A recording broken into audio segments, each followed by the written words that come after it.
Chapter 438. The white-veiled woman was also happy. She said, "What a coincidence. Then, I will have to trouble you, master." The black-masked woman looked at her with hatred. Then, she sighed and floated down the mountain. She said while walking, "This junior sister of yours has a better constitution than you. You have the jade bone physique, and she has the exquisite ice heart physique." Exquisite icy heart? The white-veiled woman's delicate body trembled.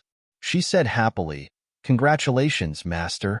The black-veiled woman snorted and said, "Your icy heart jade bone divine technique had reached a critical point 20 years ago. You would have reached a higher level if you'd taken one more step. But you were so infatuated with Chu Fei Ling that you lost your virginity. You've destroyed my lifelong dream. I hate you to the core. I'm also extremely heartbroken. I've wanted to kill you several times with my palms. Unfortunately, I couldn't bear to do it because of the deep affection between master and disciple." The white-veiled woman trembled and said, "I failed to live up to master's expectations. I deserve to die." "Forget it. Let bygones be bygones. Why are you still talking about it?" The black-veiled woman sighed and said, "I felt as if a knife had been twisted in my heart on the day of your wedding. I only sent someone to deliver a congratulatory gift, but I didn't congratulate you personally. Instead, I traveled alone. I arrived in the lower three heavens that day.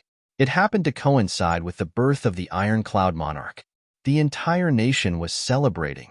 It was very lively. I was very quiet. So, I went to take a look. But I accidentally discovered that the monarch in swaddling clothes turned out to be a girl. Moreover, she had the exquisite icy heart physique. I was overjoyed." The black-veiled woman's tone still carried a trace of relief as she said this. "That's because of master's insight. It's also because of little junior sister's good fortune. Moreover, the heaven wants to compensate master." The white-veiled woman said sincerely, "Fortunately, master found little junior sister. Otherwise, this disciple would have inevitably felt guilty for the rest of her life." "Humph, you're good with words. You made me happy in those days. But didn't you run away with him in the end?" The black-veiled woman snorted and said, "But the Iron Cloud Monarch raised this one as a monarch. That's because he gave birth to daughters one after another. When it came to this little girl, she finally felt some despair and began to prepare for a rainy day.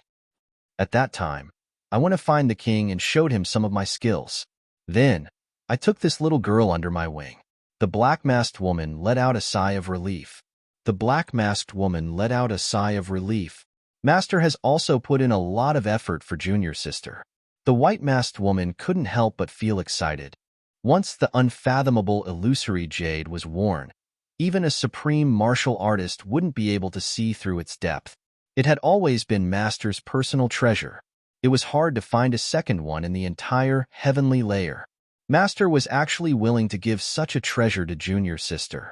Moreover, I didn't hesitate to go against my usual style of doing things in order to guard against the unexpected. I secretly destroyed the fertility of the Iron Cloud Monarch, Tai Shi Chung," the black-masked woman said in a somewhat guilty manner. "Ah, master." The white-masked woman's delicate body trembled. She looked at her master in disbelief. Tian Tian is the only heir in this way. Moreover, she has the illusory jade. Moreover, she is a member of the imperial family. She lives in the depths of the palace. She can't come in contact with many men. So, I don't have to worry about her having any emotional entanglements." The black-masked woman heaved a deep sigh and said, "But I've let down the Iron Cloud Monarch in this matter." The white-masked woman remained silent. She thought, "How can you say that I'm sorry? You've made him unable to have any descendants." The two of them had already floated down the mountain while they were talking. The black-masked woman exclaimed in surprise and said, "It's really that child. But why is this silly child standing there in a daze?" The white-masked woman looked in the direction of the voice. She saw two people standing alone in the middle of the army's protection. They were looking up in a trance. They were quietly motionless. The two of them had a tacit understanding. They flew up at the same time and landed in that direction. "Who are you?" The guard shouted, "Protect the emperor." The magnificent army drew their bows and knocked their arrows. Countless experts swiftly leapt out. Two shadows appeared like ghosts. They looked at the two silhouettes. Then, their bodies suddenly shook, and they shouted, "Don't shoot the arrows. They're on our side." Tian also saw those two silhouettes at the same time. An extremely complicated look suddenly appeared in her eyes. Then, she calmed down. She slowly raised her hand and shouted, "Don't shoot the arrows." The three armies immediately stopped moving. The experts who had already leapt up also descended in a grandiose manner. The two women arrived in front of Tian in the blink of an eye. The black-masked woman looked at Tian, and a gratified look appeared in her eyes. She nodded and said, Tian, how are you?" "Master." Tian was about to step forward to greet her. "Go to your camp. There are too many people here. After all, you still have to maintain the Emperor's prestige," the black-masked woman said in a very considerate manner. Yes. The four people arrived at the camp and strictly ordered that no one was allowed to enter. The two shadows stood guard outside with worried looks on their faces. Wu Qianqian wanted to stay. She knew that Tian was in an extremely dangerous situation, but she was asked to leave by Tian. Master would be furious if she came to know about this matter. Wu Qianqian would inevitably be implicated if she stayed here. "Master, you haven't come here for a long time." Tian personally went to brew tea and brought it over. "I missed you. So, I came to see you." The black-masked woman smiled and said, "Besides, your senior sister also needs your help with something." "Ah, this is my senior sister?" Tian looked at the white-masked woman and hurriedly bowed. "Hello, junior sister." The white-masked woman quickly helped her up and said in a cordial manner, "My name is Unravel Lan. You can call me Sister Lan or Senior Sister." "Haha, we don't have so many formalities between us sisters." "Yes, thank you, Senior Sister. Why are you thanking me?" "I want to thank you for inheriting Master's mantle and fulfilling her wish," Unravel Lan said with a smile. Tian repeatedly promised, but she had a guilty conscience. So, she couldn't help but feel somewhat at a loss. "Take off the illusory jade. Let me see how far your cultivation has progressed," the black-masked woman kindly said. "You must have reached my requirements by now with your aptitude and hard work." Haha. Tian was startled. She suddenly knelt down after a long while and said, "Master, please forgive me." "Little brother, what's the matter?" The black-masked woman was startled. Then, she slowly seemed to have realized something. The smile on her face slowly disappeared, and she said in a deep voice, "What's the matter? What crime have you committed?" Tian steeled her heart and took off the illusory jade. She then lowered her head and stood in front of the black-masked woman. Her beautiful hair was like clouds, and her almond-shaped eyes and rosy cheeks were like peach blossoms. She had a graceful bearing and a peerless talent. She was indeed a stunning beauty. Unravel Lan was about to praise her, but she suddenly seemed to have discovered something. She opened her small mouth and nearly exclaimed out loud. So, she hastily covered her mouth with her hands. However, the black-masked woman fiercely stood up with a bang sound. Her chair overturned with a bang sound and fell to the ground. She had overturned the chair with her cultivation. So, it could be seen how shocked her heart was. "What's the matter?" the black-masked woman asked word by word. The black veil covering her face silently turned into dust. A burst of murderous aura swept across the entire mountain range of the Beyond the Heavens sect. Tens of thousands of soldiers were outside. Everyone was trembling with fear. Their hearts were beating like drums. They felt as if the weather had changed from a hot summer to a cold winter in an instant. "Master, Tian knelt on the ground and said in an aggrieved manner, "Don't call me master," the black-masked woman roared. Her voice condensed like a thunderclap, but it didn't sound very loud inside the tent. Then, the sound waves rushed out of the tent and exploded with a bang. The horses closest to the tent neighed miserably and fell to the ground. They were bleeding from their 7 orifices. They had died. Hundreds of guards who were guarding the imperial tent spouted blood from their 7 orifices and fell down softly. Even the bodies of the 2 shadows trembled, and their faces turned pale. "Master, calm down." Yang Ruolan worriedly looked at Taibu Tian. Then, she hastily stepped forward to mediate. The black veil covering the black-masked woman's face had been shattered, and a charming face was exposed. There were wrinkles on her face, but they weren't obvious. This face was usually calm and composed. Moreover, it was very amiable and graceful. But it was covered with frost at this moment. It was filled with an awe-inspiring murderous aura. A kind of irrepressible anger had shrouded her entire body. Your eyebrows are scattered. Your skin is stretched. Your waist and buttocks have changed positions. It's obvious that you're no longer a virgin. The black-masked woman lowered her voice. She gritted her teeth and said, "Icy heart jade bone. Icy heart jade bone. Where's the icy heart after being tainted? How can it still exist?" Taibu Tian's entire body trembled. She couldn't speak. "Who did this?" The black-masked woman shouted in a stern voice. "Master." Taibu Tian repeatedly kowtowed. "Please forgive me. Forgive you." The black-masked woman's body flashed, and she suddenly grabbed Taibu Tian's wrist. She put 2 fingers on Taibu Tian's wrist. Then, she looked up to the sky and laughed wildly. Her voice was mournful. "Good, good. That's great. That's great. Icy Heart Immortal Mei Lan Mei Xian, have received a good disciple. She's practicing the Icy Heart Jade Bone Divine technique. And she's even pregnant with a vile spawn." Yang Ruolan's delicate body shook fiercely. She looked at Taibu Tian in disbelief. She had never dreamed that this little junior sister would be so bold. She was even fiercer than herself back then. Not only did she break the Icy Heart Jade Bone Divine technique, but she was also pregnant with a child. Whose vile spawn is this? Lan Mei Xian's graceful face had become distorted. She asked ferociously. Taibu Tian shut her mouth. "Whose child?" Lan Mei Xian was furious. "Who took your virginity?" "It's..." Taibu Tian clenched her teeth. She suddenly kowtowed twice. Then, she raised her head and said with a firm expression, "Master, you don't need to ask. This is my man's child. I only ask Master to spare my life for the time being on account of our past relationship. I'm willing to be at Master's disposal when the child is born." "You're still refusing to speak?" Lan Mei Xian was so angry that her chest was heaving up and down violently. A violent, murderous intention flashed in her eyes. She said in a stern voice, "Do you think that I won't dare to kill you? I'll kill you now." She straightened her palm, and a murderous aura surged out. Then, she chopped down towards Taibu Tian's head like lightning. A tragic cry for help.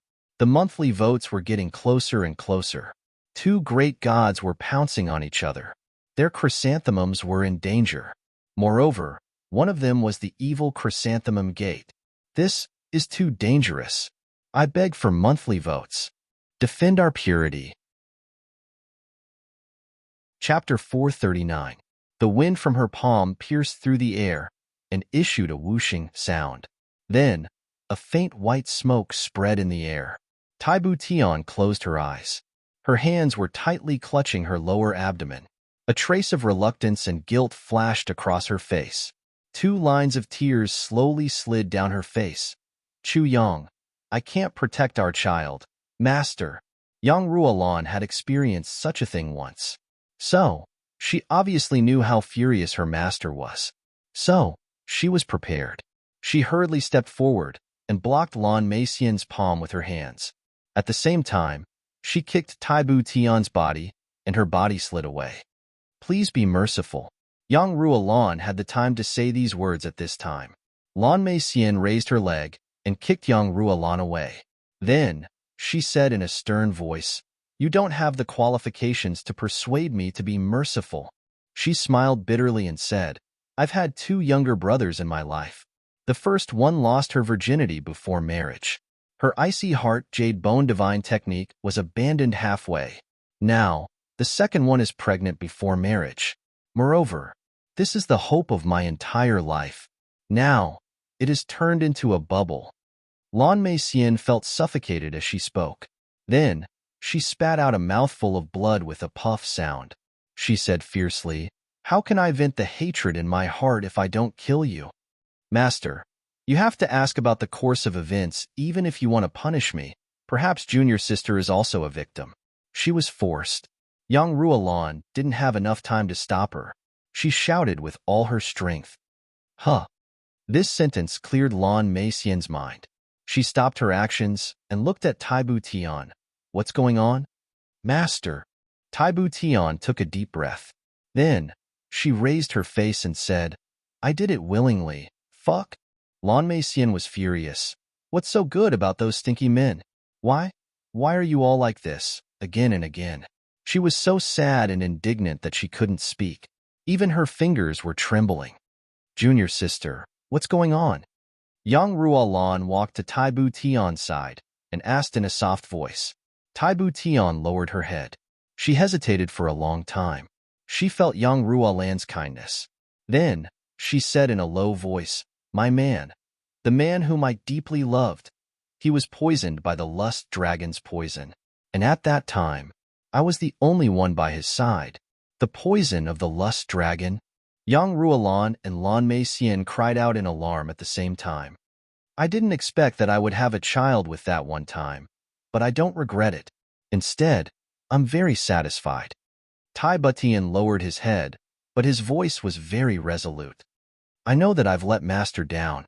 I feel very guilty for letting Master down, but—" She raised her head, looked at Lan Meixian, and said in a soft voice, "Master, please forgive this younger brother.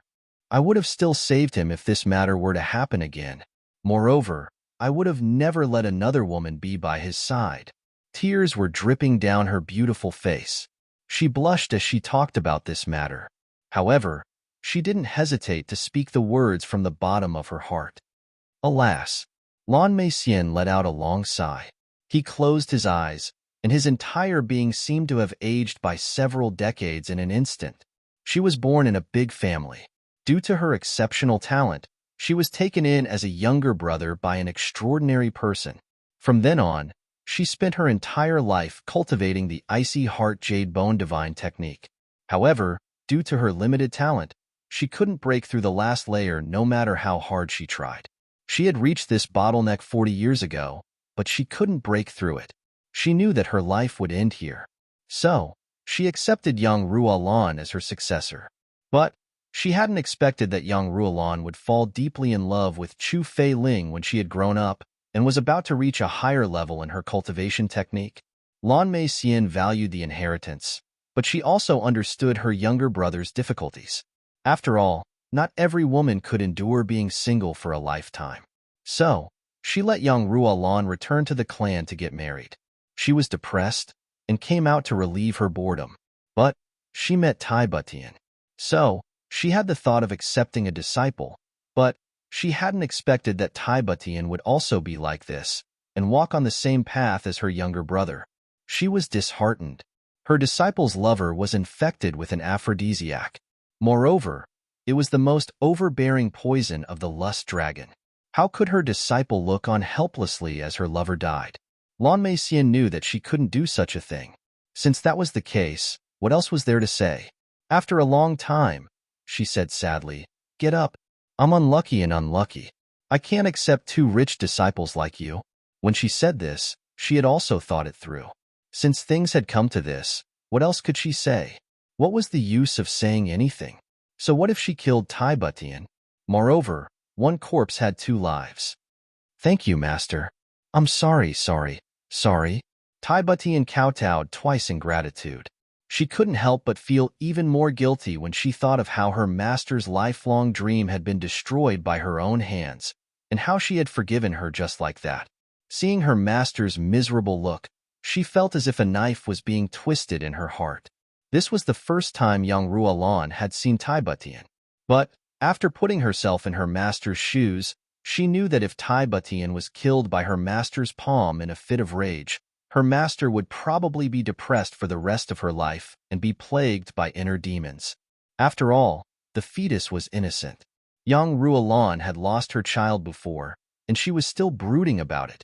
How could she not understand the feelings a mother had for her child? That was something that no treasure in the world could replace. Sigh. It's just that you're in a difficult situation now. Lan Meixian sighed. She suppressed the disappointment in her heart and said, "You're the emperor now, and that man can only be in the dark. But you're pregnant this." She thought over and over again, and felt that her disciple was in a difficult situation. Where's that man? The wrinkles on Lan Meixian's face seemed to pile up at this moment. She waved her hand weakly and said, "Call him here. I'll teach him a good lesson. You've done so much for him. I can't let you down no matter what. Otherwise, I swear that I'll kill him even if the heavens protect him." That man. Tai Butian looked at her master blankly. She felt sad, guilty, and terrified in her heart. She stammered, What's wrong with him?" Lan Meixian snorted, "Don't worry. How can I be interested in attacking him since I've already forgiven you?" "He's not here," Tai Butian said with great effort. Huh.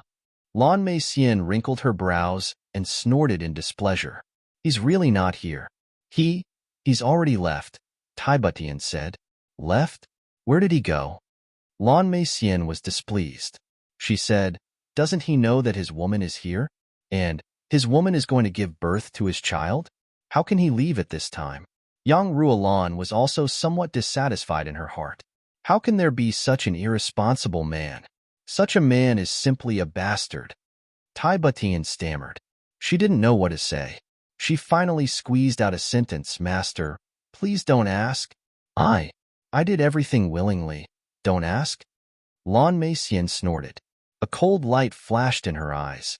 She then raised her voice and said, "Shadows, you two come in." Tai Butian's complexion turned deathly pale. "Shadows can't hide anything from Master." The two shadows heard the sound and walked in. They heaved a long sigh of relief when they saw that Tai Butian was safe and sound. "Do you know about this matter?" Lan Meixian pointed her chin at Tai Butian and said in a dense voice, "Don't tell me that you don't know what I'm talking about."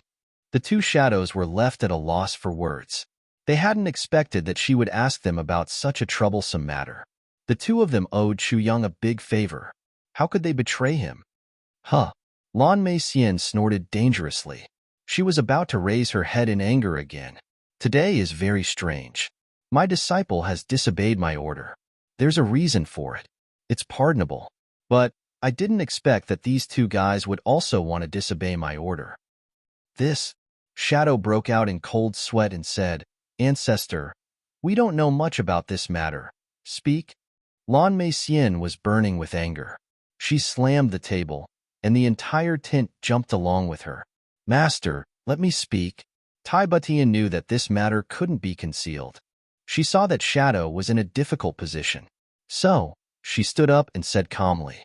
Everyone's gaze turned towards her. "His surname is Chu. His name is Chu Yang," Tai Butian said in a soft voice. Yang Ruolan's expression shook. "His surname is Chu." Tai Butian cleared her thoughts. Then, she spoke from the beginning of Chu Yang's entry into Ironcloud Citadel. She spoke all the way until Chu Yang defeated the Golden Horse Riders Department. Then, she floated away after that. So, he still doesn't know? Lan Meixian was really shocked this time. Her disciple had sacrificed everything. Moreover, she was waiting to give birth to his child without any complaints or regrets. But the instigator of all this had left without knowing anything. I'm really. Lan Meixian looked at Tai Butian with resentment. "I have lived for 358 years, but this is the first time I have seen such a silly girl like you. You're stupid to the extreme." "Master, I also want to be with him, but I'm the Iron Cloud Monarch. We're not destined to be together, and he has another love in his heart. Brother. Tai Butian lowered her head and didn't speak when she saw Lan Meixian's ice-cold gaze. "Humph. Another love?" Lan Meixian snorted and said, "King of Hell Chu. King of Hell Chu. Humph. What a good King of Hell Chu. He didn't abandon me." Tai Butian weakly tried to defend herself. "You're still stupid. How stupid can you be before you give up?" Lan Meixian was extremely angry. Suddenly, there was a burst of dense mist in the air. A cloud of faint mist slowly condensed in front of Yang Ruolan and turned into a few words. Lan Meixian snorted. She was so angry that she felt dizzy. Yang Ruolan, you're good. The icy heart jade bone was crippled. But you turned the crippled icy heart jade bone into the heaven and earth two minds connection. You've thoroughly eliminated the power of the icy heart jade bone. You're good. You're very good. You're worthy of being called my good disciple. Yang Ruolan's complexion suddenly became awkward. Chapter 440. Huh. Found it? So fast. Lan Meixian frowned. There were only 2 lines of words. The mysterious Yang Jade core has been found. Come back quickly. Great. I found it. Father-in-law is safe now. Yang Ruolan clapped her hands happily. But she immediately frowned. But why did you ask me to go back in such a hurry? However, no one else was infected by her joyful mood. The tent was filled with a depressing atmosphere. Lan Meixian felt as if her heart had died. Such a blow was simply too cruel to her. Forget it. Forget it. Do as you wish. Lan Meixian listlessly said, I was wrong. Well, it seems that this icy heart jade bone divine technique will end here. I don't want to suffer a third blow. Forget it. Everything is over. Taibu Tian and Yang Ruolan felt extremely guilty. This phantom jade. Please take it back, master. Taibu Tian bowed. She respectfully held the phantom jade in her palm and handed it over to Lan Meixian. Lan Meixian looked at Feng Tian with a complicated expression in her eyes. She finally heaved a long sigh. She had taken this younger brother as her disciple when she was still an infant. She had stayed for 3 years to build her foundation and unblock her meridians. Afterwards, she had come down every year to take a look. And she had stayed for a period of time every time. She had only come down a few times recently when she needed to break through the bottleneck on her own. It could be said that she had left her own footprints in every period of her younger brother's growth. She had been babbling since she was young. So, how could she just be a mere disciple in her heart? She had practiced the icy heart jade bone divine technique. She had never had any children in her life. But she had still taught Taibu Tian as if she were her own daughter. She had spent a lot of effort on this. She sat still and thought about her worries in a daze for a long time. Then, she slowly stood up, walked to Taibu Tian, and said in a gentle voice, Forget it. You're still the ruler of a nation. So, I'll give this to you if you need it. I don't have much use for it if I keep it. She took it and hung it around Taibu Tian's neck. Tears streamed down Taibu Tian's face. She was sobbing so hard that she couldn't make a sound. She whimpered, Teacher. Then, she threw herself into her teacher's arms and hugged her tightly. Lan Meixian tidied up the jade tablet for her. Her eyes were brimming with tears as she said with a smile, Silly child. Silly girl. I really don't know how you're going to live your life, sigh. Suddenly, he was startled and asked, What is this? However, Lan Meixian suddenly smelled a very subtle, but extremely pure medicinal fragrance at this moment. And her heart suddenly turned pale with fright. Suddenly, with a flick of his finger, a 500 kilograms purple crystal jade bottle jumped out from Taibu Tian's bosom. Lan Meixian's complexion changed as she looked at the tightly sealed purple crystal bottle.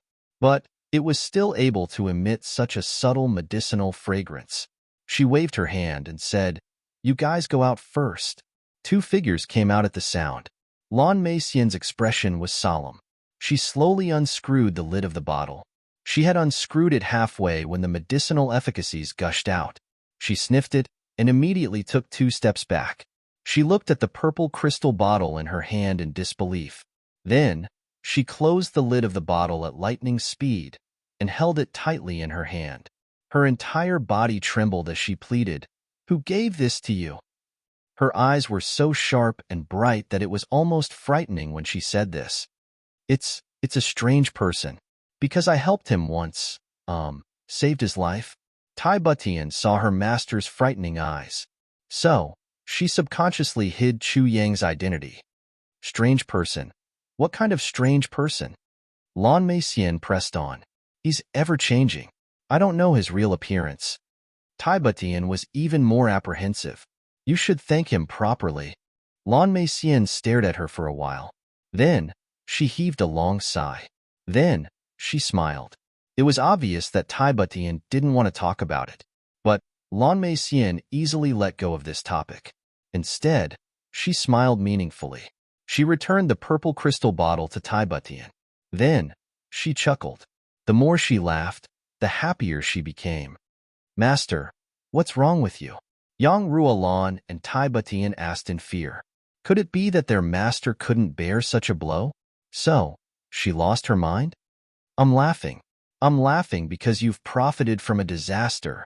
Lan Meixian laughed happily. She was beaming with joy. She was in high spirits. Yang Ruolan and Tai Butian were flabbergasted. They couldn't understand why their master had suddenly become so happy when she had been disheartened a moment ago. What's the reason behind this? Then, Lan Meixian smiled happily and said, Tian, you're going to give birth in 8 months, right? Yes. Tai Butian lowered her head with a red face. Haha, good. Lan Meixian laughed heartily and said, your senior sister and I will come to congratulate you when the time comes. We also have an important matter to attend to at the same time. She solemnly looked at Tai Butian. You must remember this.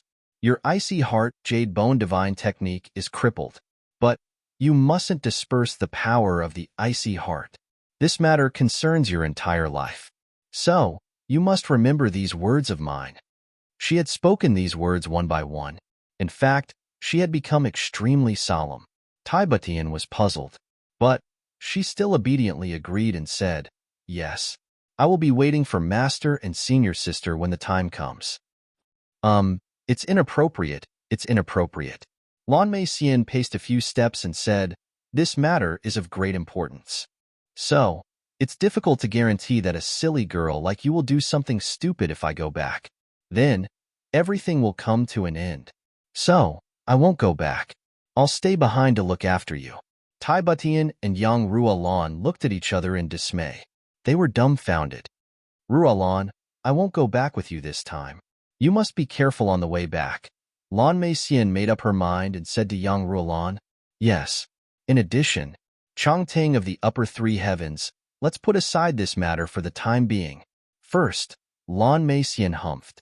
The ominous saber heart has suffered some losses. It doesn't matter.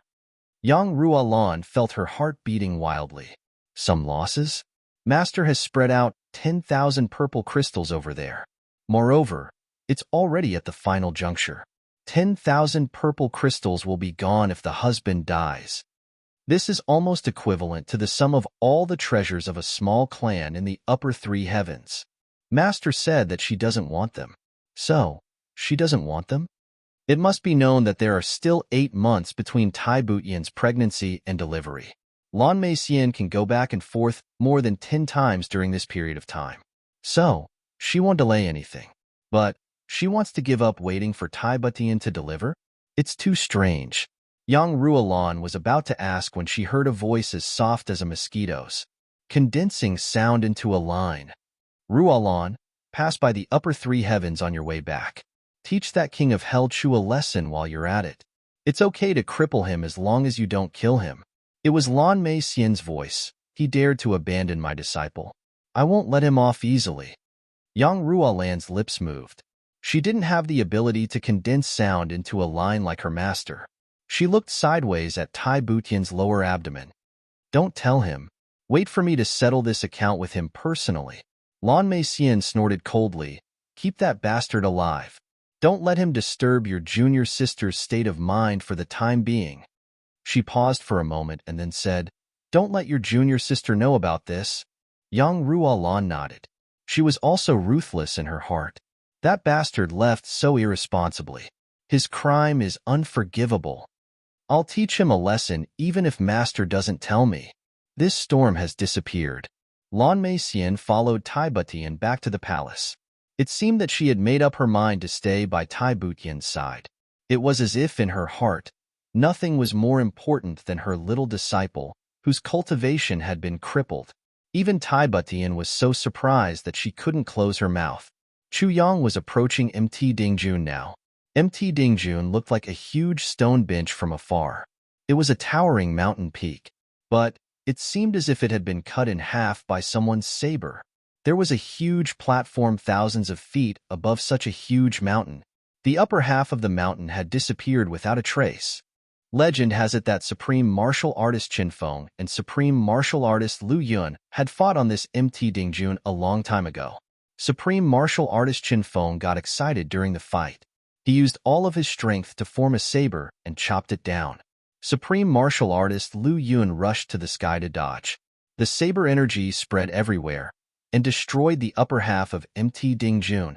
The lower half of the mountain is now the rocky plain at the foot of Mt. Dingjun.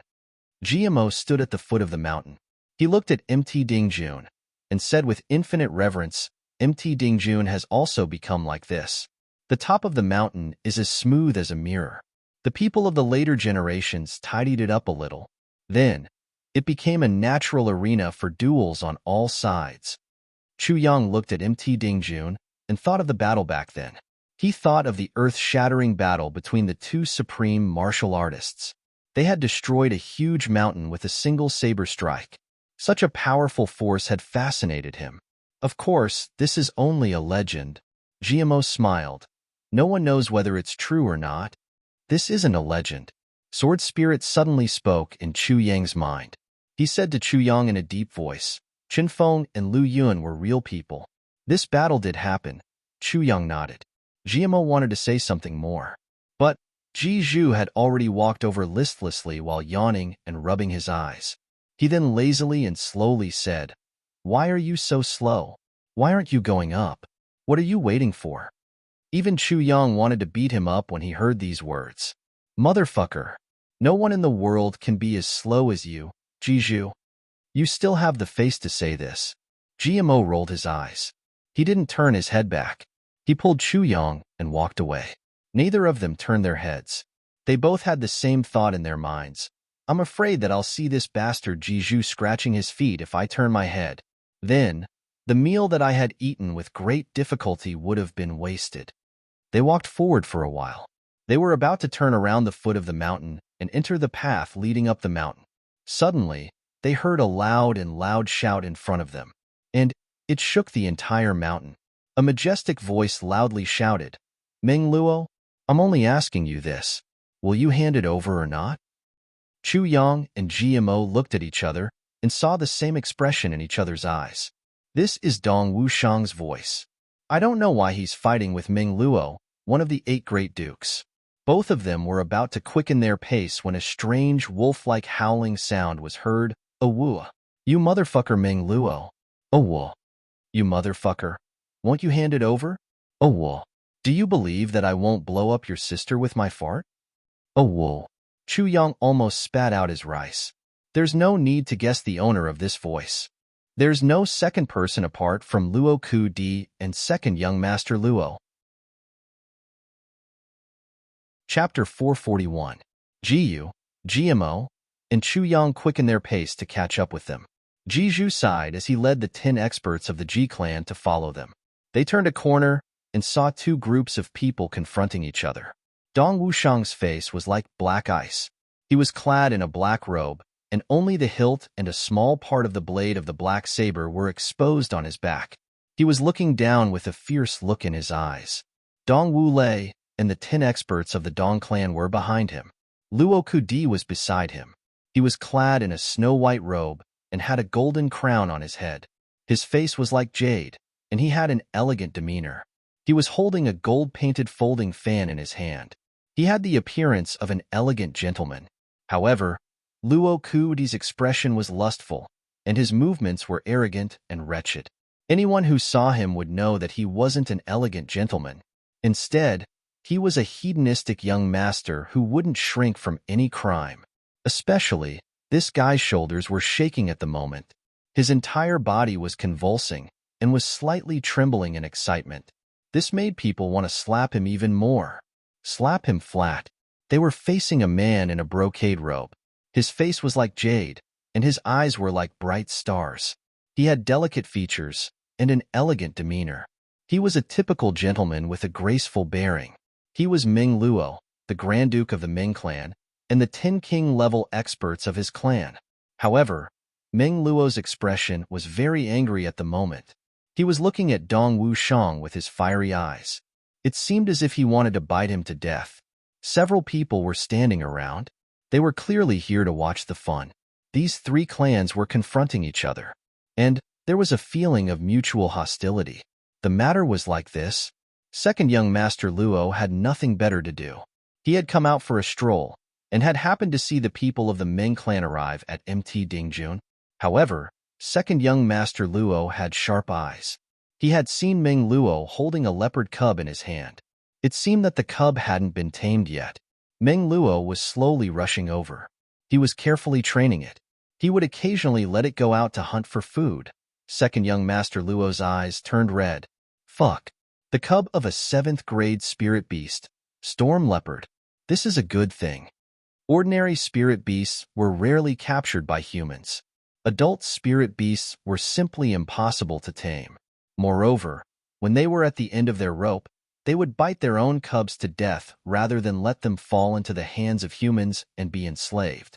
Even though the entire Three Heavens had the Tsonglan battlefront, which was a place with countless spirit beasts, the most one could do was to kill them and obtain their cores and fur.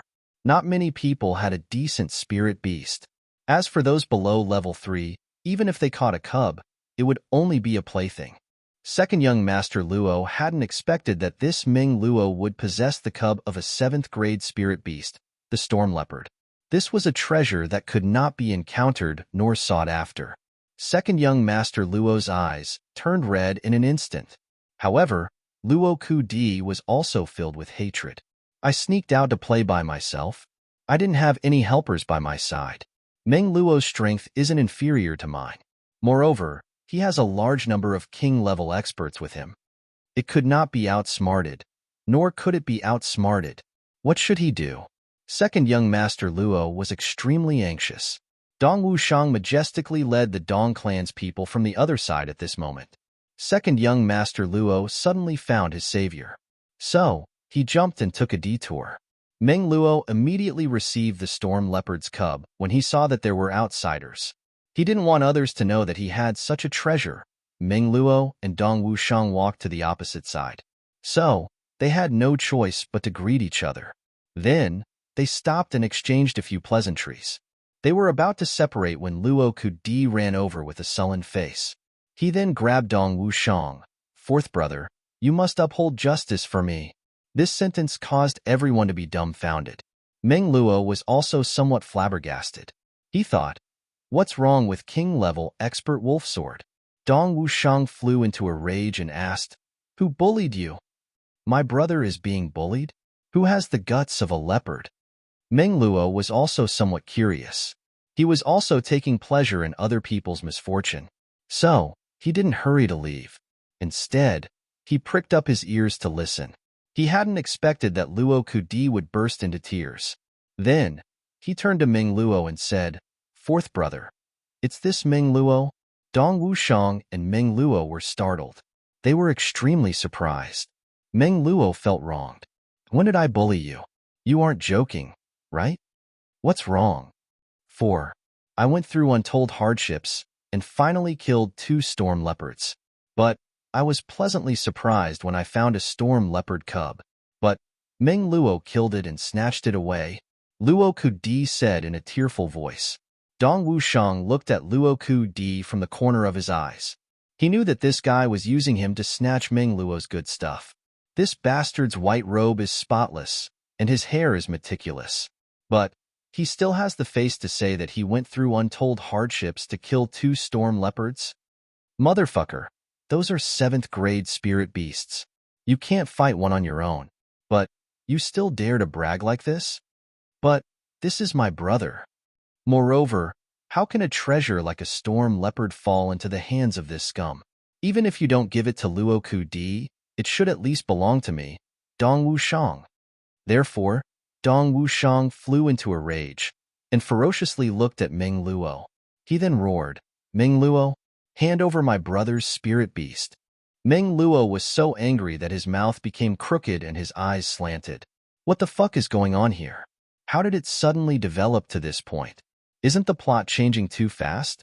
More than a dozen king-level experts of the clan had joined hands to kill that storm leopard. Moreover, they had coincidentally obtained its cub. Meng Luo had always treasured it as if it were his life. So, how did it become Luo Kudi's? This is too shameless, isn't it? However, it was clear that Luo Kudi must have accidentally seen him teasing the storm leopard. So, he must have become envious of it. And that's why he wanted it. But when did Luo Kudi and Dong Wushang become brothers? Brother Dong, you've wrongly accused me. Meng Luo's anger surged like a mountain. He then said in an aggrieved manner, "Am I that kind of person?" "Aren't you?" Dong Wushang snorted. He remained unmoved and rudely said, "I don't care if you're that kind of person or not. I only want the storm leopard. Take it out and give it back to my brother." "That storm leopard is mine." Meng Luo was so angry that he wanted to vomit blood. "Luo Kudi, don't you have any shame? Is it yours? Do you have the ability to kill the storm leopard?" Luo Kudi shrugged his shoulders. "Humph, humph, it's mine. You snatched it from me." Meng Luo was so angry that his vision turned black. Dong Wushang shouted, "Meng Luo, I'm only asking you this. Are you going to hand it over or not?" Dong Wushang had deliberately released his oppressive power with these words. His majestic, imposing aura accompanied his deep and imposing voice and pressed down on Meng Luo. This sentence was clearly heard by Chu Yang and GMO. Haha, Meng Luo sneered. He wasn't a good person. He usually had a high position and power. He was also a character who wouldn't shrink from any crime. So, he had always been arrogant. So, how could he be intimidated by Dong Wushang? He imposingly said, "Dong Wushang, do you want to stand up for Luo Kudi?" "Stand up for him?" Dong Wushang's eyes narrowed dangerously. "That storm leopard cub is mine. You don't need to hide this. You and I both know in our hearts whether Luo Kudi is telling the truth or not." Meng Luo gloomily said, "Dong Wushang, do you want to rob someone today? So what if I rob someone? So what if I rob you?" A mischievous laughter was heard as a voice arrogantly replied. Dong Wushang, Luo Kudi, and Meng Luo turned their heads to look at the same time. They saw a few people walking side by side on the other side of the mountain road. GMO, the protagonist of the MT Dingjun incident, had arrived. Luo Kudi and Dong Wushang's eyes fell on the person beside GMO at the same time. They couldn't restrain the excitement on their faces. That person's black robe was fluttering in the wind. He had a tall stature. He was walking on the mountain road. Each of his steps seemed as if he was taking a leisurely stroll in a courtyard. However, it seemed as if the king of hell had suddenly appeared in the human world. And he had brought the entire world with him. Every step he took made people feel as if he was treading on the thick, dark clouds of the underworld. He was looking at Dong Wushang and Luo Kudi at this moment. There was a faint smile on his face, but it was like a wisp of spring breeze. And it made the hearts of these two people warm up. The two of them took a step forward and were about to greet him. But they saw Chu Yang slightly shake his head. The two of them had no choice but to swallow their bellyful of words. However, they were indescribably excited in their hearts. It wasn't that Chu Yang didn't want to acknowledge them, but he didn't want to acknowledge them in front of other people.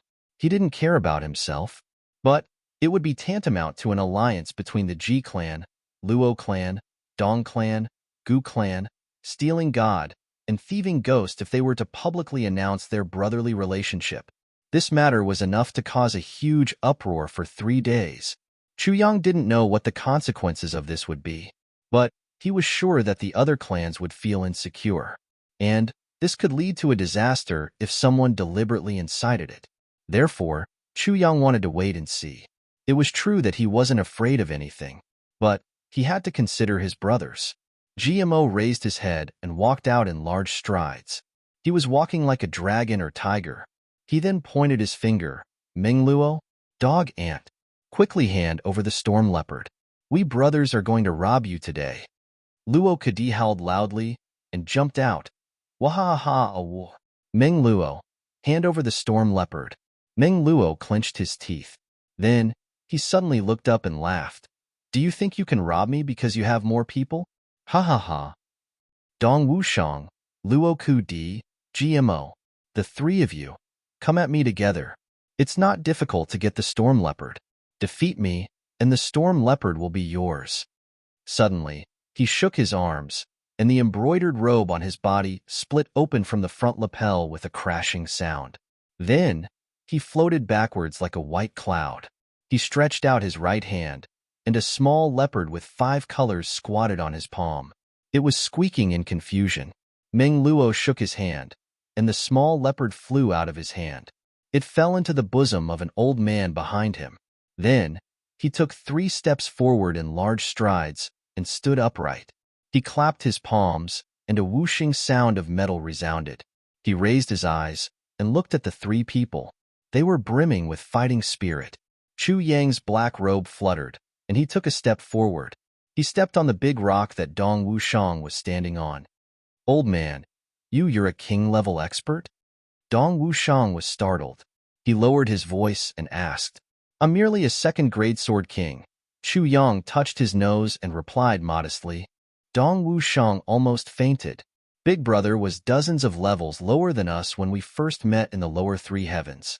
But we've met today, and we're at the same level. This is simply not letting us live. Chapter 442. It's him.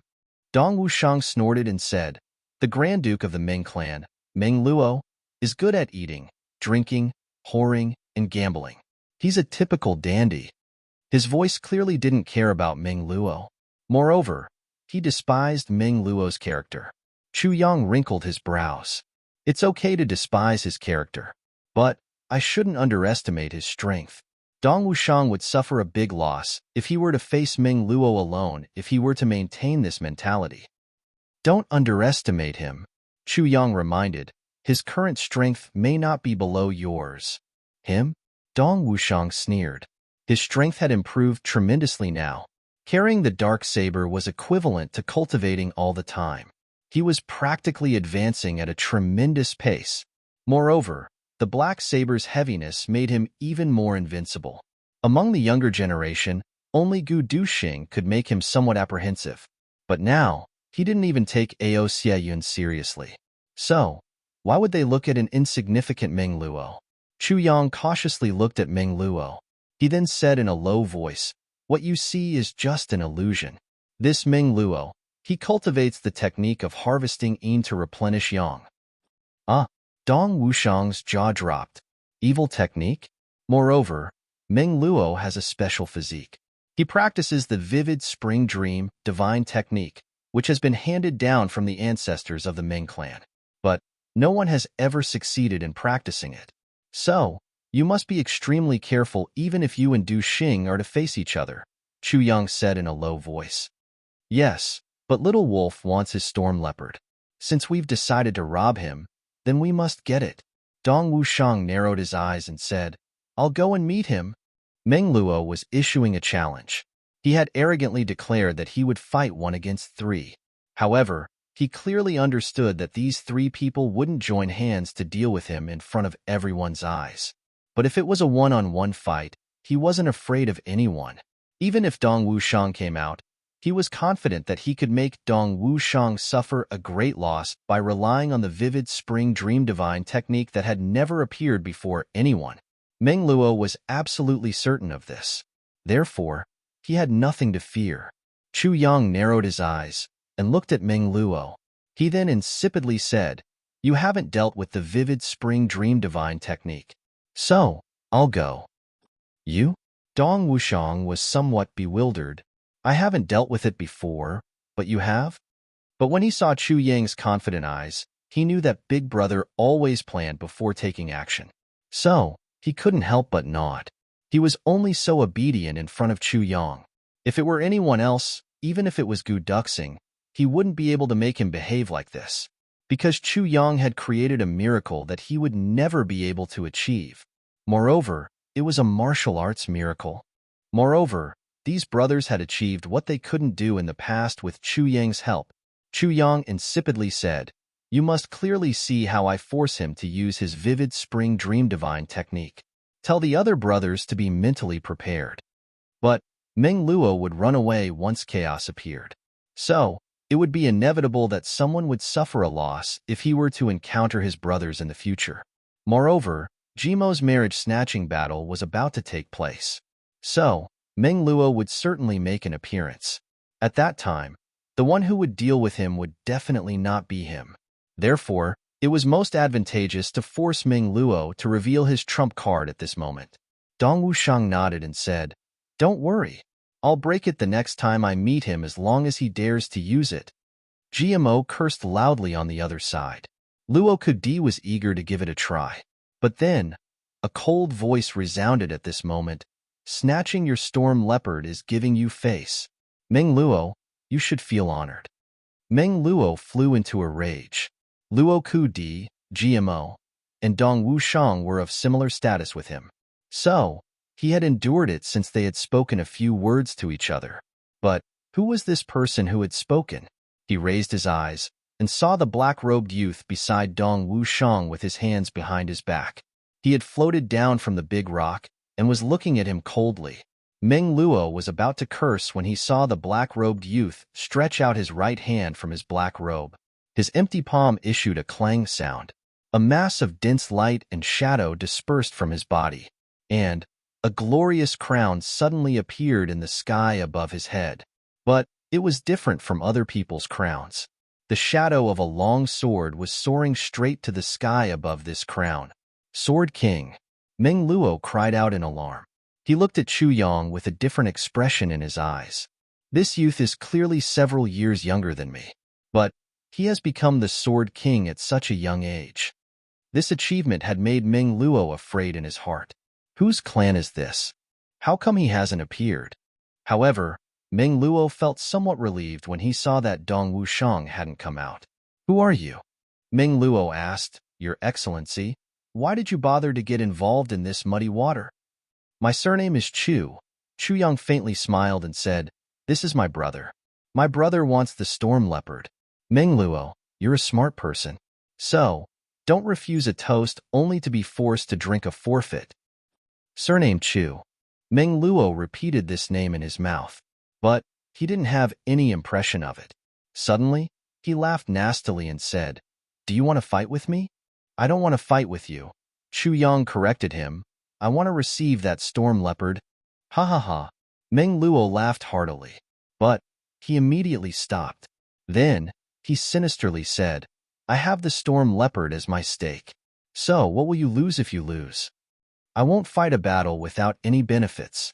I will give this to you if I lose." Chu Yang flipped his hand, and a sword appeared with a schwa sound. It reflected the blazing sun in the sky, and suddenly emitted thousands of cold lights. Meng Luo, who was 30 feet away from Chu Yang, also felt a burst of ice-cold wind blow against his face the moment this sword appeared. "I want to remind you that this sword can cut iron like mud. It can cut gold and cut jade. It can destroy any obstacle." Chu Yang casually tossed the sword. It somersaulted and flew out of his hand. Then, it gently fell horizontally in the air. Chu Yang tossed it again, and a piece of black steel appeared in the place where the sword's blade had fallen. The sword's edge collided with the black steel with a clang sound, and it cut into the black steel as if it was cutting tofu.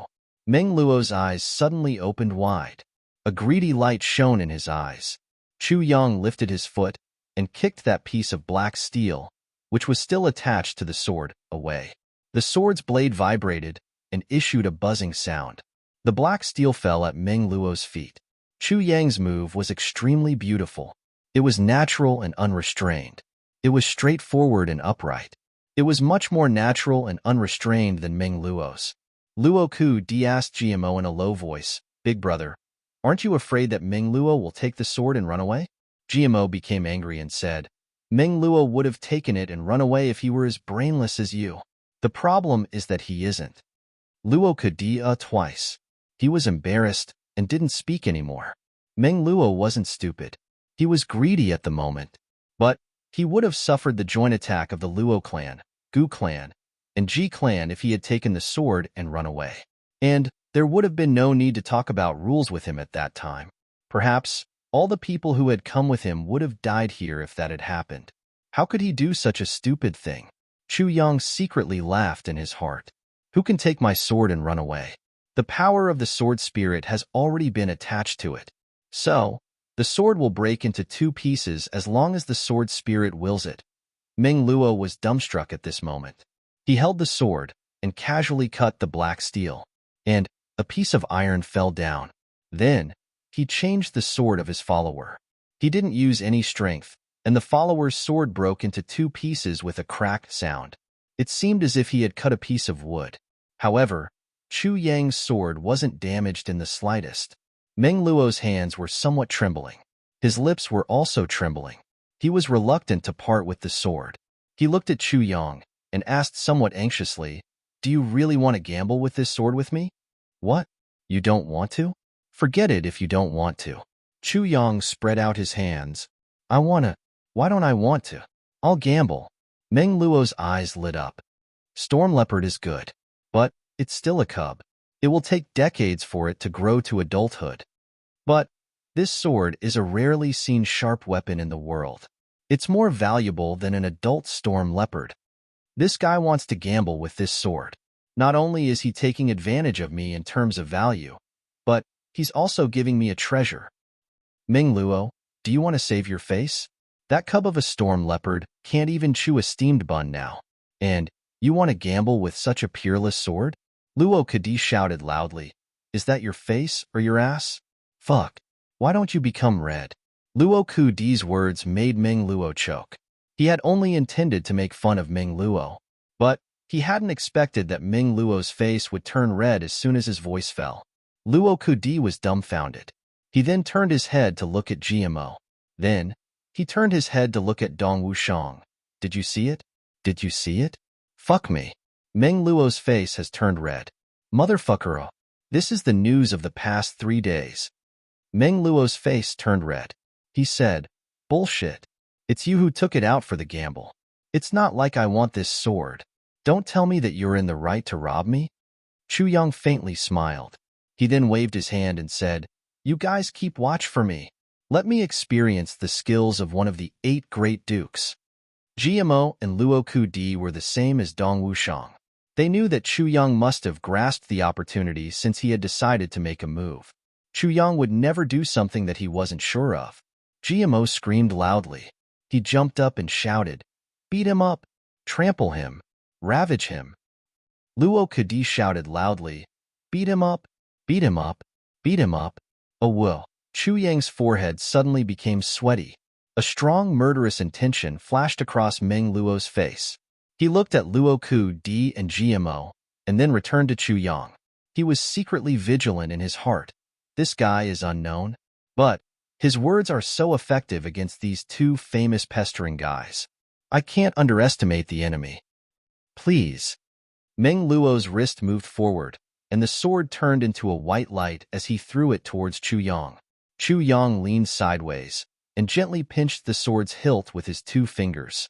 Then, the sword light spread out, and a circle of sword shadows spread out like a peacock spreading its tail. Hundreds of sword shadows clearly surrounded him.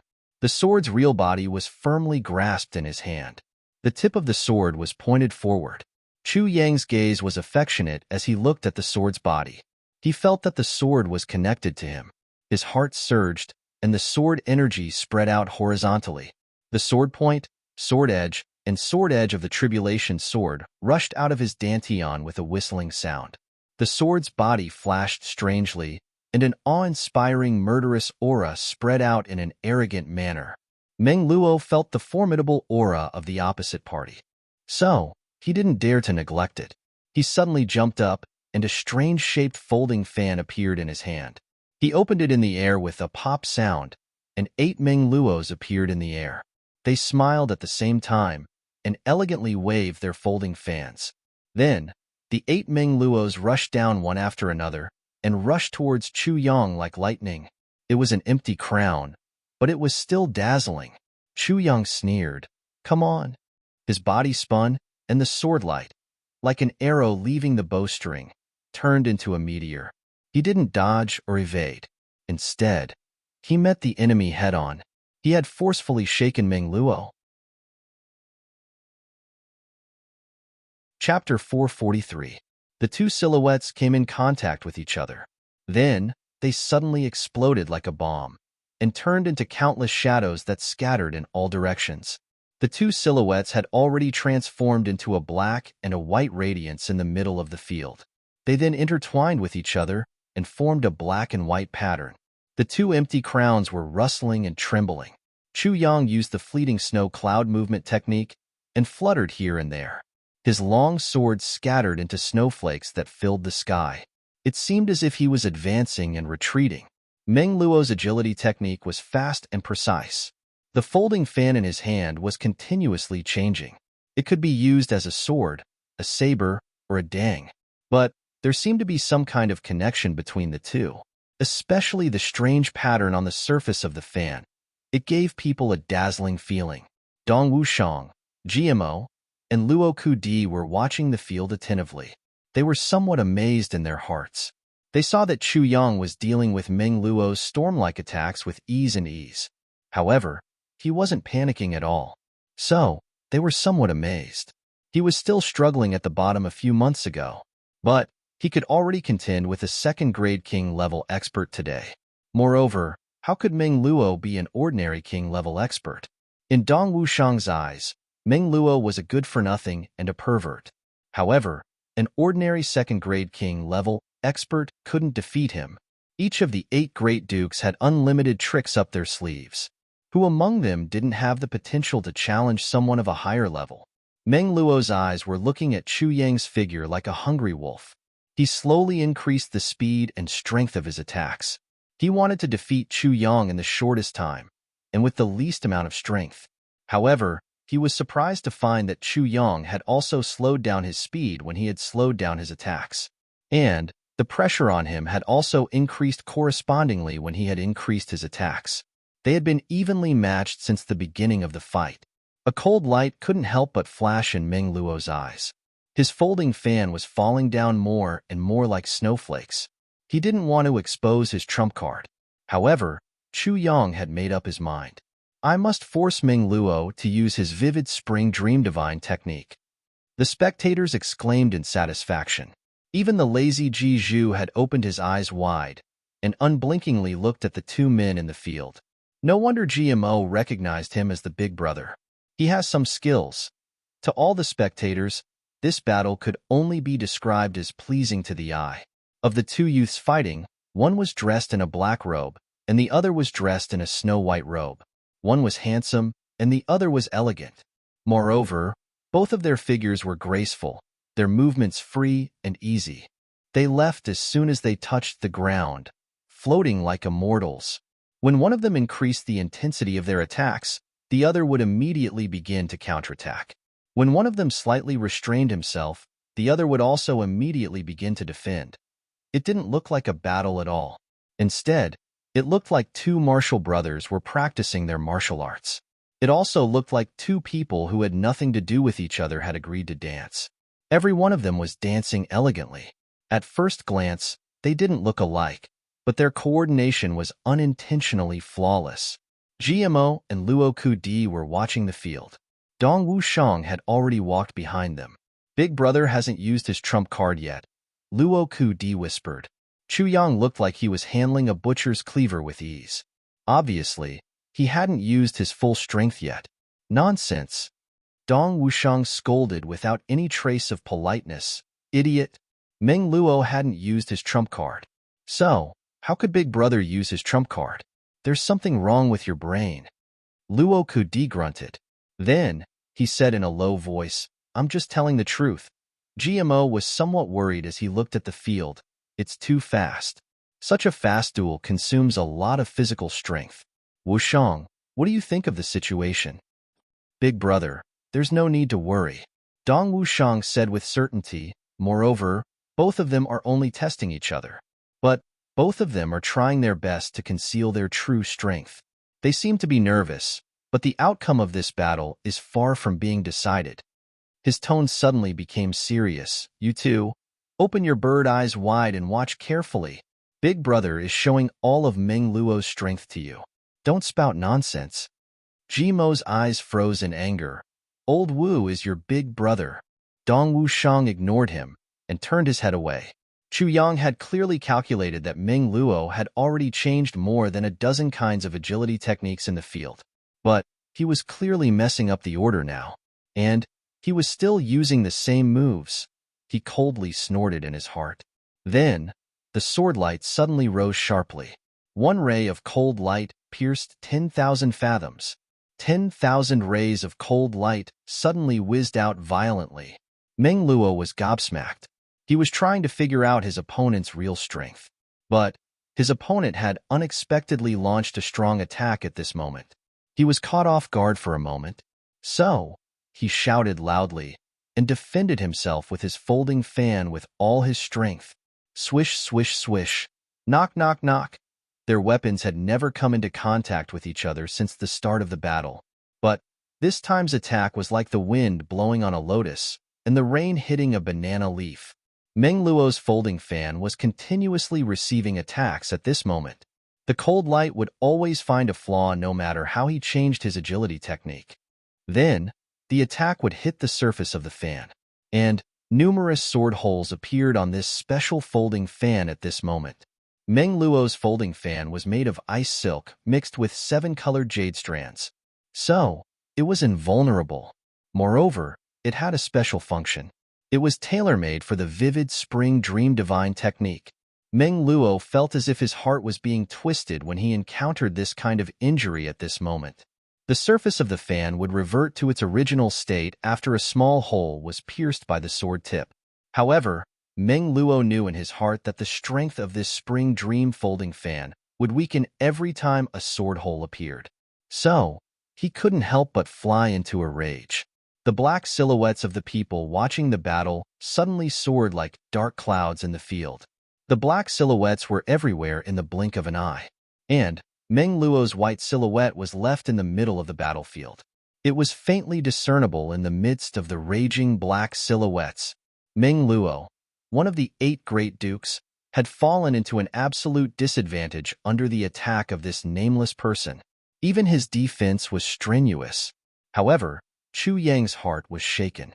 I didn't use my full strength in this move of one ray of cold light pierces 10,000 fathoms. I only used a small part of my strength. But even a king-level expert like Jingming Han would be in a difficult situation if he were to face this move. But Meng Luo had managed to defend against it without any mishap. Chu Yang coldly snorted and said, "Good agility technique. Take it again." He used one ray of cold light pierces 10,000 fathoms again. However, he used 70% of his strength this time. Meng Luo let out a muffled groan. His white silhouette flew backwards like a white line. Chu Yang's black silhouette followed him like a shadow. 10,000 cold lights were hidden in his body. He chased after Meng Luo and circled around the battlefield a dozen times in a flash. The spectators burst into an uproar. Meng Luo, one of the 8 great dukes, was being chased around like a mouse. And the opposite party was still chasing after him relentlessly? The experts of the Meng clan tightly knitted their brows. They exposed a worried look on their faces. It would be a major blow to the reputation of the Meng clan if Meng Luo lost this round. Meng Luo's handsome face had turned into the color of a pig's liver by now. Luo Kudi was beaming with joy as he saw this. He jumped up and shouted, "Good, good. Spank his ass. Drill his ass. It would be best if you carve the word *** on his ass." Meng Luo crazily shouted. His eyes turned red. He fiercely closed his folding fan and turned it into a short stick. Then, he suddenly turned around and met Chu Yang's attack head-on. Chu Yang's black robe fluttered in the wind with a loud bang. Meng Luo rolled out like a rubber ball. His white robe was riddled with holes, and a silver-white light was exposed between the holes. Silver-wined jade armor. Someone among the spectators cried out in alarm. Everyone turned pale with fright as they heard this. The silver-wind jade armor was a legendary treasure of the 3 heavens. It was said that it was immune to all kinds of swords and metals. Wearing it was equivalent to having an extra life. No one had expected that such a treasure would appear on Meng Luo's body. Meng Luo slowly stood up from the ground. Blood was overflowing from the corners of his mouth. He slowly wiped it with his hand. Then, he looked at Chu Yang with a sinister look in his eyes. He bitterly said, "Surnamed Chu, you forced me to do this." Chu Yang was stunned. "Fuck. Mengluo, we've been fighting for so long. Can't you see that I'm forcing you? Do you think that I'm treating you to a meal?" GMO burst into loud laughter. Dong Wushang's expression tightened. He knew that Chu Yang was deliberately provoking Mengluo. Mengluo's trump card would appear in the next moment if everything went according to his expectations. Mengluo laughed. Then, he gently opened his folding fan and fanned it with a schwa sound. 3 silhouettes of Mengluo appeared on his left side with a schwa sound. They were waving their folding fans with a smile on their faces. He fanned again, and 3 silhouettes of Mengluo appeared on his right side. The 7 Mengluos stood side by side in an orderly manner, as if they were septuplets. They were waving their folding fans at the same time. They were smiling as they opened their mouths. "Surnamed Chu, your sword is mine." Even their voices seemed to be spoken by 7 people at the same time. There was a kind of disjointed feeling in their voices. Then, the 7 Mengluos took a step forward at the same time. The entire space seemed to be distorted. It was filled with a kind of moist feeling of spring. Everyone who was watching the fight, including Dong Wushang, felt as if their minds were in a trance. It seemed as if spring had suddenly arrived in this moment, whether it was what their eyes were seeing or what their bodies were feeling. The air was getting more and more moist. It seemed as if the spring breeze was blowing in a mighty manner. Everything was beginning to recover. Some people had already felt that. It seemed as if the withered peach branches were slowly growing buds. The feeling of spring became more and more obvious as the 7 Mengluos walked forward step by step. Someone exclaimed in surprise as if he was sleep-talking, "Wow, the willow tree is turning green so quickly. Look, the peach blossoms on this tree. Their buds are pink. An illusion has already appeared." Dong Wushang was greatly alarmed. He could feel that kind of realistic feeling. So, he hardened his heart and resolutely bit his tongue. A burst of heart-piercing pain was transmitted, and his mind finally recovered its clarity.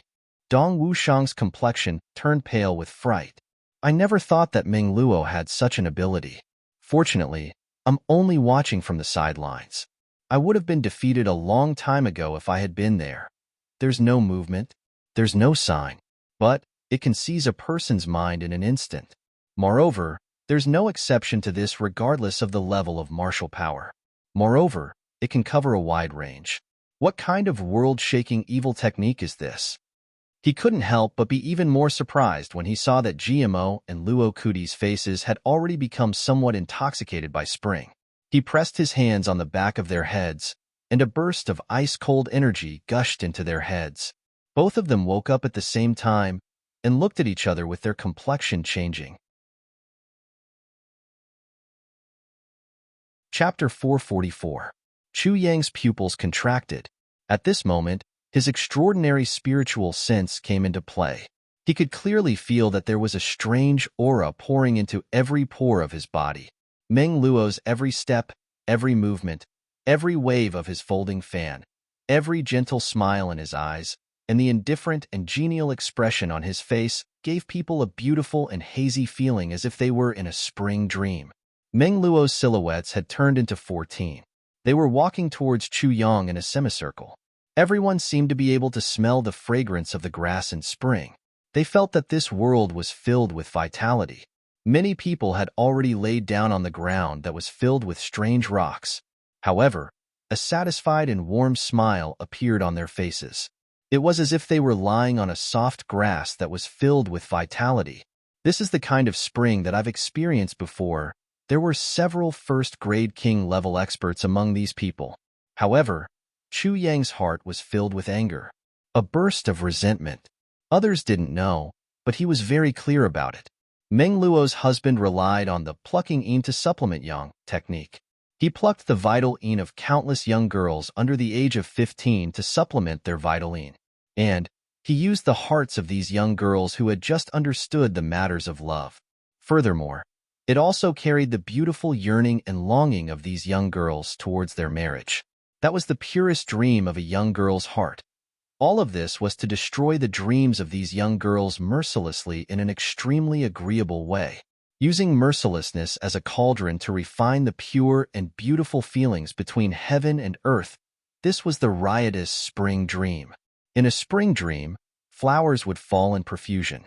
A spring dream would leave no trace, and countless beauties would fall in the world. The profusion of falling flowers was the price of a spring dream. This was the origin of the name riotous spring dream god. This was an extremely cruel and inhumane act. Meng Luo has already practiced to this extent.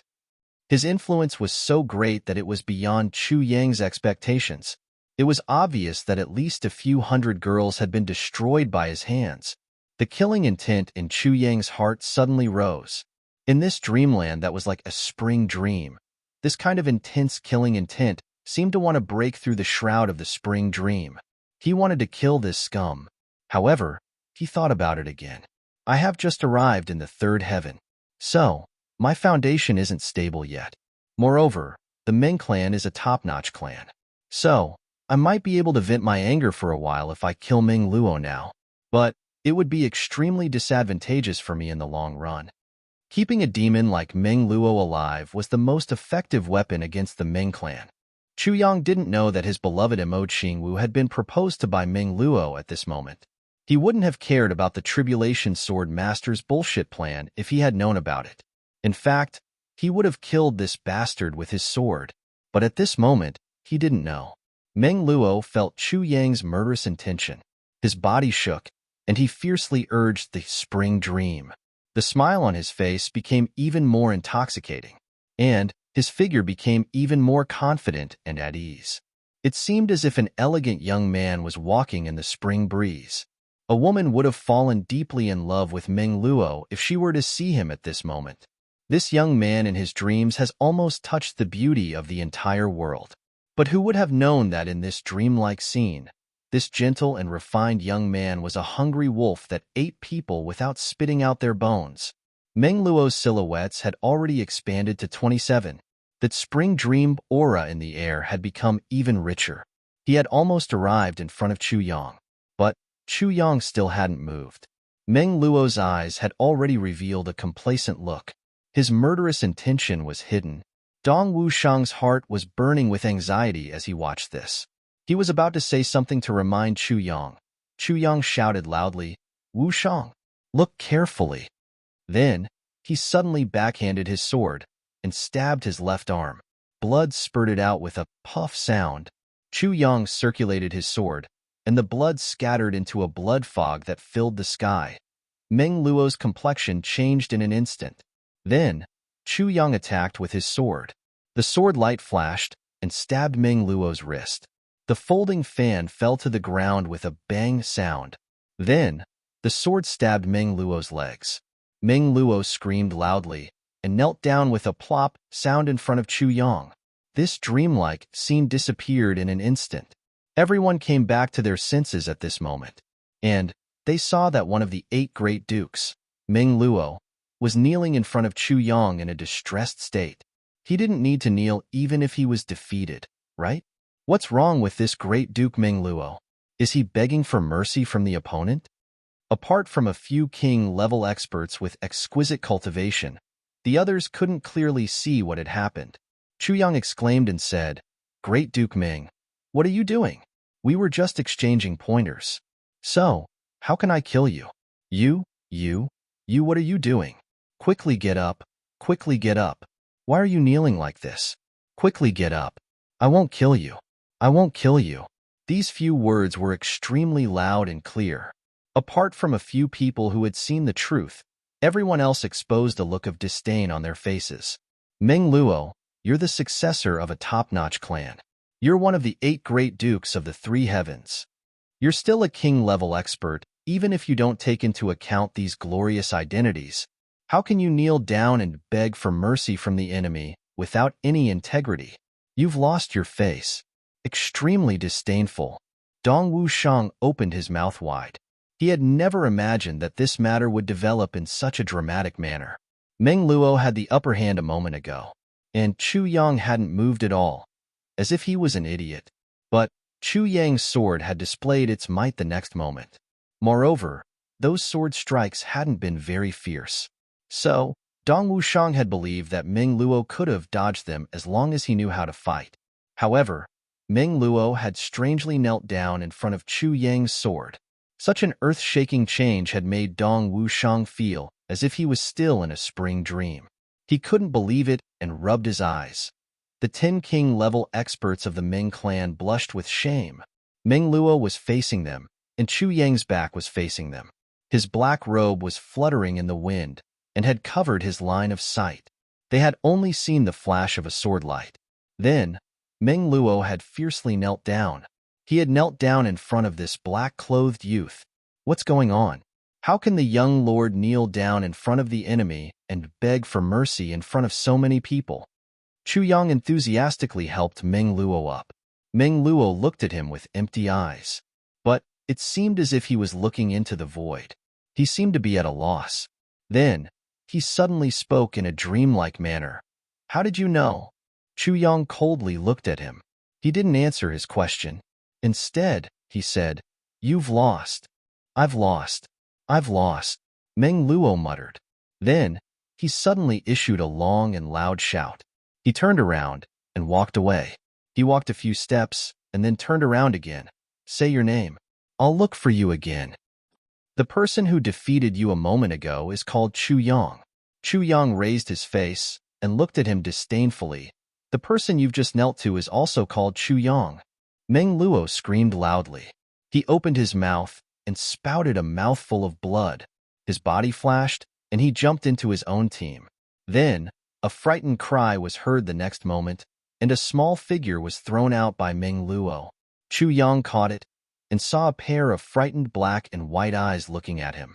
It was the storm leopard's cub. Meng Luo hadn't gone back on his word.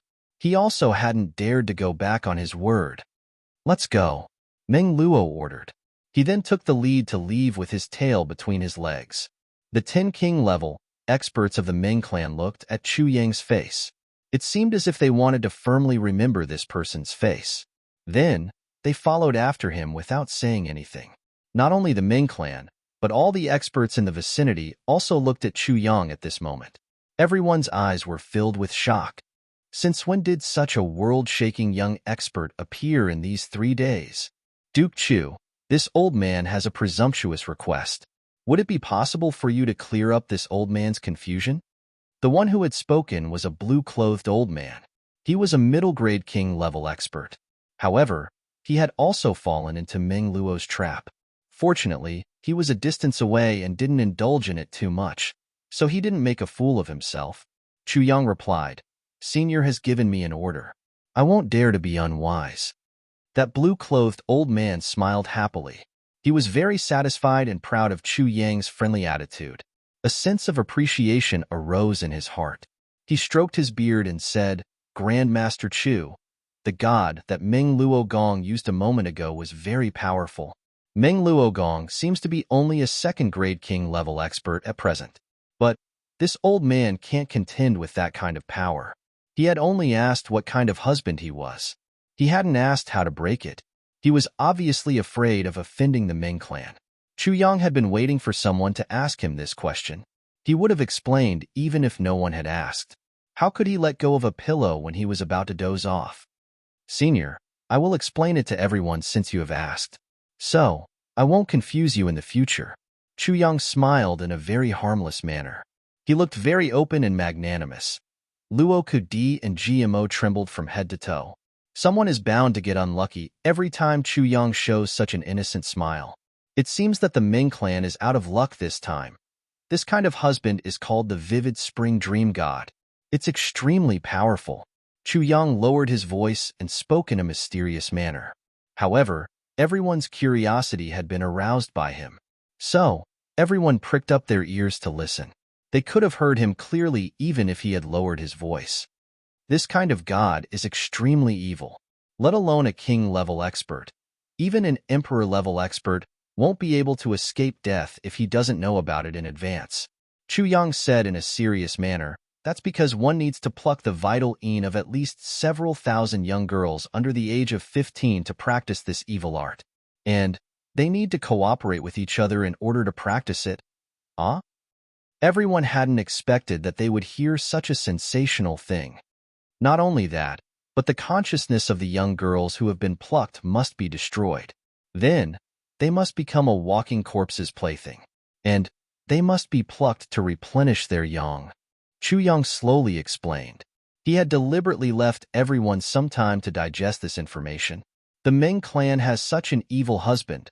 Everyone was filled with righteous indignation. They angrily shouted, "Plucking Yin to replenish yang is already evil enough." But Meng Luo has taken it a step further. And he's specifically plucking young girls? This is a heinous crime. It has reached the point of insanity. The vital yin of these innocent young girls must be plucked out together with their most beautiful fantasies. Then, they must be refined with an evil method. Then, they will become a unique god. Then, they will use this method to make the enemy fall into a beautiful spring-like illusion. Then, they will be slaughtered. Chu Yang slowly explained. Chapter 445. This is absolutely true. You can use any method to verify it. Or, you can check the records of ancient books. Chu Yang insipidly said, "This matter has nothing to do with me because I can break it. Therefore, it doesn't matter to me whether I say it or not." But everyone ha ha ha. An impatient person asked, "How did you break it?" Chu Yang looked at that person with interest and said, "This matter is related to my unique mental cultivation method." That person suddenly became embarrassed. In any case, I still have to thank little brother for exposing this shocking secret. Moreover, you have exposed the true face of the Ming clan. This matter is no trivial matter. We must immediately return and report it to our clans. The blue-clothed old man solemnly bowed and left. Everyone also cupped their fists and bid farewell with heavy expressions on their faces.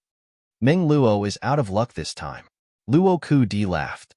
He then said in a gloating manner, "Motherfucker, this bastard is constantly proposing marriage to every small clan.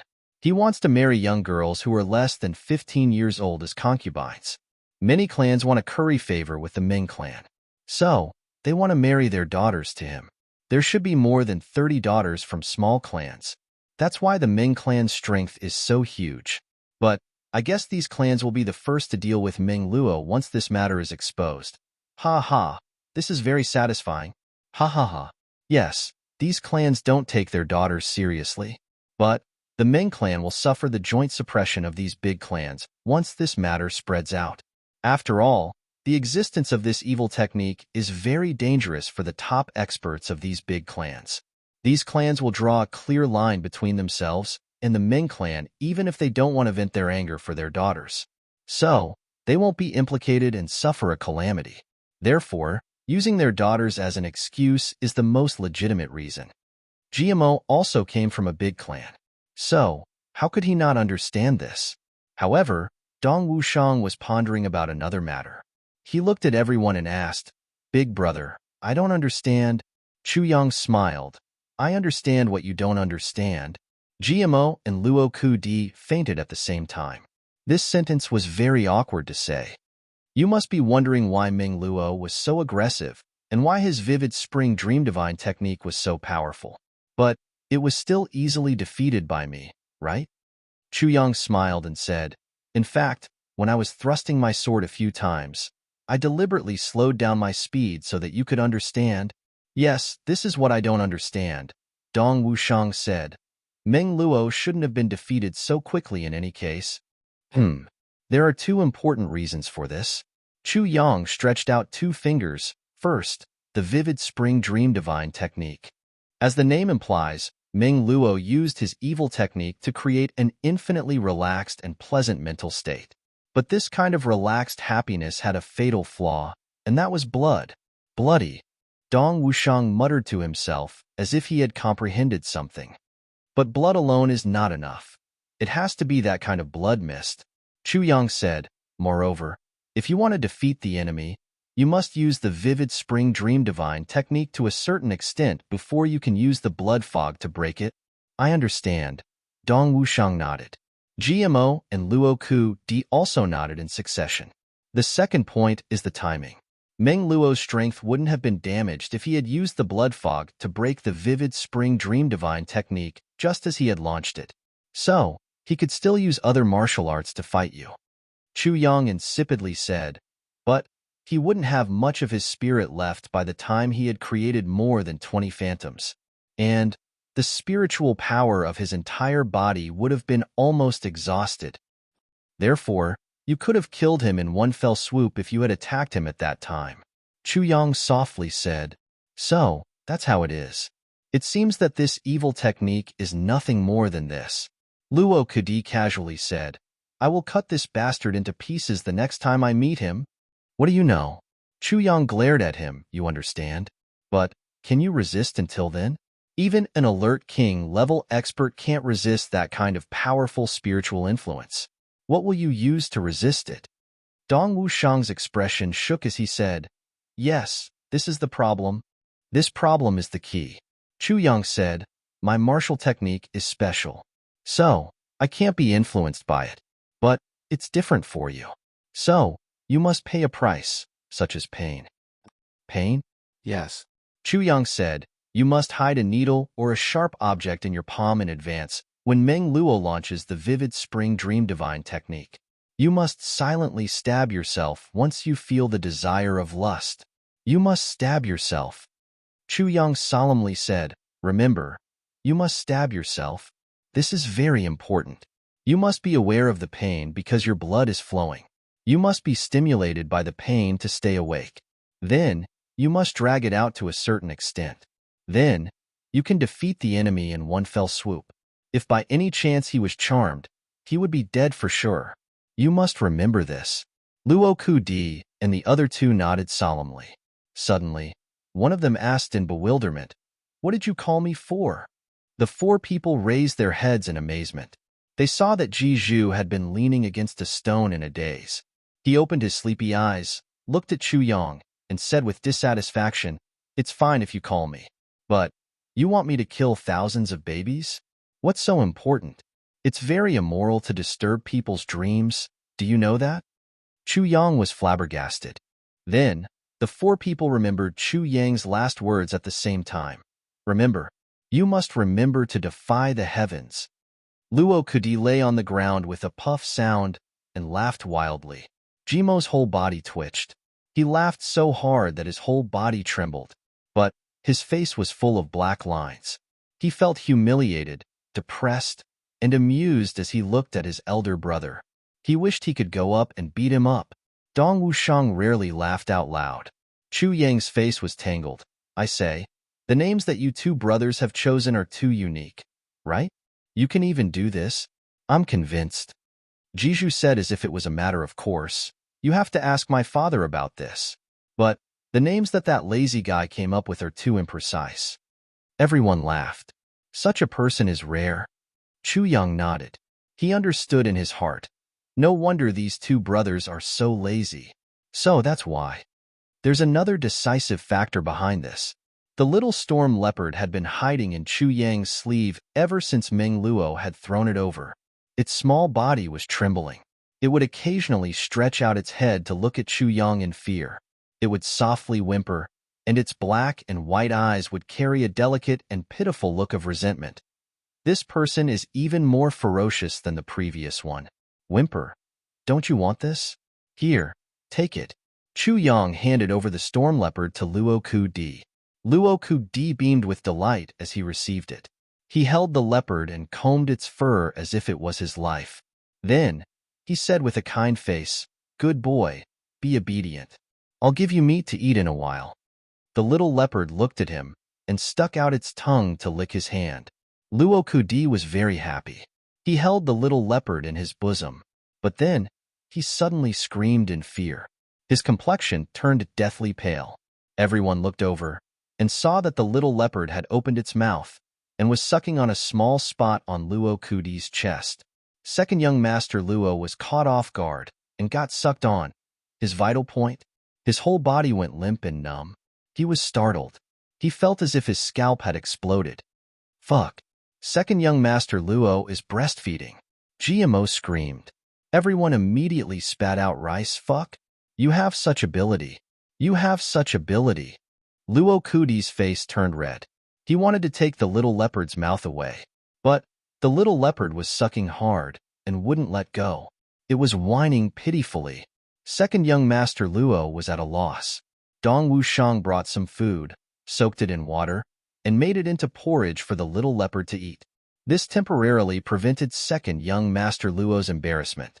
Everyone laughed heartily. Only Luo Kudi was frowning. He scratched his head and looked at the little leopard. He didn't know what to do. He thought that he had snatched a treasure. But he didn't expect that he had snatched a big trouble. The little leopard wants to drink milk. But where do I have that thing? What should I do now? Luo Kudi wanted to return the little leopard to Chu Yang. But Chu Yang firmly refused. Are you kidding me? Why would I take this little guy with me? Be a nanny? Chu Yang would definitely sell it if it was in Chu Yang's hands. Everyone thinks that a 7th grade spirit beast cub is rare. But Chu Yang didn't put it in his eyes. He was thinking in his heart, if I can get a 7th grade spirit beast or a higher grade spirit beast. Everyone joined forces and went up the mountain together. They saw that there was an uproar along the way. Everyone was whispering to each other about something. Hey, have you heard? That Ming Luo is a big pervert. He has raped 5,888 girls so far. A man was beaming with joy. Everyone was dumbfounded as soon as they heard this. Luo Kudi spurted out a mouthful of water. He was feeding the little leopard. But the little leopard got sprayed all over. The little leopard looked at him resentfully. Yes, yes. I heard that Ming Luo likes to eat young girls' hearts the most. Moreover, he wants to eat the world-defying stage heavens raw. Another man added oil and sauce. He's a real beast. I heard that the Ming clan practices this kind of martial art. It's very cruel. Moreover, each of them is good at plucking yin to supplement yang. A man said mysteriously. Another man looked pensive. No wonder. The Ming clan goes to the brothel in a grandiose manner every time. I saw it the last time. Really? That's awesome. TSK. Go together? Don't tell me that they have to compete in endurance in addition to practicing martial arts? Maybe they are shouting for everyone to move together. Haha. A man laughed obscenely. This is nothing. Last time, Meng Luogong snatched a girl from a brothel. He had an argument with someone and almost came to blows. He only knew that it was his father when he met him. So, that's how it is. It's because he is plucking yin to supplement yang. A man said in a serious manner. Crap, is there such a thing? Who won in the end? Did old Ming win or his son win? A gossiper's eyes lit up. Maybe old Ming and his son won together. Another gossiper followed. Chapter 446. Chu Yang and the others laughed so much that their stomachs hurt. However, everyone clearly knew one thing. The Ming clan was done for. Even if they didn't die, their vitality would be greatly damaged. And the origin of all this was because of the few words Chu Yang had said. GMO and the others naturally prostrated themselves in admiration. However, Dong Wu Lei and Jizhu had cautious looks in their eyes. They looked at Chu Yang with fear in their eyes. This big brother Chu is an extremely terrifying person. He only talked about the terror of this evil technique, but he didn't say how to break it. This made the people of Jianghu feel insecure, and all the big clans became vigilant. So, the Ming clan was excluded from this. So, he had ruthlessly cut the Ming clan from its roots, and he had damaged its tendons and bones. His grasp of people's hearts is very accurate. Moreover, the effect of such rumors and slanders was dozens of times more effective than usual in the chaotic world of the three heavens. The fate of the Ming clan was almost predictable. Chu Yang smiled as he listened to these messages. He was also analyzing them. However, his heart was full of interest for the bride snatching competition. This wasn't a small matter. Almost all the big clans were going to fight here. This fight would thoroughly reflect the big camps of the three heavens. And this was what Chu Yang needed. This would help him decide where to start. After all, hearsay wasn't as good as seeing it with one's own eyes. Chu Yang looked at Dong Wu Lei and Jiju along the way. He sighed with emotion in his heart. These big clan's Grand Dukes aren't ordinary people. Jiju had a sloppy appearance. In fact, he was sloppy. However, Chu Yang felt that he was a wise man who appeared to be stupid. He was sloppy on the outside, but he wasn't a fool on the inside. Moreover, his sloppy and lazy appearance had become his best camouflage. He was a person who was pretending to be a pig to eat a tiger. Dong Wu Lei's scheming was deep. Moreover, he was also very suspicious. He was far less straightforward than Dong Wushang.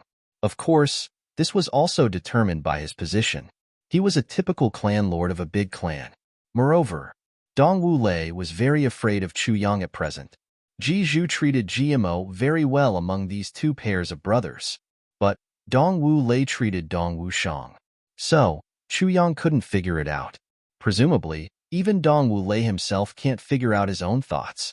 He felt that his brother was close and reliable, but he also felt that his position was threatened.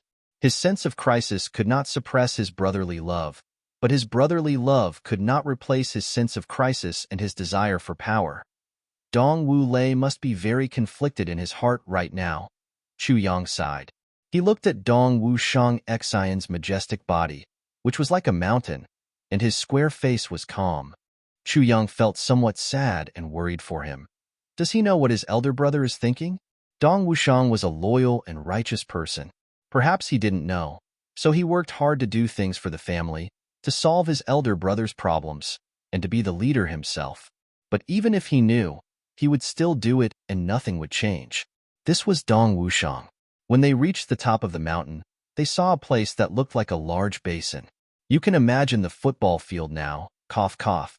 The place was already packed with people, especially on a large platform that had just entered the arena. It was extremely lively. I'll bet that GMO will lose 1,000 taels. A man was jumping up and down, holding a banknote and shouting. He was so anxious that his forehead was sweating. I'll also bet that GMO will lose 10,000 taels, another man shouted. I'll bet that Gao Sheng will win 10,000 taels, a big man shouted. Me too. Black lines appeared on GMO's forehead. He couldn't help but mutter, fuck, this old Wu is so unlikable. Chu Yang stretched out his hand and grabbed a guy who was hurriedly running over. He asked, what's going on? Fuck. Let me go. This old Wu is rushing to place a bet. GMO's odds of winning have already reached 1.5. Fuck. If you hold this old Wu for a while, the price will rise again. This man struggled with all his strength. Chu Yang was stunned and let go of his hand. This man quickly ran over to place a bet. He didn't even have time to see who had grabbed him. GMO, look at you. Your popularity is really... Luo Kadi sighed. Too bad. No one is betting on you to win. GMO gritted his teeth. He looked at Luo Kadi as if he wanted to eat him alive. Others won't bet on me to win. What about you? Who are you betting on? You're going to fight. Luo Kadi beamed with joy and said, of course. We are brothers. So, I'm naturally going to fight.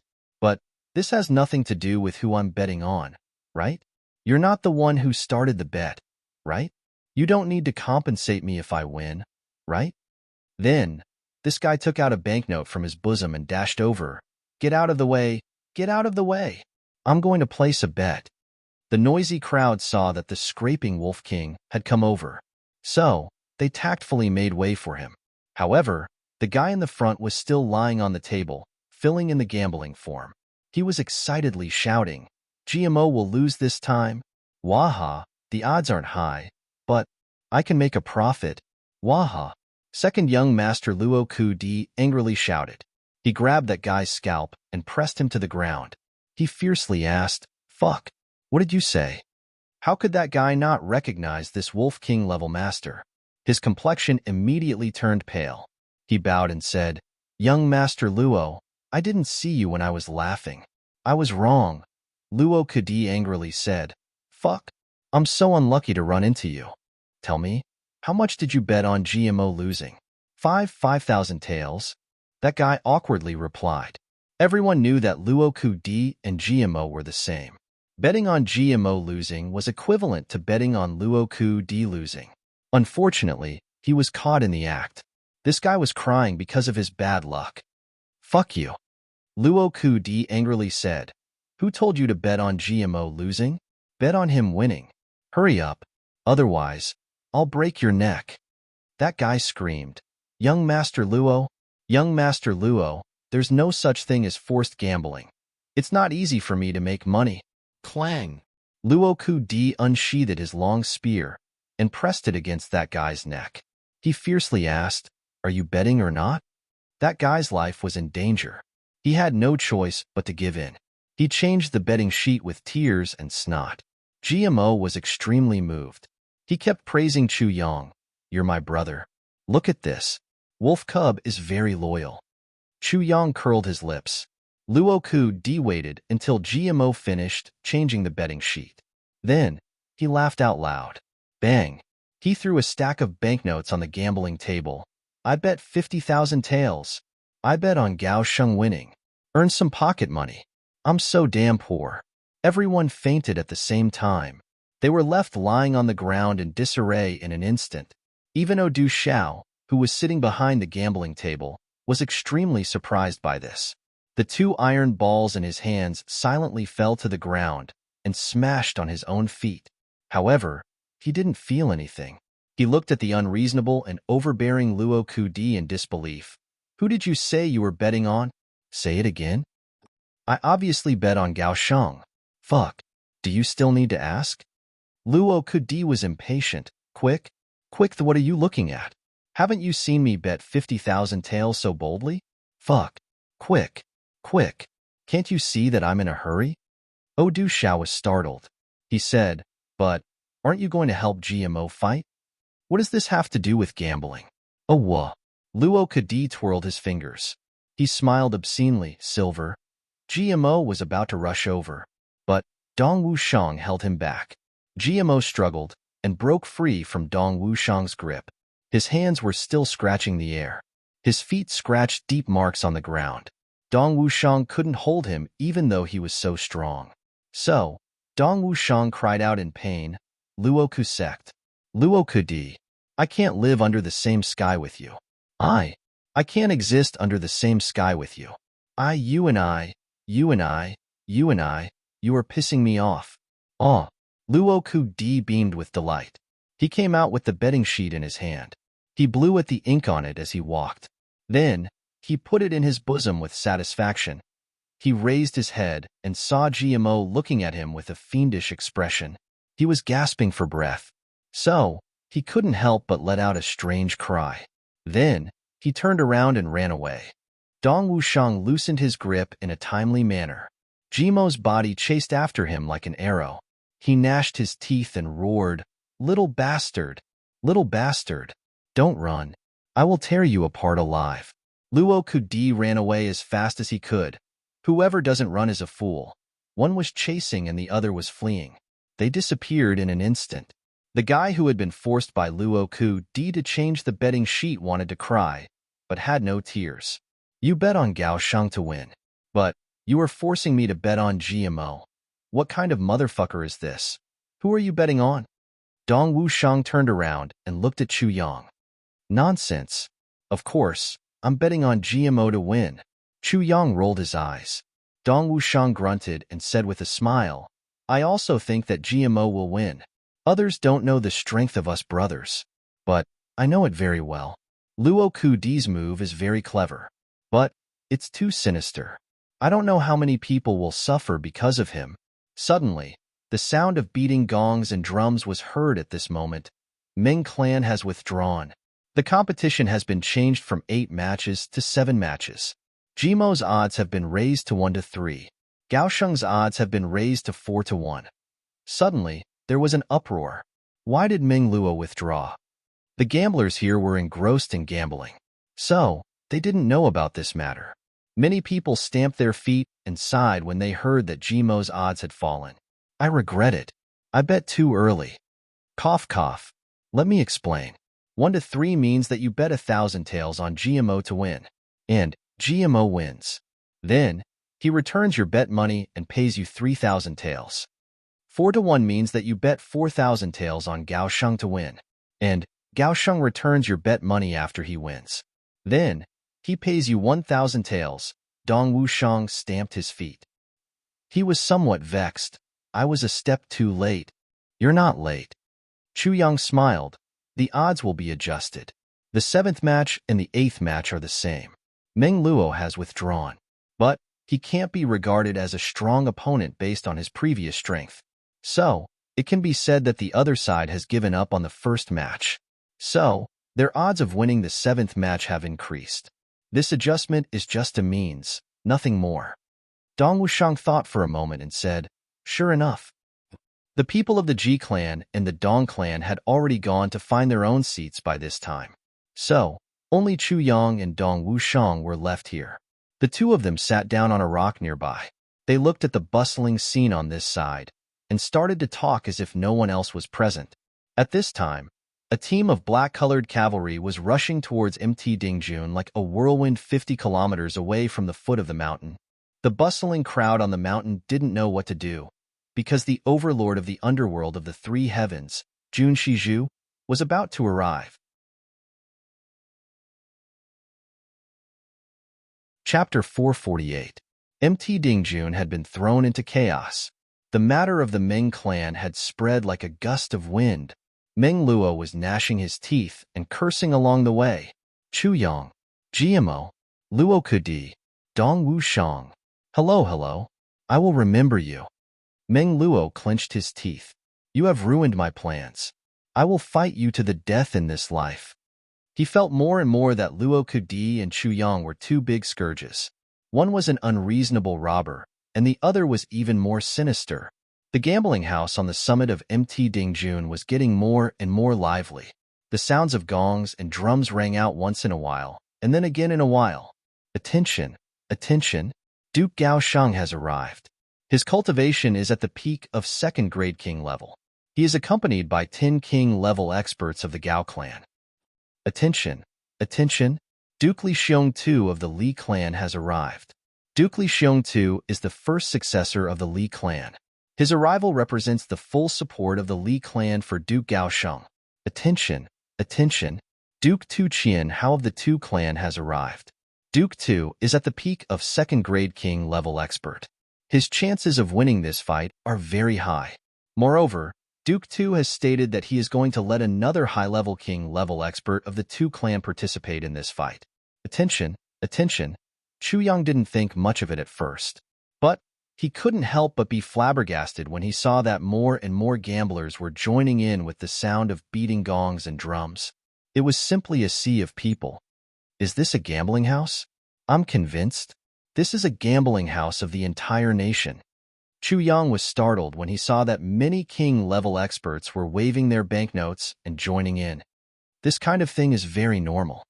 Dong Wushang wasn't surprised. He said, what do the people of the upper three heavens struggle their entire lives for? First, it's for power. Second, it's for strength.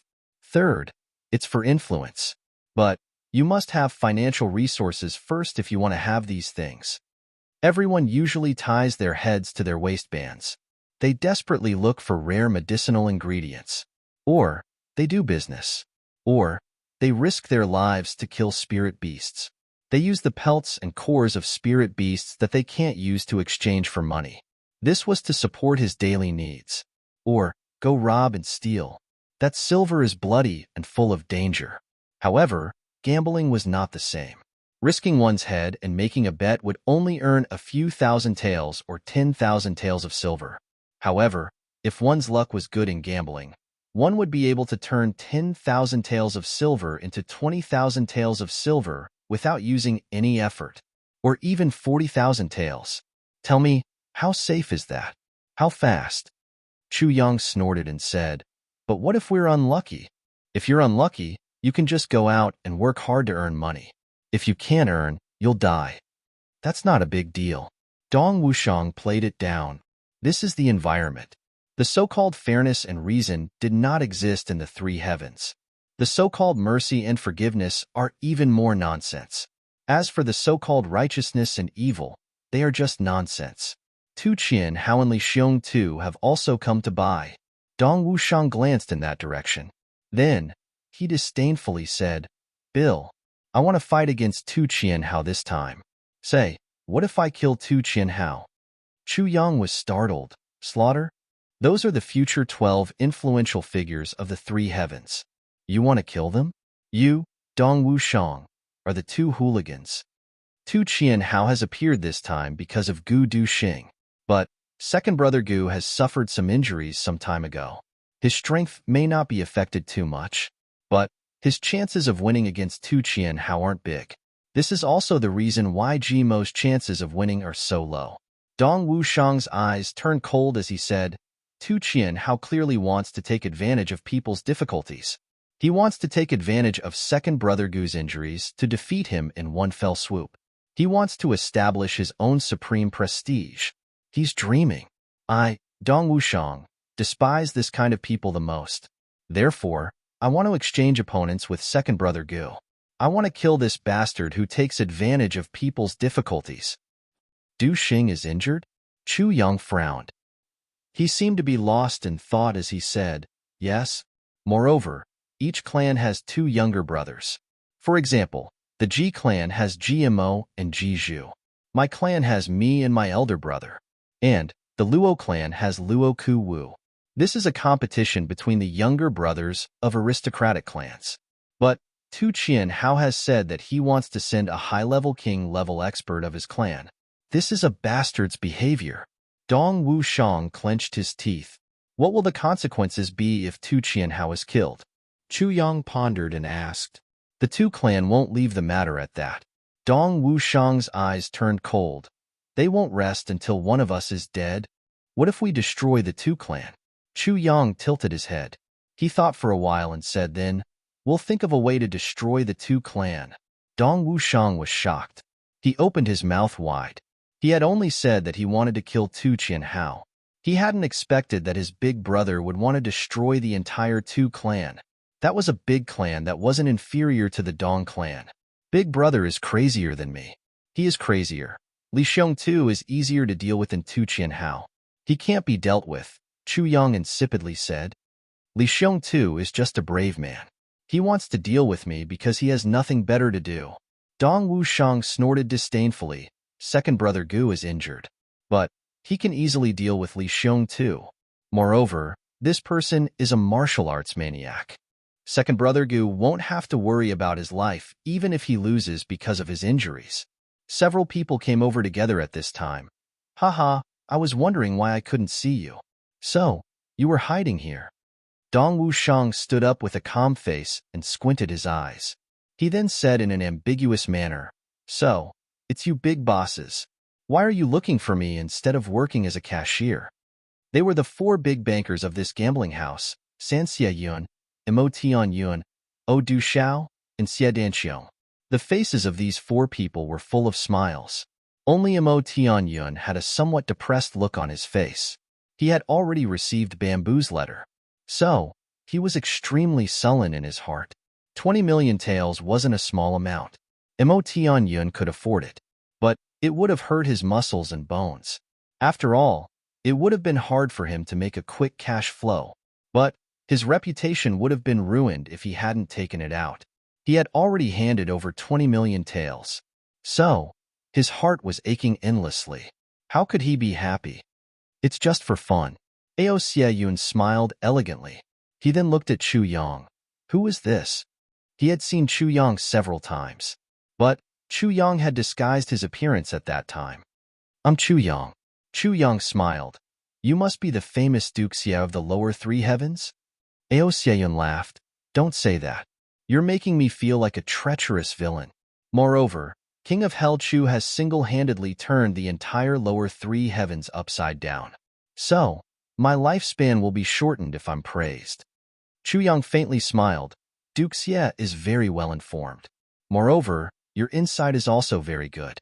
I admire you. He had immediately determined that this Chu Yang was King of Hell Chu just by hearing the two words Chu Yang. He wouldn't have dared to say such a thing if he hadn't done so. That's because Ao Xie Yun's reputation would have been swept to the ground if he had made a fool of himself. Ao Xie Yun smiled and said, Is that so? My insight is good. But I wonder what Brother Chu's insight is like?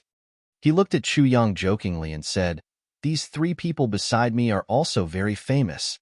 His meaning was very simple. He wanted to see if Chu Yang could recognize their identities.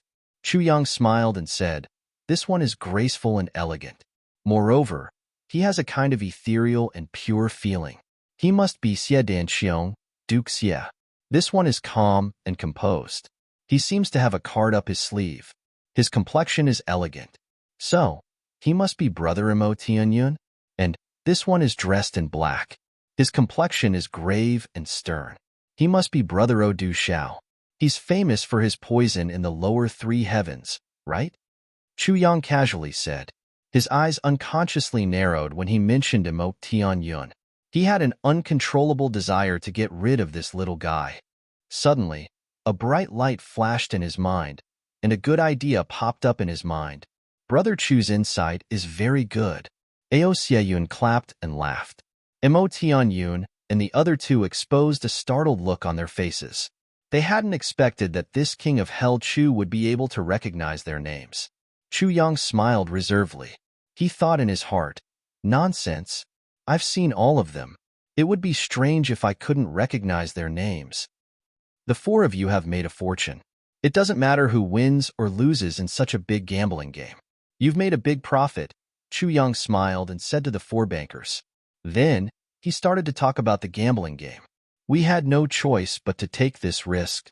Ao Xieyun forced a smile. He then nodded towards Dong Wushang. "Brother Wushang is sure to win Jimo's match. And King-level expert Wolfsword also has a chance of winning. GMO is slightly inferior to Gaoshang, but the battle is bound to be thrilling.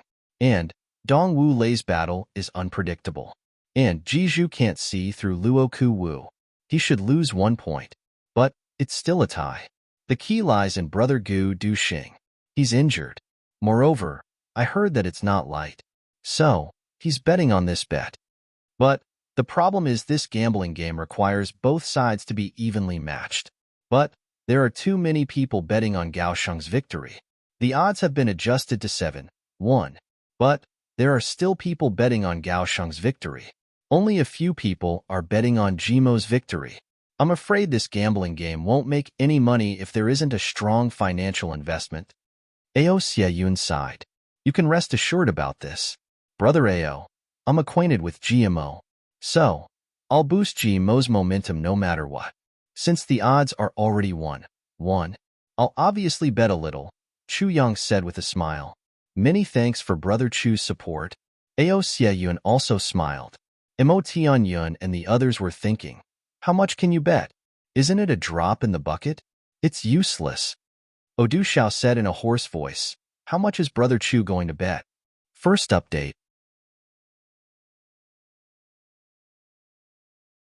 Chapter 449. Odu Xiao took them and counted them one by one. His complexion became more and more pleasantly surprised. He silently counted in his heart when he saw the last one. Then, he suddenly exclaimed, 3,000,000 gold taels? He was shocked by the number he had shouted, and he stood there in a daze. The conversion ratio of gold to silver was 1:100. These 3,000,000 gold taels were equivalent to 300 million silver taels. Who would have thought that Chu Yang would be so ruthless as to bet 300 million silver taels? Now, it was a 1-to-1 loss. The four bankers would have to pay 1.8 billion silver taels if GMO won. Chu Yang had copied these from the Great Zhao's imperial palace. In any case, gold and silver taels could be used all over the world. So, Chu Yang casually took them out to gamble. 300 million. Ao Xieyun and the others turned pale with fright. They immediately gathered around Odu Xiao and looked at the gold taels. Then, they looked at Chu Yang with shocked eyes. Chu Yang smiled modestly and said, "Well, it's just a small game. I want to earn some pocket money." The four elders looked at King of Hell Chu as if they were looking at a monster. "It's just a small game. Earn some pocket money? Motherfucker, is your pocket money calculated in hundreds of millions?" Ao Xieyun shook his head and forced a smile. He said, "A small game. Brother Chu, your style is really... But Brother Chu, we're not outsiders. Jimo's chances of losing this match are higher. So, it's better to think about it." Chu Yang's eyes flashed. He thought, this evil elder is very considerate. His words are beautiful. He said, no need. I believe that GMO will win. Haha, it's only 3 million gold taels even if he doesn't win. It's a very small amount. It's very shabby, very shabby. He looked at Mo Tianyun as he spoke and smiled strangely. Mo Tianyun's mood wasn't good. Chu Yang had taken out so many gold taels. So, the four of them would have profited if they lost. However, he couldn't help but get angry when he heard Chu Yang's words and saw that Chu Yang was looking at him with contempt. He secretly said, "Motherfucker, did I offend you? You're so polite to others. But why do you look at me like this? Do I have a grudge against you?" Mo Tianyun guessed right. Chu didn't just have a grudge against him. Mo Tianyun became angry in his heart. He curled his lips and said, "It's just a small toy. But I wonder how big Brother Chu's toy would be if it were a big one." Chu Yang smiled. However, he was a little disappointed in his heart. I didn't drag these 3 clans down with me. Therefore, he looked at Mo Tianyun meaningfully and said, "Brother Mo, these aren't the 4 of you." Mo Tianyun snorted and said, "If that's the case, does Brother Chu dare to bet with me?" Chu Yang's eyes narrowed dangerously as he said, "What do you think?" Aosia Yun sensed that there was something wrong between Chu Yang and Mo Tianyun. So, he couldn't help but look at them suspiciously. "I bet on Gao Sheng, you bet on GMO, 1-on-1. The odds were 1-1. I will take as many as you have." Mo Tianyun said in a relaxed manner. Xie Danxiong and Odu Shao exposed a displeased look on their faces. Does Mo Tianyun want to take all the food for himself? His table manners were a little unsightly. Good. Chu Yang casually fished out a big stack of gold notes. This stack was much thicker than the previous one. He smiled and said, "I don't have much money here. This is all I have. It's 10 million taels of gold. Brother Mo, we will bet on this as long as you can take it out and take it." The facial muscles of Ao Xieyun, Xie Danxiong, and Odu Shao twitched at the same time. 10 million taels of gold. 1 billion taels of silver. Everything would become Mo Tianyun's if Mo Tianyun could take it out and GMO lost. Of course, if GMO were to win, then Mo Tianyun would lose everything. Chu Yang didn't take it out because the amount was too big. Moreover, the odds were 1-1. So, Ao Xieyun and the others wouldn't have taken it out even if he had full confidence. They would have ended up in a deadlock instead. Now that the odds were 1-1, the other 3 would have only envied Mo Tianyun. So, there shouldn't be any problem. The expression on Mo Tianyun's face suddenly became very wonderful. He was rich, but he couldn't compare with the national treasury of Great Zhao, which was the most prosperous country at that time. He took a few deep breaths.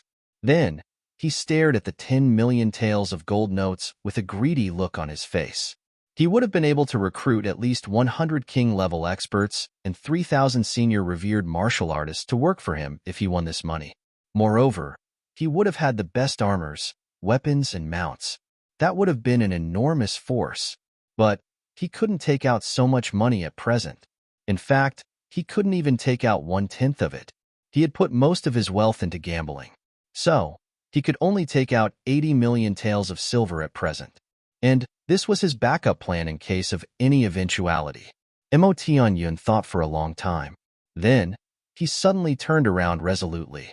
He looked at Ao Xieyun and said, "Brother Ao, I want to borrow some money from you." Ao Xieyun wrinkled his brows. "You motherfucker, you just wanted to kick us aside. But, you still have the nerve to turn around and borrow money? Fuck, how can you not feel embarrassed?" Xie Danxiong and Odu Shao also wrinkled their brows. This Mo Tianyun is willing to do anything for the sake of 10 million taels of silver. He doesn't even care about his face. Ao Xieyun looked at Mo Tianyun and said, "Brother Mo, don't you think it's too rash to borrow money from me under such circumstances? What will happen to our gambling house if I lend you money? Moreover, won't Brother Chu become my enemy?" Mo Tianyun's expression tightened. Chu Yang interrupted and said, "Ha ha, borrow money? Well, as long as you can borrow it. I don't care about 10 million taels of silver. It's just that it's too shameful. Ha ha ha, borrow money? Ha ha, borrow money?" Chu Yang's arrogant demeanor made Ao Xieyun and the others wrinkle their brows. Mo Tianyun's face turned red as he said, "Isn't it just some stinky money? You're just a rich man from the lower three heavens. Do you really think that you can become the boss of the lower three heavens just because you have a lot of money?" Chu Yang snorted coldly and said, "You're right. It's just some stinky money. But you can't even take out this stinky money. What are you showing off in front of me for?" Mo Tianyun snorted. His face turned red as he said loudly, "Brother Ao, I'll use my clan's gold mines as collateral for 500 million taels of silver.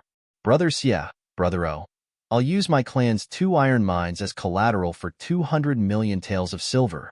The land deeds are here. If I lose, these will all belong to you. If I win, Brother Ao will have 200 million taels of silver, and Brother O and Brother Xie will each have 100 million taels of silver. Just take it as interest. How about it?" Mo Tianyun knew that even if he used his clan's assets as collateral, the three of them might not be willing to lend him money. They would have to give him some benefits. For example, they would have to get a share of this 10 million taels of silver. So he immediately made this promise. Good. The three of them agreed at the same time. It didn't matter if they won or lost. The value of the Mo clan's gold mines and iron mines was far more than what Mo Tianyun had said. Even though he was very confident, Mo Tianyun was still taking a big risk. After giving the 3 land deeds to Ao Xieyun and the other 2, Mo Tianyun immediately searched his body. He borrowed 100 million taels of silver, added 80 million taels of silver, added 2 purple crystals, 3 gems, and 12 jade pendants. He had a total of 1 billion taels of silver. Mo Tianyun would lose his family fortune if he were to lose this match. He was also taking a risk. Moreover, he was certain that he would win, because he knew very well that Gu Duxing's injuries were caused by Mo Tianyun, leading the experts to ambush him. His injuries were not light. Even after half a year, he might not be able to recover. Right at this moment, a laughter was heard. A person said, "If you don't mind, how about this Duke be the witness?" Before the voice even faded, everyone only saw a blur in front of their eyes. A tall figure in green silently landed on the field. He had an arrogant smile on his face. He stood in the field with his arms crossed. His 2 feet stepped on the pile of banknotes as if he was stepping on trash. He smiled disdainfully. Facing the 5 Grand Dukes of the 3 heavens, he was still insufferably arrogant. It was as if he didn't put them in his eyes. Duke Wei. It was actually this terrifying character of the 3 heavens. It's time for the second update. I'll continue to write. I'm begging for monthly votes.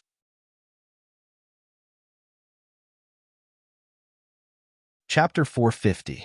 Ao Xieyun and the other 3 revealed a look of fear in their eyes. They smiled and said, "With Duke Yu's guarantee, of course we can rest assured." However, their hearts were beating like drums. How did this terrifying guy appear here at this moment? Didn't he leave after he withdrew from the bet? Duke Yu laughed and said, "I didn't expect my character to be so strong. Everyone trusts me so much. This is a great thing for me." Then, he tilted his head and looked at Chu Yang.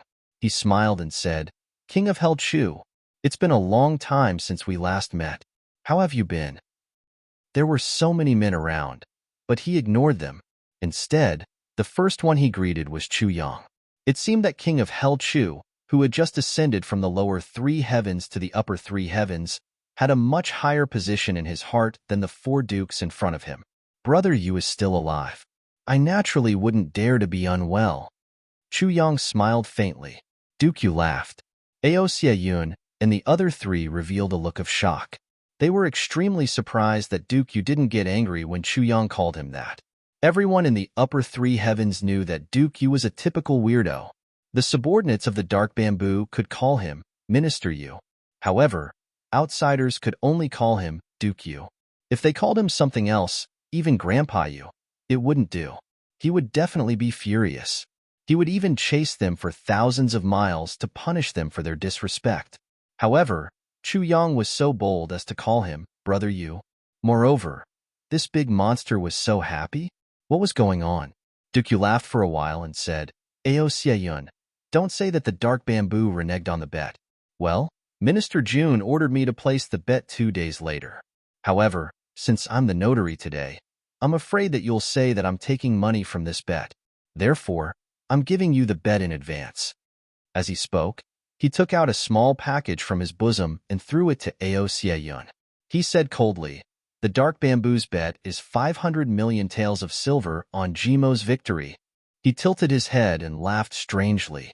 He said, "I seem to have heard that it's 1-to-1? Wahahaha. Now, even if I lose, I'll be satisfied. If I win, I'll make a big profit." The faces of Ao Sieyun and the other three instantly turned ugly. It was as if he had suddenly stepped on cow dung while walking on the road, and then fell down with his mouth open. Then, he ate the cow dung that he stepped on. The gambling house had already been opened a month in advance. So far, the total number of bets on Gao Sheng's victory was only 500 million. Even if the gambling house started in 2 days, it would be incredible if the bets increased by another 200 to 300 million. However, the number of people who bet on Jimo's victory was pitifully small. The four of them had been worried that they might not be able to make ends meet. Therefore, they raised Jimo's odds. But they didn't expect that after raising the odds, the casino didn't make any money. Instead, they bet 800 million. Chu Yang's 300 million was already very strenuous for this gambling house. However, the Dark Bamboo had also bet 500 million. If GMO were to win, then the four great clans would have to pay a total of 8 billion. Even if they could gather 1 billion here, the three families would have to come up with another 38 billion. That was equivalent to 1 billion each. That was an astronomical figure. There was no doubt that the Mo clan would be crippled if Gao Sheng were to lose. Ao clan, Xie clan, and O clan would also be half crippled. The Ao clan's strength was a bit stronger, so it would only suffer some minor injuries. However, the other two clans would be half crippled. This price was a bit too high. It would be even more impossible for them to renege on the debt if GMO were to win. Who would dare to renege on the debt of Jun Shizhu and Dukyu in the entire three heavens? Even if they didn't renege on the debt, they would still have to worry about collecting protection fees. What? You don't want to accept my bet? Dukyu's complexion turned ugly. My silver. Isn't it silver? Is it stone? Dukyu is joking. Since we've opened the gambling house, we'll accept it no matter how big the bet is. The four of them laughed and said, "Then, let's open the betting list." Dukyu rubbed his hands and said, "Open the betting list for King of Helchu as well. We'll split it and go drinking." Ao Sieyun and the other three frowned as they watched Dukyu, and Dukyu swagger away with the betting list. There's something wrong with this matter. Why do I feel as if I've fallen into a trap? Ao Sieyun frowned. Odu Zhao's complexion turned heavy as he said, "Where did they get such great certainty that GMO would win? 800 million at once. Plus, that King of Helchu's 1 billion. It would be 8 billion. Mo Tianyun insipidly said, "Let's calculate it now. Gao Sheng and Gao Liang will fight on Gao Sheng's side. Li Xiong Tu and Li Hong Tu will fight on Li Clan's side. Tu Qian Hao and Tu Wan Cheng will fight on Tu Clan's side. Tu Wan Cheng's appearance is somewhat against the rules, but Tu Clan doesn't have two dukes, so it's pardonable. Moreover, Gao Ming will be added to Gao Clan's side. These are the 7 people who will fight on Gao Clan's side." Ao Sieyun said, "Over there are GMO, Jizhu, Dong Wushang, Dong Wulei, Luoku Di, Luoku Wu, and Gu Duxing. Gu Duxing is seriously injured in this match, so it's tantamount to his defeat. GMO has no hope of victory against Gao Sheng. Luoku Wu will lose no matter who he's up against. This means that GMO has already lost 3 matches. And Tu Wancheng is a king-level expert of the previous generation. He has a good chance of winning no matter who he's up against. Gao Sheng has already won 4 matches. Li Xiong Tu can also win 1 match. And there are only 2 people who have the best chance of winning on that side. They are Dong Wushang and Luoku Di. And Luoku Di will have to face whoever he's up against." Ao Sieyun squatted down and drew a map on the ground. He repeatedly shook his head and said in a puzzled manner, "No matter how you look at it, GMO will lose." Xie Danxiong's complexion was heavy as he said, "There must be something that we can't calculate. Otherwise, King of Hell Chu and Dark Bamboo wouldn't have sent money together. King of Hell Chu can reluctantly say that it's for Jimo's sake. But Dark Bamboo has no reason to meddle in this matter. Ao Xieyun quietly stood there and pondered. Then, he slowly said, "It's over. I don't want to do this kind of thing again in the future. It doesn't matter if I win or lose. Moreover, Ao Xieyun, won't be there as long as Mo Tianyun is there. You can leave if I'm there." Mo Tianyun was startled. He sneered and said, "What? You feel that I've implicated you now? But why didn't you say that when you thought that you could make money? Moreover, are you so sure that we'll lose this time?" Ao Xieyun didn't speak. He coldly glanced at Mo Tianyun. Then, he turned around and walked out. He stopped after he had walked 7 or 8 steps. Then, he said without turning his head, "It's not about winning or losing this time. It's just that I feel very uncomfortable when I'm with you." Then, he walked out. He walked out in a relaxed manner. Xie Danxiong sighed. He and Odu Xiao looked at each other. Then, both of them exchanged glances and said, "Brother Mo, it's useless to say anything now. We've already received the bet. So, let's wait for the final result." Mo Tianyun's complexion was gloomy. He slowly stood up and said, "I'm going to tell Gao Sheng that he can get 10% of the bet as long as he wins this time. And the 3 of us will share this 10%.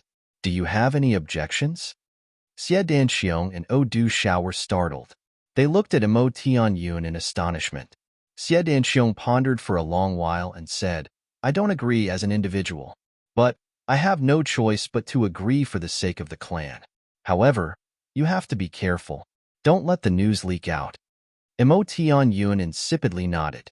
Then, he turned around and left. The remaining 2 people smiled bitterly at each other. Xie Danxiong said, "Du Xiao, what do you think?" Odu Xiao pondered and said, "We won't win honorably even if we win this way. This makes me feel very uncomfortable." Xie Danxiong sighed softly and said, "What do you think if we win?" Odu Xiao looked at him and said, "Share the profits equally with GMO and the others?" "No. You'll become a lifelong enemy if you give him money if you do that. And you'll become a lifelong enemy." Xie Danxiong insipidly said, "I'll owe GMO a favor if we win. Then, I'll look for an opportunity to help him. What do you think?" Odu Zhao's eyes lit up as he said, "Good idea." Jianghu was a place where gratitude and resentment existed. The decision of Xie Danxiong and Odu Xiao was an appropriate reflection of the diplomatic policy of the aristocratic clans. "I won't offend you because I'm afraid that you'll fight me to the death. So, I won't deliberately get close to you. I'll arouse other people's suspicion. I'll have a reason to get close to you if you're strong. I'll follow everyone and trample on you if you're down and out." This was equivalent to the rule of the 3 heavens. Xie Danxiong nodded and said, "We'll go to encircle and annihilate the spirit beasts after this gamble. And the 3 heavens will become more and more chaotic. It will almost reach the peak of chaos. So, there will inevitably be a unification. Or, several clans will be purged after the chaos, and everything will return to a peaceful state." Odu Xiao also sighed. "Isn't this the real purpose of our gambling house? But who would have thought that it would be so big? We only wanted to collect some of the wealth of those scattered people. Then, we would recruit them and expand our forces. But the gamble is so big that even our clans have been implicated." Xie Danxiong remained silent and said, "Our clans will become weak if Gaosheng loses after this. So, we'll have no choice but to live in seclusion. We'll immediately return to our clans after the encirclement and annihilation of the spirit beasts. And we'll do our best to protect our clans." Odu Xiao frowned. "I'm afraid that we won't be able to avoid it even if we live in seclusion. Don't forget that the master of Calamity Sword is still hiding in the dark." Xie Danxiong was startled. He then sighed. Both of them sighed and walked back. "This 500 million bet is a gift for you. It's a big gift. Minister Jun said that only Minister Chu's brother can receive it." Duke Yu slowly said while walking. "It's a big favor." Chu Yang was silent for a long time. Then, he smiled. "Your Minister Jun is very courageous."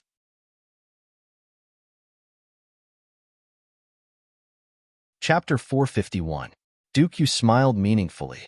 He looked at Chu Yang and said, "Come, let's talk at my place." At Duke Yu's residence, Duke Yu served food and wine and drank with Dong Wushang and Chu Yang. Although Dong Wushang had heard of Duke Yu's fierce reputation, it was his first time meeting him. However, he remained calm and collected.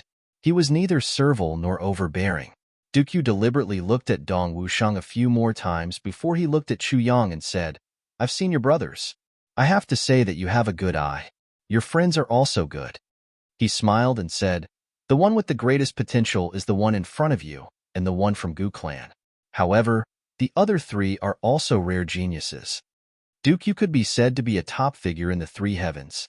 Even he said such words. It could be seen that he valued Chu Yang's brothers very much.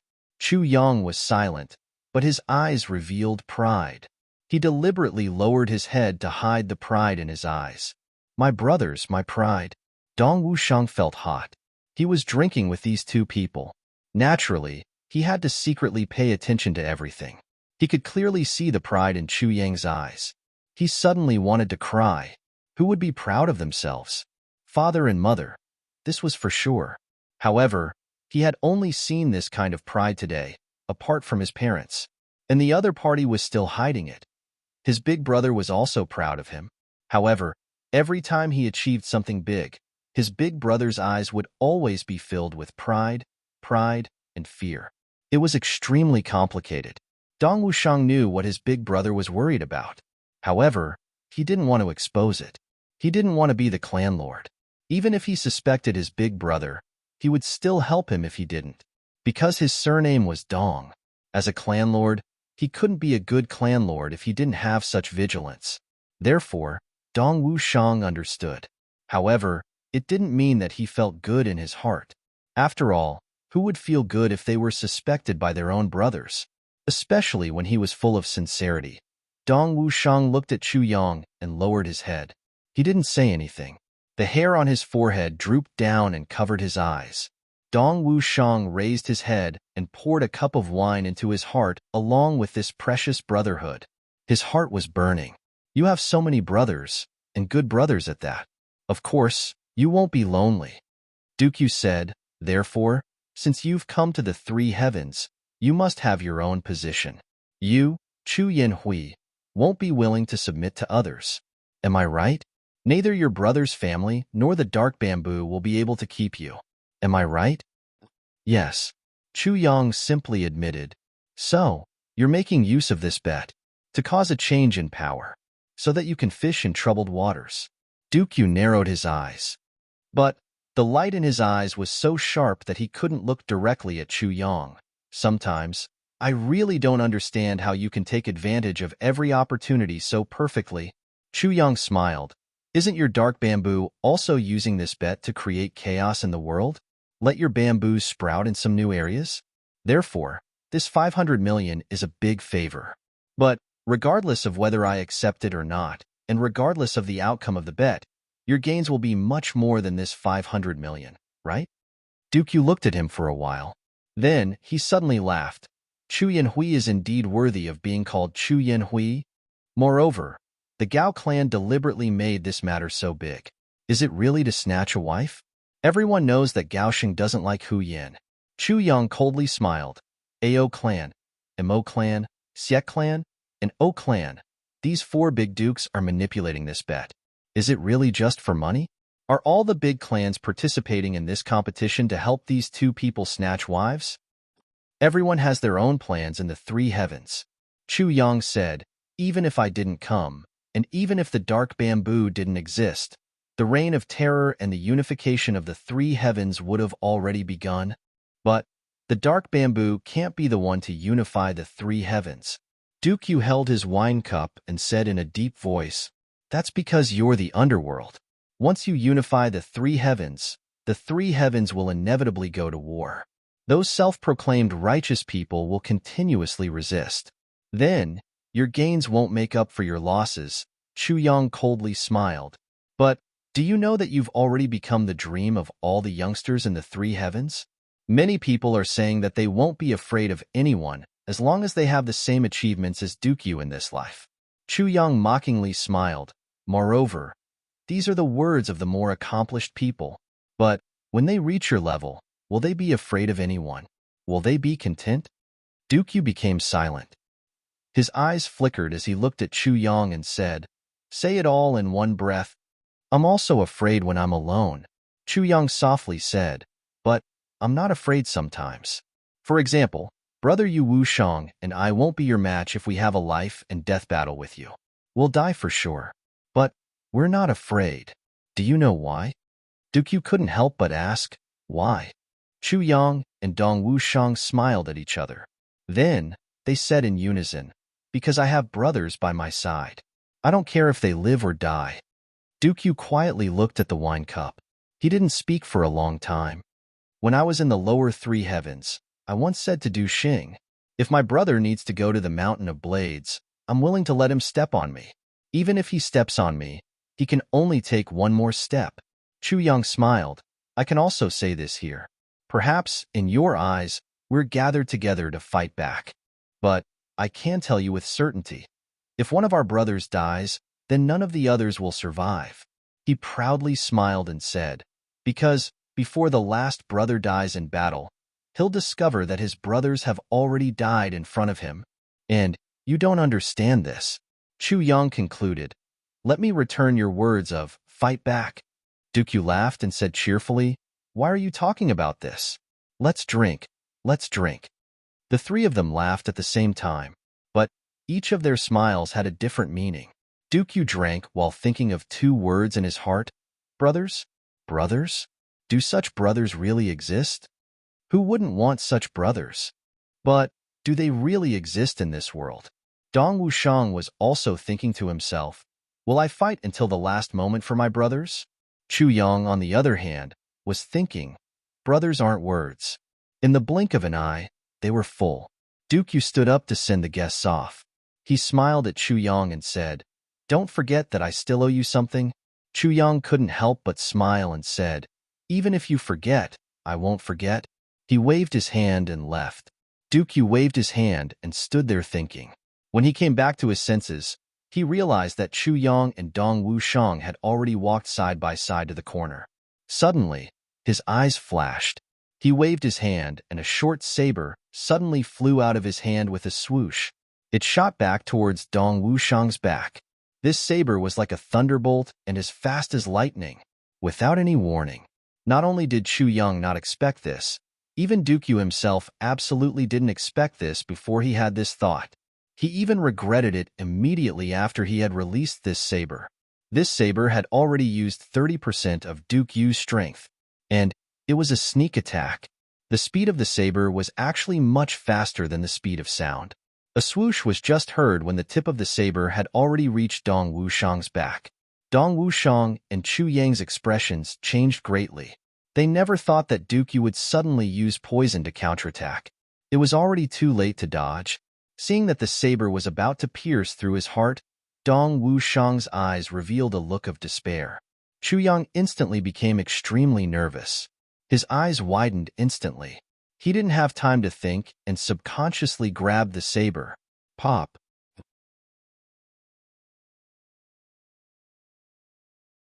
Chapter 452. The blade of the flying knife was caught by Chu Yang. The sharp blade came into contact with Dong Wushang's flesh and blood flowed out. However, the remaining force was still extremely strong. It carried Chu Yang's right hand and continued to rush towards Dong Wushang's back. However, the speed of the flying knife finally slowed down. It only slowed down for a moment. Chu Yang's body was also thrown to one side by this violent force. He didn't have time to think. He screamed and stretched out his left hand without thinking. He grabbed the tip of the knife tightly. The tip of the knife broke through Chu Yang's palm bone. His heaven-splitting divine technique was broken through in an instant. Blood spurted out. Chu Yang's wrist turned to the side. He used his bones to hold the blade tightly. I must block it. If I can't block it, my brother will die. This was the only thought left in Chu Yang's mind. He didn't even think that this was Dukyu's hand until now. At this time, the sword spirit reacted. He immediately moved. Then, the strength of the flying knife was still as violent as before. It carried Chu Yang's body and slammed into Dong Wushang's back. The two of them flew out together. The flying knife pierced through Chu Yang's hands like candied haws. It then pierced into Dong Wushang's body. After some buffer, it deviated and pierced into Dong Wushang's shoulder. The two of them were pierced together by this flying knife. Fortunately, the sword spirit blocked it at the last moment. Otherwise, this flying knife would have pierced through Chu Yang's palms and pierced into Dong Wushang's back. Chu Yang fell down. He immediately jumped up and pulled the knife out of Dong Wushang's shoulder. His hands were still pierced together. However, he didn't have time to deal with it. The anger in his heart had reached a boiling point. He suddenly jumped up and roared furiously. Why? Dong Wushang suddenly jumped up from the ground. When he saw that Chu Yang's hands had been pierced by the flying daggers, his eyes suddenly widened in anger. He let out a wild roar and pulled out the black saber that weighed 570 kilograms. His eyes were bloodshot. His body suddenly flew up and turned into a streak of black lightning. He disregarded all consequences and pounced towards Dukyu. This saber was thrown out without any care for defense. The intense anger of being deceived made Dong Wushang lose his mind at this moment. Blood was spurting out from his shoulder, along with the violent circulation of his spiritual power. However, he had already forgotten all of this. Despicable man! What a disgrace to the name of an expert! You actually took advantage of my unpreparedness to launch a sneak attack. My brother, my boss, in order to block the blade for me, both of his hands were crippled. Dong Wushang had forgotten everything at this moment. He only knew that he had to kill the person in front of him.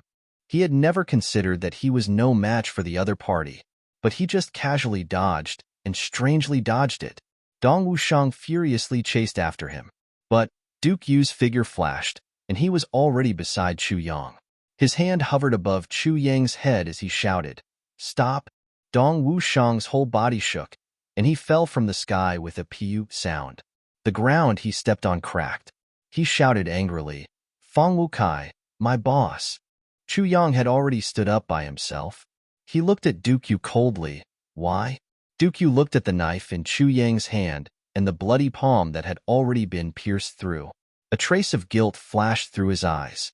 He stretched out his hand and quickly pushed the flying knife away from Chu Yang's hand. The speed was so fast that Chu Yang didn't even have time to react. Dukyu looked at the blood dripping from the blade and let out a long sigh. Chu Yang snorted coldly and suddenly said angrily, "Fuck you. Are you testing us?" When he thought of this, he suddenly became so angry that his whole body trembled. This bastard, just because he didn't believe my words, he actually used such a cruel method to test us? When he thought of how Dong Wushang would have become a corpse if he had hesitated just now, he couldn't help but feel scared. His anger towards Dukyu also rose like a flame. Dukyu still looked deeply at the knife, and his face was full of disappointment. He sighed softly and said, "I'm sorry." As a peerless figure of the three heavens, this was the first time in his life that Dukyu was apologizing. He continued, "Just now, you said that your brothers would follow each other in life and death. I didn't believe you." He sighed deeply and said, "But this time, I believe you." He laughed self-mockingly and said, "Who asked you to be so proud?" He sighed deeply again and said in a low voice, "Why don't I have such brothers? If I had them, I wouldn't be afraid of anything." Dong Wushang had already arrived in front of Chu Yang at lightning speed. Boss, your hand." He suddenly shouted, "Dukyu, you son of a bitch. I'll kill you." Chu Yang's hand had two horrifying holes. His 10 fingers were almost all broken. His flesh was badly mutilated, and it was too horrible to look at. Chu Yang stretched out his hand and stopped Dong Wushang. His hand was bleeding, but he had already regained his composure.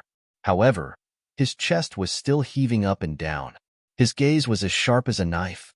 "Brother Dukyu, I want an explanation. Otherwise, if I don't die today, the dark bamboo will not be left alive. I can do it if you want to." Explanation? Dukyu smiled. "All right, I'll listen to your explanation." Suddenly, he flipped his hand, and the flying knife pierced 10 big holes in his arm. Then, He bit the knife and pierced another 10 holes in his other arm. Fresh blood flowed out. Dukyu stood straight, and his expression didn't change. He spat out the flying knife. The flying knife turned into a white light and flew out with a schwa sound. It actually pierced deeply into the mountain rocks until the hilt was visible. This knife is stained with my brother's blood. I'll abandon it, Dukyu said lightly. There's another explanation. Before you and your brothers break through to the martial saint level, I can be your sparring partner. I can help you break through. If you're still not satisfied, you can come and destroy the dark bamboo. Martial saint level? Doesn't this mean that Dukyu admitted that he was a martial saint? No one in the three heavens knew Dukyu's true strength, but no matter how strong their guess was, they would never guess that this terrifying person in the three heavens was actually a martial saint. One had to admit that this temptation was quite big. Dong Wushang didn't listen at all. He said furiously, "Nonsense! Is my brother's blood going to flow just like that? Who cares about the martial saint level? What you've said is not even worth the blood of my boss." Wushang! Chu Yang shouted and stopped Dong Wushang. Dukyu's probing was true. Although his methods were too vicious, the compensation he gave made Chu Yang very tempted. With Dukyu as the #1 super sparring partner, the strength of these brothers would increase by leaps and bounds in a single day. He lowered his head and thought for a while. Then, he turned to Dukyu. "Brother Yu, what would have happened if I didn't block it?" "Didn't block it?" Dukyu coldly snorted. "When I was giving out the blade, I purposely gave you a chance to block the attack for your brother. If you were only boasting about Brother Yuan in front of me and didn't block the attack, the two of you would have already become corpses." He smiled coldly. "No one can deceive me like this in front of me." Dukyu sighed and said, "I also regretted it after I threw out the saber." He insipidly glanced at Chu Yang. It seemed as if he was explaining, apologizing, or envious of Chu Yang. In short, he used an extremely complicated tone and slowly said in a low and deep voice, "I don't even have half a brother like you in my generation." Then, he said, "You can hate me or blame me." His body floated up and disappeared with a whoosh. A sigh came from the air. "I'm very envious of you brothers." Chu Yang didn't even have time to vent his anger before he disappeared without a trace. He couldn't help but curse and said, "Let's go." He stretched out his hand, and an incomplete version of the heavy pill appeared in his hand. He threw it into his mouth. This time, the saber wound was very serious. His fingers were almost cut off. Other than the heavy pill, no other medicine could heal so quickly. Chu Yang was very angry when he thought of this inexplicable assassination. But he didn't know whether to laugh or cry. No wonder Dukyu was regarded as a scourge in the dark three heavens. This person's evil nature and unreasonable behavior were really unique. Dong Wushang gritted his teeth. His eyes were red. He was very unwilling to accept this. Looking at his appearance, he wanted to go back and ask Dukyu for help. Chu Yang sighed and said, "Wushang, your temper. You have to be careful. When it's time to risk your life, you will naturally risk your life. But when it's not time to risk your life, you will risk your life. You have to remember this." Dong Wushang shivered. It was as if cold water had been poured on his head. He became clear-headed in an instant and said, "Yes, big brother." He walked over and carefully supported Chu Yang as they walked out. After walking a few steps, he suddenly turned around and said loudly, "Dukyu, I can't beat you now. So, I'm leaving. But one day, I will make you pay for this stab." After he finished speaking, he waited for a while. Seeing that Dukyu didn't respond, Dong Wushang snorted and strode away with Chu Yang. In the bamboo house, Dukyu had a complicated expression on his face. He looked at the wounds on his arms and sighed in disappointment. Looking at the backs of the two leaving side by side, Dukyu suddenly felt very warm in his heart. It was as if the backs of the two made him feel that, with each other by his side, there was really nothing to worry about. They weren't even afraid of death. Dukyu's heart was filled with deep envy. He sighed softly. Then, he slightly operated his martial power and looked at his wounds. Suddenly, two blazing white lights emitted from his eyes. The white lights shone on his wounds. Suddenly, Those terrifying wounds closed up and healed at a speed visible to the naked eye. Dukyu felt that he had never been so honest in his life. The moment he made his move, he really regretted it. If Chu Yang hadn't blocked it, he would have killed the two of them. But Chu Yang had blocked it. He had blocked it subconsciously. Dukyu was very shocked at that time. He remembered Chu Yang's words. If my brother wants to cross the mountain of swords, I'm willing to let him step on me, even if stepping on me can only take one step forward. Before the last brother dies in battle, he will find that the other brothers have already died in front of him. Because I have brothers by my side. I'm not afraid of death. I'm not afraid of anything. Thinking of the two determined faces that were emitting sincere pride when they said these words, Dukyu suddenly felt very lonely in his heart. That was why he blurted out the promise that he would be her sparring partner before she reached the saint level. There had never been a martial saint who was willing to be someone's sparring partner.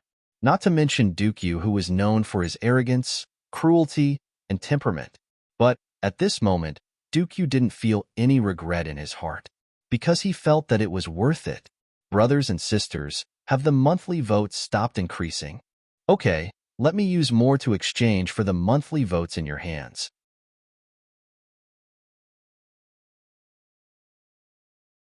Chapter 453. Dong Wushang didn't say anything. He didn't show any special reaction to Chu Yang blocking the saber for him. But his heart was still trembling and burning. Dong Wushang's character was different from Chu Yang's. He was somewhat similar to Gu Duxing's. Chu Yang's character was that he would definitely do what he said. He was a man of his word. He would definitely say it after he did it. Chu Yang would never bury any of his achievements. In his previous life, he had seen many people who were too embarrassed to say what they had done and were misunderstood. He had also seen many people who only knew how to do things but didn't say it. So, Chu Yang realized a principle. If you don't say it, how would others know what you did? If you did it but didn't say it, how would others give you recognition? This was a world of competition, and it was a competition of life and death. He couldn't do anything stupid. After walking for several hundred feet, Chu Yang circulated his martial energy to activate the medicinal efficacy. He rubbed his hand gently. The wound had already scabbed. Although there was still some pain, it was no longer a big problem. This fact made Dong Wushang widen his eyes. Chu Yang smiled and patted his shoulder with his palm. He blinked and said, "Don't worry, I have elixirs. I'm not afraid of injuries." He blinked again and said, "So you don't have to be afraid either." Dong Wushang widened his eyes and suddenly laughed heartily. This time, his mood was completely relaxed. Chu Yang also laughed happily. He scolded jokingly, "Damn it, a saint-level sparring partner. I've really profited this time.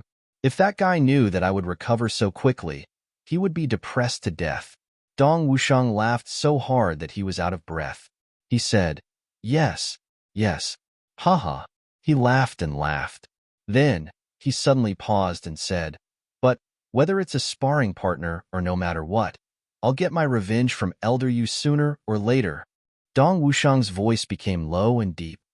"Originally, my martial arts wish was to become a saber emperor. I didn't even think about becoming a saber monarch. But after meeting you, my goal changed to saber monarch. But now, I only have one goal, and that is to defeat Elder Yu and get my revenge. I'll never forget this saber strike." Dong Wushang looked into the void and said deeply. Chu Yang smiled and didn't say anything. It seemed that defeating Elder Yu would become Dong Wushang's long-term goal. Having such a goal was a blessing. He pondered and said, "Just a moment ago, we were still chatting and laughing freely, drinking at the same table. The next moment, we were already facing each other in a life and death battle, with cold blades and cold blades. Without friendship, without feelings, without benefits, with only personal joy and anger, with only a moment of inspiration, you can kill." And he killed someone who could barely be considered a friend. He sighed softly. "Wu Shang, Dukyu has given me an incomparably profound lesson. That's 3 days of Jianghu, boss." Dong Wushang stepped on the thick pine needles, making rustling sounds.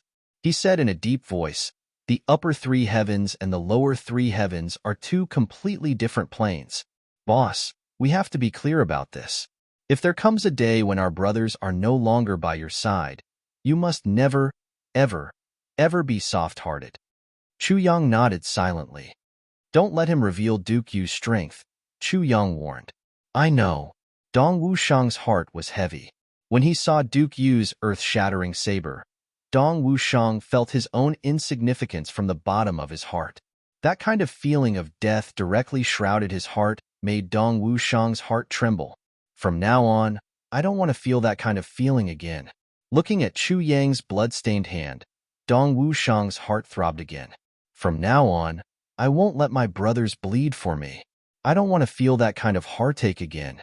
This requires strength. Dong Wushang didn't speak again, but his eyes became deep. A firm belief quietly rose from his heart. Perhaps even Chu Yang didn't know that Duke Yu's saber had changed Dong Wushang's life's belief and pursuit. From now on, he would only pursue the peak. When he returned to the camp, he saw GMO and Luo Ku-di wrestling with each other with bruises all over their faces. Dong Wushang had just experienced a life and death crisis. Seeing these two so mischievous at this time, he couldn't help but feel displeased. He stepped forward and kicked each of them, sending them flying. He roared, "What are you messing around for? Very interesting, isn't it? Idle? Stand up. Master Dong will spar with you too." "Motherfucker, you're crazy." GMO turned over and jumped up. "I'm your third brother." "Third brother?" Dong Wushang chuckled mischievously. He took down the dark saber that weighed 570 pounds from his shoulder and held it in his hand. "Then," he said, "since that's the case, I will accompany third brother to exchange pointers.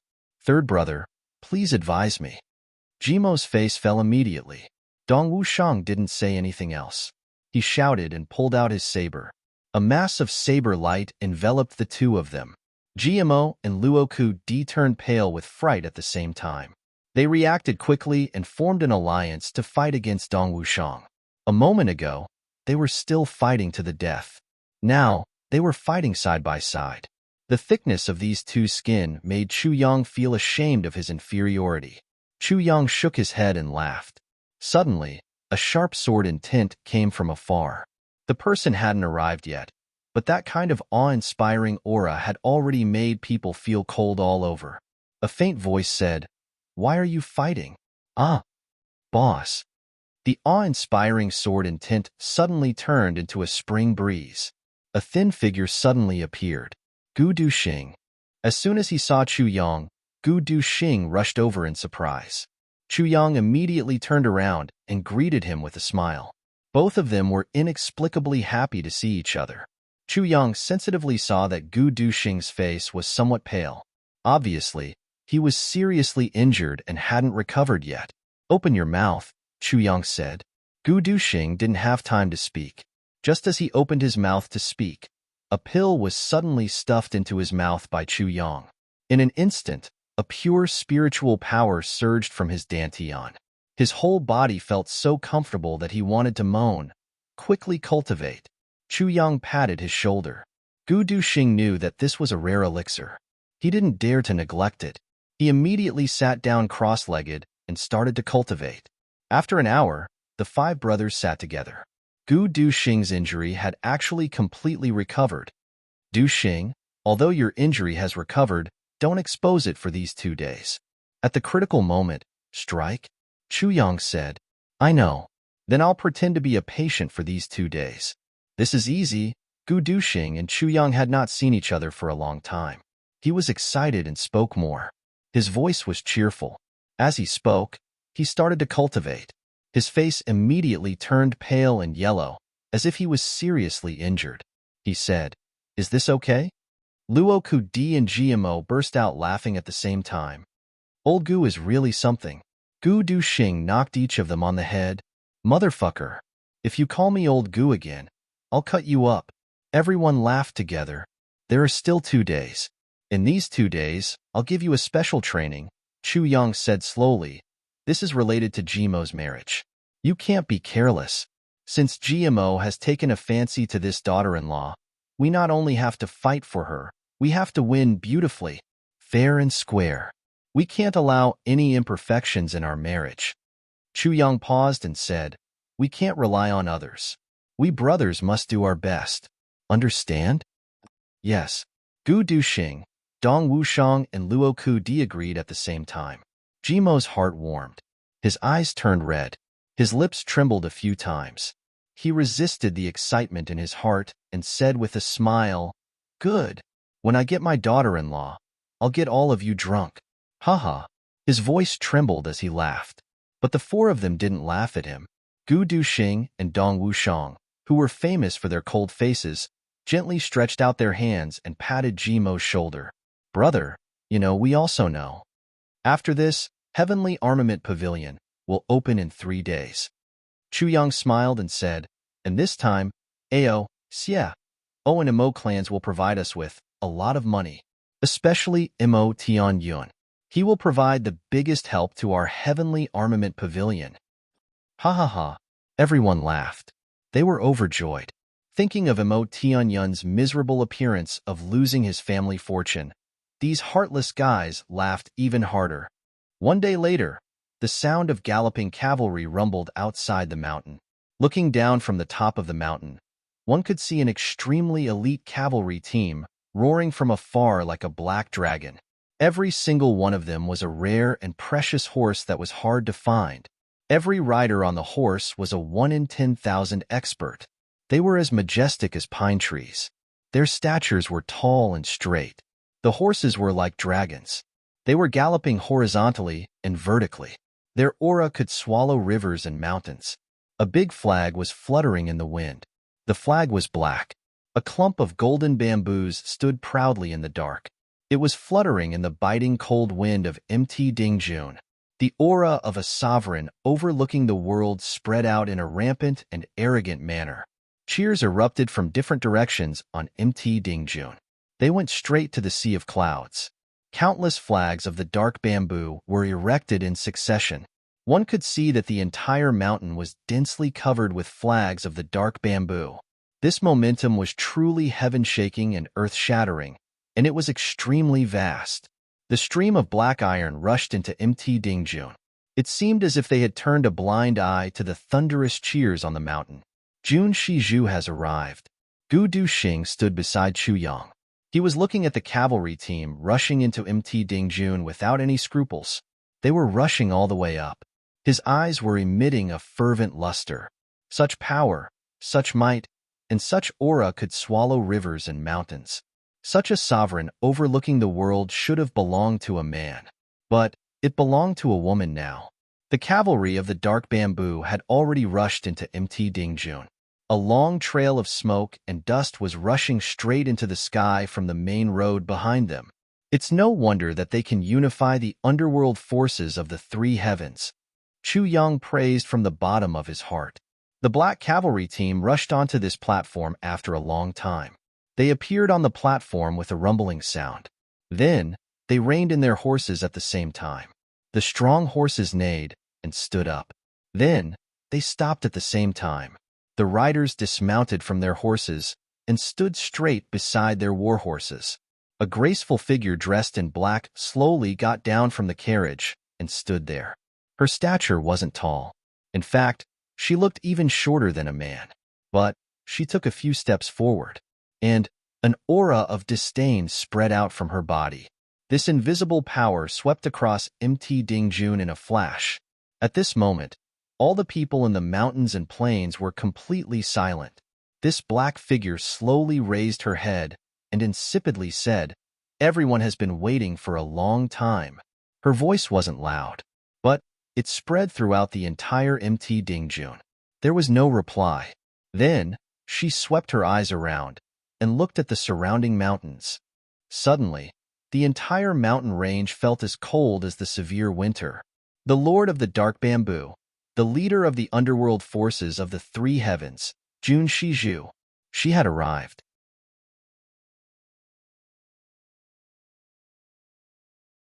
Chapter 454. Dong Wushang didn't say anything. He didn't have any special reaction to Chu Yang blocking the saber for him, but his heart was still trembling and burning. Dong Wushang's character was different from Chu Yang's. He was somewhat similar to Gu Duxing. Chu Yang's character was that he would definitely do what he said. He was a man of his word. He would definitely say it after he did it.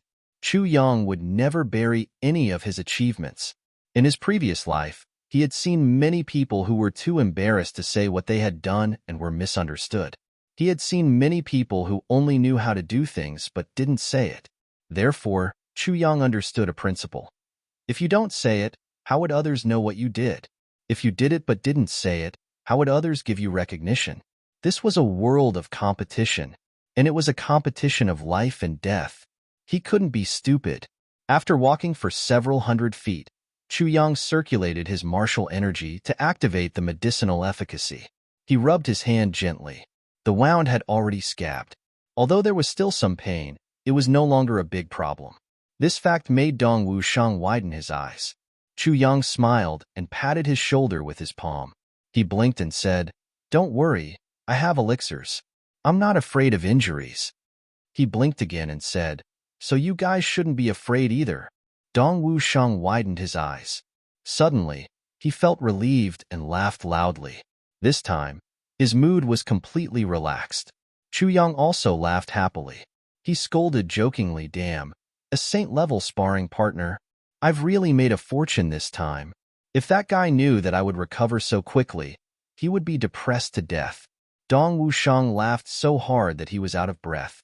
He said, "No anchor. Not bad. Haha." He laughed and laughed. Then, he suddenly paused and said, "But, whether it's a sparring partner or no matter what, I'll get my revenge from Elder Yu sooner or later."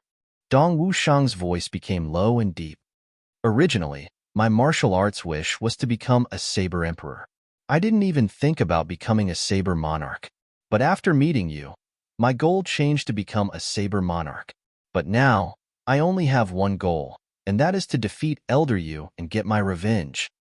I will never forget this /" Dong Wushang's eyes were fixed on the bee spoon as he looked into the void and said solemnly. Chu Yang smiled and didn't say anything. From the looks of it, defeating Duke Yu would probably become Dong Wushang's long-term goal. Having such a goal was a blessing. He pondered and said, "A moment ago, we were still talking and laughing freely, drinking at the same table. The next moment, we were already facing life and death, with cold blades and cold blades. Without friendship, without feelings, without benefits, just based on one's own emotions, just a whim, you can kill." And he killed someone who could barely be considered a friend. He sighed softly, "Wu Shang, Duke Yu has taught me an incomparably profound lesson. Oh heir, that's 3 days of Jianghu, boss." Dong Wushang stepped on the thick pine needles, making rustling sounds. He said in a deep voice, "Lower 3 heavens and upper 3 heavens are 2 completely different planes. Boss, we have to be clear about this. If there comes a day when our brothers are no longer by your side, you must never, ever, ever be soft-hearted." Chu Yang nodded silently. "Don't let Duke Yu reveal his strength," Chu Yang exhorted. "I know." Dong Wushang's heart was heavy. Seeing Duke Yu's earth-shattering saber, Dong Wushang felt his own insignificance from the bottom of his heart. That kind of feeling of death that shrouded his heart made Dong Wushang's heart tremble. "From now on, I don't want to feel that kind of feeling again." Looking at Chu Yang's blood-stained hand, Dong Wushang's heart throbbed again. "From now on, I won't let my brothers bleed for me. I don't want to feel that kind of heartache again. This requires strength." Dong Wushang didn't speak again, but his eyes became deep. A firm belief quietly rose from his heart. Perhaps even Chu Yang didn't know that Duke Yu's saber had changed Dong Wushang's lifelong belief and pursuit. From now on, he would only pursue the peak. When he returned to the camp, he saw GMO and Luo Ku-di wrestling with each other with bruises all over their faces. Dong Wushang had just experienced a life and death crisis. Seeing these two so mischievous at this time, he couldn't help but feel displeased. He stepped forward and gave each of them a kick, sending them flying. He roared, "What are you messing around for? Interesting, isn't it? Idle? Stand up. Master Dong will spar with you too." "Damn it, you're crazy." GMO turned over and jumped up. "I'm your third brother." "Third brother?" Dong Wushang chuckled mischievously. He took down the dark saber that weighed 570 kilograms from his shoulder and held it in his hand. He said, "Since that's the case, I'll accompany third brother to exchange pointers." Jimo's face fell immediately. Dong Wushang didn't say anything else.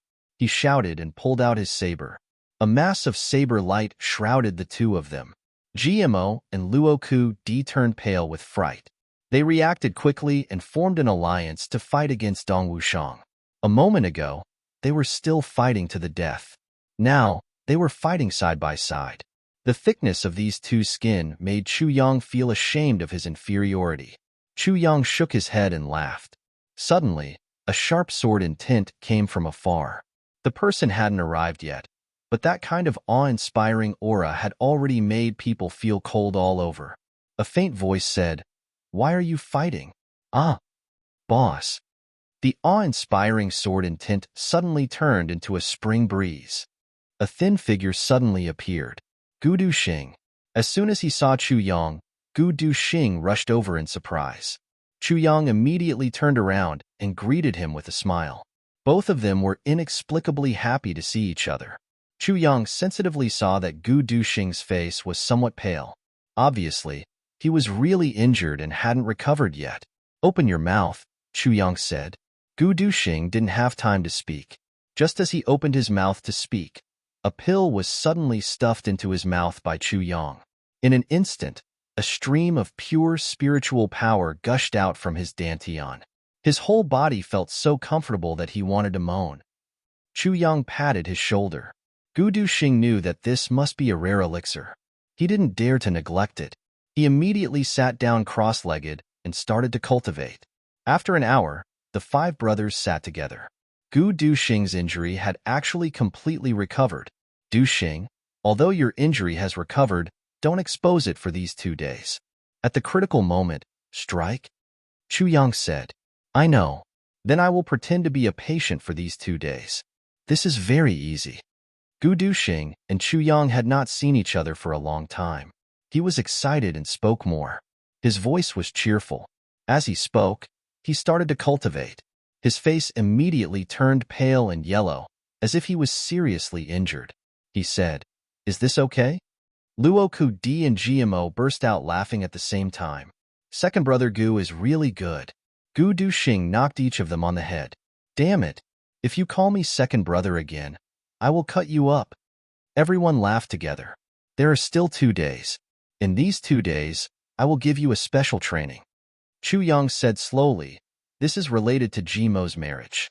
You can't be careless at all. Since Gmo has taken a fancy to this daughter-in-law, we will not only fight for her, but also win her beautifully, fair and square. We can't allow any imperfections in our marriage." Chu Yang paused and said, "Others can't be relied on. We brothers must do our best. Understand?" "Yes." Gu Duxing, Dong Wushang, and Luoku Di all agreed solemnly. Gmo's heart warmed. His eyes turned red. His lips trembled a few times. He resisted the excitement in his heart and said with a smile, "Good. When I get my daughter-in-law, I will get all of you drunk." Haha. His voice was trembling when he said the last 2 laughs. But none of the 4 laughed at him.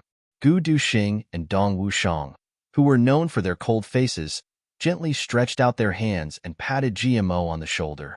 "Brother, you understand? We also understand."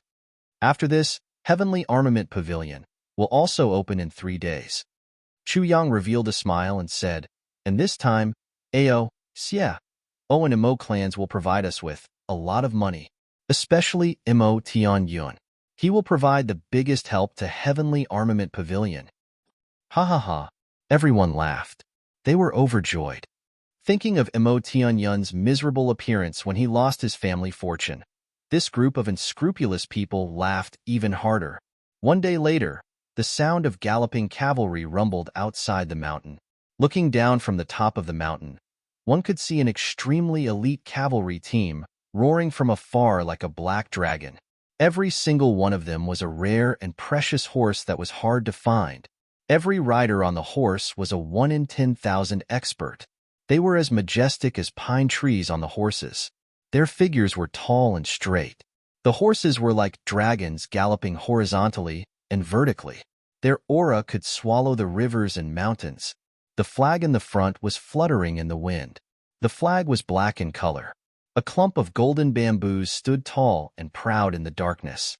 It fluttered in the biting cold wind of Mt. Dingjun. The aura of a sovereign overlooking the world spread out in a rampant and arrogant manner. Cheers erupted from different directions on Mt. Dingjun. They went straight to the sea of clouds. Countless flags of the dark bamboo were erected in succession. One could see that the entire mountain was densely packed with flags of the dark bamboo, as far as the eye could see. This momentum was truly heaven-shaking and earth-shattering, and it was extremely vast. The black stream of iron rushed into Mt. Dingjun without moving. It seemed as if they had turned a blind eye to the thunderous cheers of the people on the mountain. Jun Shizhu has arrived. Gu Duxing stood beside Chu Yang. He was looking at the cavalrymen rushing into Mt. Dingjun without any scruples. They were rushing all the way up. His eyes were emitting a fervent luster. This kind of power, this kind of might, and this kind of aura of a sovereign overlooking the world should belong to a man. But it now belonged to a woman. The cavalrymen of the dark bamboo had already rushed into Mt. Dingjun. A long trail of smoke and dust was rushing straight into the sky from the main road behind them. It's no wonder that they can unify the underworld forces of the three heavens. Chu Yang praised from the bottom of his heart. The black cavalrymen rushed onto the platform after a long time. They appeared on the platform with a rumbling sound. They then reined in their horses. The strong horses neighed and stood up. Then, they stopped at the same time. The cavalrymen dismounted from their horses and stood straight beside their war horses. A graceful figure dressed in black slowly came down from the carriage and stood there. Her stature wasn't tall. In fact, she looked even shorter than a man. But she took a few steps forward, and an aura of disdain spread out from her body. An invisible power swept across Mt. Dingjun in a flash. At this moment, all the people in the mountains and plains were completely silent.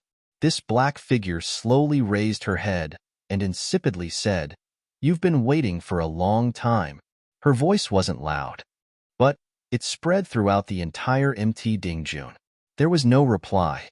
Then, she swept her eyes around and looked at the surrounding mountains. Suddenly, the entire mountain range felt as cold as the severe winter.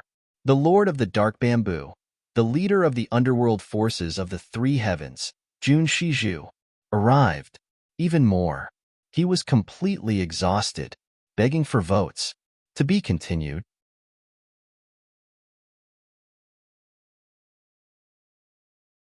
Chapter 455. Thank you for your hard work, Minister Jun.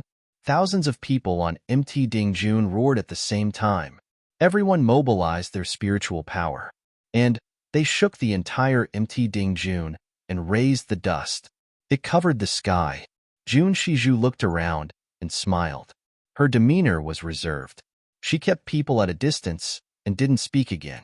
Hundreds of knights formed two columns with a schwa sound and protected Jun Shizhu. Then, they walked towards Duke Yu's location in an orderly manner.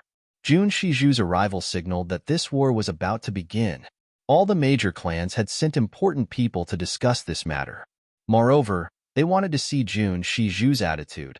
Only one person looked in the direction of Jun Shizhu's troops with a complicated expression on his face. He didn't speak for a long time. This person's clothes were as white as snow. His face was like jade. His demeanor was graceful and calm. His eyes were as deep as the sea. He was tall, and his hair was as black as ink. It was fluttering in the air. He held a purple jade flute in his hand, and it was emitting sparkling and translucent rays of light. Mo Tianji had been burning with anxiety after he had received Jun Shizhu's extortion order. He had immediately gathered 10 million in banknotes and had rushed over overnight to wait for Jun Shizhu. He had arrived several days ago, but he hadn't shown up. It was because he didn't want to meet Mo Tianyun. The two of them had the same mother, but they didn't like each other. Mo Tianyun wanted to pull out Mo Tianji's tendons and skin him whenever he saw him, and Mo Tianji felt both depressed and disgusted when he saw Mo Tianyun. Imo Tianji's plan was only a petty trick in Imo Tianyun's eyes. Moreover, it wasn't elegant. Imo Tianyun's plot was like a child's play in the mud in Imo Tianji's eyes. It was stupid, stupid, and stupid. Such a combination of three Bs made people feel disgusted at first sight. The two brothers had been harmonious on the surface a few years ago, but they had slowly developed into fighting and scheming against each other. Then, it had gradually evolved into a turbulent undercurrent. Then, it had advanced into an open and covert struggle. After that, it had slowly become irreconcilable hatred. However, he had no choice but to look for Imo Tianyun now. Imo Tianji's white clothes fluttered in the wind. His calm and gentle face. Imo Tianyun's bodyguard hurriedly went in to report, "Young master, second young master has arrived." "Second young master? Imo Tianji?" Imo Tianyun snorted and said, "Let him in." Imo Tianji had already arrived outside the door before he finished speaking. He elegantly said, "I'm here." "Imo Tianyun, are you ready?" Now that they were not in the house, both of them tore off their unnecessary masks of hypocrisy, calling him by his name. "Humph." Imo Tianyun coldly snorted. With a gloomy face, he walked out and stood at the door. He casually said, "Imo Tianyun, as a younger brother of the Imo clan, don't you know how to greet the future clan head? Future patriarch?" Imo Tianji sneered. Then, he impatiently said, "Are you ready? Once you're ready, hurry up and bring Xiaowu back. I'm not interested, and I don't have the time to talk nonsense with you." Imo Tianyun snorted and said, "Of course I will save my little sister. I don't need you to rush me." The experts of the Imo clan had heard the news and rushed over. More and more people came. Imo Tianyun's words naturally became sanctimonious. Imo Tianji wished he could use his big foot to ruthlessly kick this handsome face in front of him. "This bastard will die if he doesn't pretend to be righteous. Hurry up."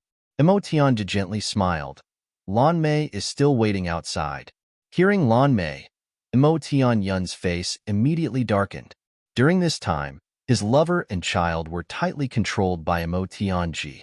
If Imo Tianyun wanted to visit, he had to get Imo Tianji's permission. Every time Lan Mei went out on a mission, she would take Imo Tianji's poison before going out. She would be given the antidote when she came back. But this thing didn't make him feel comfortable.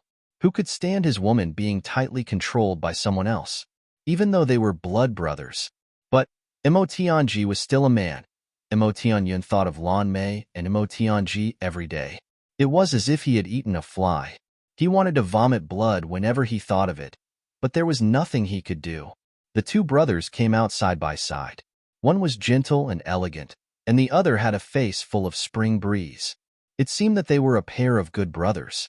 Little did they know that the two of them were secretly grinding their teeth. "Second brother, Xiaowu will be engaged once she is redeemed." "Haha, you also know the person. It's Meng Luo of the Meng clan." Imo Tianyun sighed and said, "Meng Luo practices an evil technique, but he is from a big clan, so he won't treat Xiaowu unfairly." Imo Tianji's complexion turned pale, but it immediately returned to normal. He smiled and said, "Big brother is right. I heard that elder sister Lan Mei can dance very well, so I will certainly appreciate Lan Mei's public dance to celebrate Xiaowu's engagement. Then, all the men in the Tsanglan battlefront will be blessed." "Ha ha ha," Imo Tianyun angrily said. "You..." He naturally knew that the public dance that Imo Tianyun was talking about was definitely a naked dance, or a striptease, and "all the men in the Tsanglan battlefront will be blessed" was extremely vicious. Imo Tianji smiled and said, "Big brother, you don't need to worry. Who would dare to bully us in the Imo clan? A few days ago, there was a reckless green-haired tortoise who dared to spout nonsense to me. I was so angry that I turned his 3-year-old son into a eunuch. Sigh. Speaking of which, I was a little cruel. I feel very guilty. I will turn your woman into a prostitute and your son into a eunuch if you dare to deal with Xiaowu." How could Imo Tianyun not understand the meaning behind these words? Imo Tianyun was so angry that his hands and feet turned cold. He felt as if he was suffocating. He almost fainted on the spot. A king-level expert of the Mo clan behind him said in a mocking tone, "Second young master is too soft-hearted. What's there to feel guilty about turning a child into a eunuch? You must know that a real man cannot stand firm if his heart is not ruthless. A great man must be ruthless." This guy was on Mo Tianyun's side. Naturally, he would not be polite to Mo Tianji. However, he did not know the inside story. So, his words were somewhat awkward. "Oh, what do you think, Chung Feng?" Mo Tianji modestly asked. "I can't do anything to that person at the moment. But that green-haired tortoise is still in my hands. Chung Feng, if you have any good ideas, you can teach me a few moves." "Isn't that easy?" Mo Chung Feng laughed with contempt. He assumed a teaching posture and said, "First of all, you can't let this little guy die. He won't be worth anything if he dies. But you can make him shed a layer of skin every day. Good idea?" Mo Tianji praised. And then, there are many ways to mess with him. It would be best to train this little bastard into a human-shaped dog. Ha ha ha. But you must let the person who offended you see this. That is, this little bastard's father. Well, it would be best to take his son out for a walk every time you see him. Then, you can immediately restrain him. Mo Qingfeng was not a malicious person. Each of his ideas was more vicious than the last. In addition, after training him, you can hold an auction. Nowadays, some rich people like to play with this kind of child. Haha, during the auction, you can also bring that green-haired tortoise into the bidding. But you can't let him win. What a brilliant idea. What a brilliant plan. Wonderful. Mo Tianji clapped his hands and praised. He laughed and said, "That's very reasonable.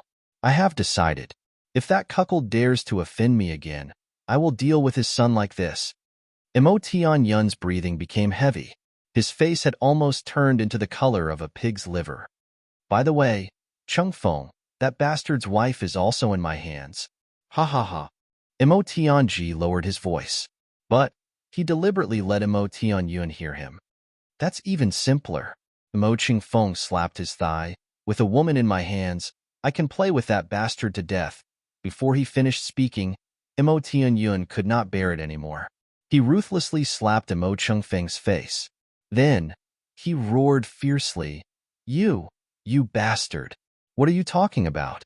You are too presumptuous." Mo Qingfeng touched his face and was stunned. In an instant, his heart was at a loss. He was angry and aggrieved. Tears almost flowed out of his eyes. "Fuck, this is unreasonable, fuck. I am helping you vent your anger and humiliate the second young master. Why did you hit me? What did I do wrong? My devotion was all for your sake, eldest young master." Mo Qingfeng looked at Mo Tianyun with an aggrieved expression. He felt so aggrieved that tears were rolling down his cheeks. "You have wronged me." Mo Tianyun was so angry that he couldn't vent his anger. So, he kicked him again. You. Second brother, he is still young. And you are instilling these things in him. These things, you are simply devoid of conscience. The experts of the Mo clan were dumbfounded as they looked at Mo Tianyun. They were so surprised that it seemed as if they had discovered an alien. Fuck, what's going on? Heartless? Second young master is still young? When did the eldest young master become so protective of his brothers? Moreover, isn't this the eldest young master's specialty? He used to be exultant when he talked about it. Moreover, Mo Qingfeng was basically taught by him. How come he has become a righteous gentleman now? So pure? But who would dare to ask Mo Tianyun when they saw his angry face? Mo Tianyun vented his anger. Then, he walked to Mo Tianji's side. He chuckled and said, "Second brother, you don't need to listen to this nonsense. Let's go and bring Xiaowu back. No matter how big the matter is, it's not as important as your sister who's related by blood." Mo Tianji put on a fake smile and said, "Elder brother, you are right." Therefore, the two brothers respectfully walked forward. Jun Shizhu arrived at Dukyu's place. She saw that Dukyu was treating the wounds on his arms. They had almost healed. However, she could still see that his arms had been pierced through. His arms had been pierced through by someone, and there were 20 holes in them. Jun Shiju was shocked. Who can injure Dukyu like this in 3 days? To be able to beat Dukyu to such a state, taking his life would be as easy as flipping a hand.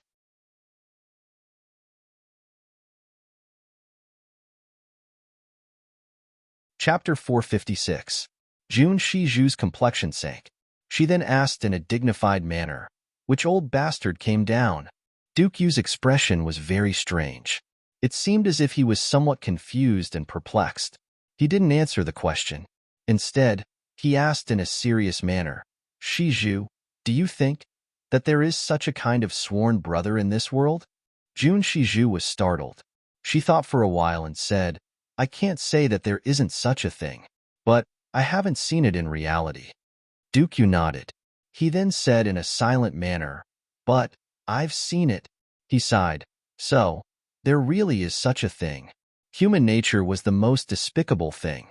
Dukyu had never believed in feelings, especially when he encountered a so-called sworn brother in life and death situations. He would beat them until they were at the end of their rope. Then, he would put forward a condition. Only one of them could survive. Dukyu would coldly observe the ugly human nature of these two people whenever he saw them killing each other. And he would toy with the so-called friendship to his heart's content. He would mercilessly whip and ridicule their so-called friendship. Then, he would finally kill them. He had done such a thing more than once. No one had ever had the courage to exchange their own life for the life of their sworn brother in front of Dukyu. That was because they believed that a person like Dukyu would never sympathize with them. In fact, he wouldn't cherish heroes and honor heroes. However, Chu Yang had used his own flesh and blood to block a blade for Dong Wushang just a day ago. Dong Wushang had also sacrificed his own life for Chu Yang. Could it be that Dong Wushang didn't know that I could crush him to death with just one finger? He must have known. But why? This matter had subverted Dukyu's thoughts. Human nature is despicable. Everyone in the world can be killed. Jun Shiju didn't answer. She merely snorted and said, "Who hurt you? Don't ask about this matter." Dukyu insipidly said, "It's not as serious as you think." Jun Shiju nodded and said, "It's fine as long as you know." She knew that no one would be able to ask Dukyu anything as long as he didn't want to say it. Asking him would be in vain. While they were talking, Jun Lulu and Imo Qingwu also walked in. Imo Qingwu had changed into a red dress, looking smart and adorable. Her delicate body, which had just begun to grow, was like a slender and elegant orchid that was about to bloom into a flower bud. Her small face was bright, and her fine black hair flowed down her head smoothly. A delicate butterfly made of red cloud steel spread its wings above her head, ready to take flight. Her eyes were black and white, and her long eyelashes were like a dream. Her expression was innocent with a hint of intelligence, and her pointed chin had a hint of stubbornness. "Where is big brother Chu Yang? Is he in this mountain?" Imo Qingwu impatiently pouted and asked. She looked at Jun Lulu with pleading eyes. She had a delicate and pitiful look on her face. "Chu Yang," Dukyu subconsciously said, "I just fought with him, ah?" Imo Qingwu's small mouth opened slightly. She immediately became anxious. "Is he injured?" Dukyu's spirit was shaken. He rolled his eyes and said, "What does it matter if he's injured or not? Can't I just beat him up?" "No." Imo Qingwu glared at him. She pouted and looked at Dukyu fiercely. "Why did you beat my big brother Chu Yang?" "Huh?" Dukyu scratched his head and looked at Jun Lulu. "Where did this little girl come from? Did you bring this little girl to teach me a lesson?" Jun Lulu couldn't help but chuckle and said, "She's King of Hell Chu's darling. You can say that you beat King of Hell Chu in front of anyone but her." "Did you really beat him up?" Imo Qingwu glared at Dukyu. Her eyes had turned somewhat red. "Did you beat him up in pain?" Dukyu immediately raised his hands in surrender when he saw Imo Qingwu's clear eyes. "I didn't beat him up. Instead, he beat me up. You look at me. You look at me. I'm so pitiful." Dukyu stretched out his arm to let this little girl see the injury on his arm. He wanted to gain some sympathy. He knew that Jun Shiju wasn't an outsider since she had brought her here. So, he treated her as if she was a child. Imo Qingwu heaved a sigh of relief as if a heavy burden had been lifted from her shoulders. She said, "You obviously can't beat him up." "But," She rolled her eyes and said, I can't do anything if he beats you up. She jumped to Jun Lu's side as she said this. Then, she hugged her arm and gently shook it. She said, Elder Sister Alu, lend me your mirror. Duke Yu's forehead was filled with black lines. I can't beat him up, but he should beat me up? Is there such a theory in this world? At this moment, a report came in from outside. Minister Jun, Minister Yu, representatives of major clans have come to pay a visit. Jun Shiju thought for a while and said, Little Yu, you go and receive them. Just say a few words and let them go. Duke Yu nodded and rushed out as if he was escaping. He was somewhat scared of this little girl who had suddenly arrived. So, there's someone in this world who can be more unreasonable than me. Moreover, it's a little girl. The representatives of major clans left after a short while. Duke Yu didn't return. It was unknown where he had run off to. Is Minister Jun here? Mo Tian Yun and Mo Tian Ji of the Mo clan have come to pay a visit. Mo Tian Ji's voice resounded from outside. Mo Qing Wu's entire body trembled. Her complexion turned deathly pale. Second brother, do you really want to redeem me and let me marry that scoundrel?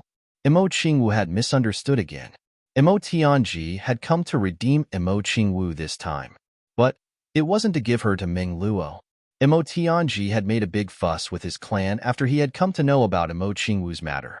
Then, he had proposed to take his little sister to his place so that he could take care of her.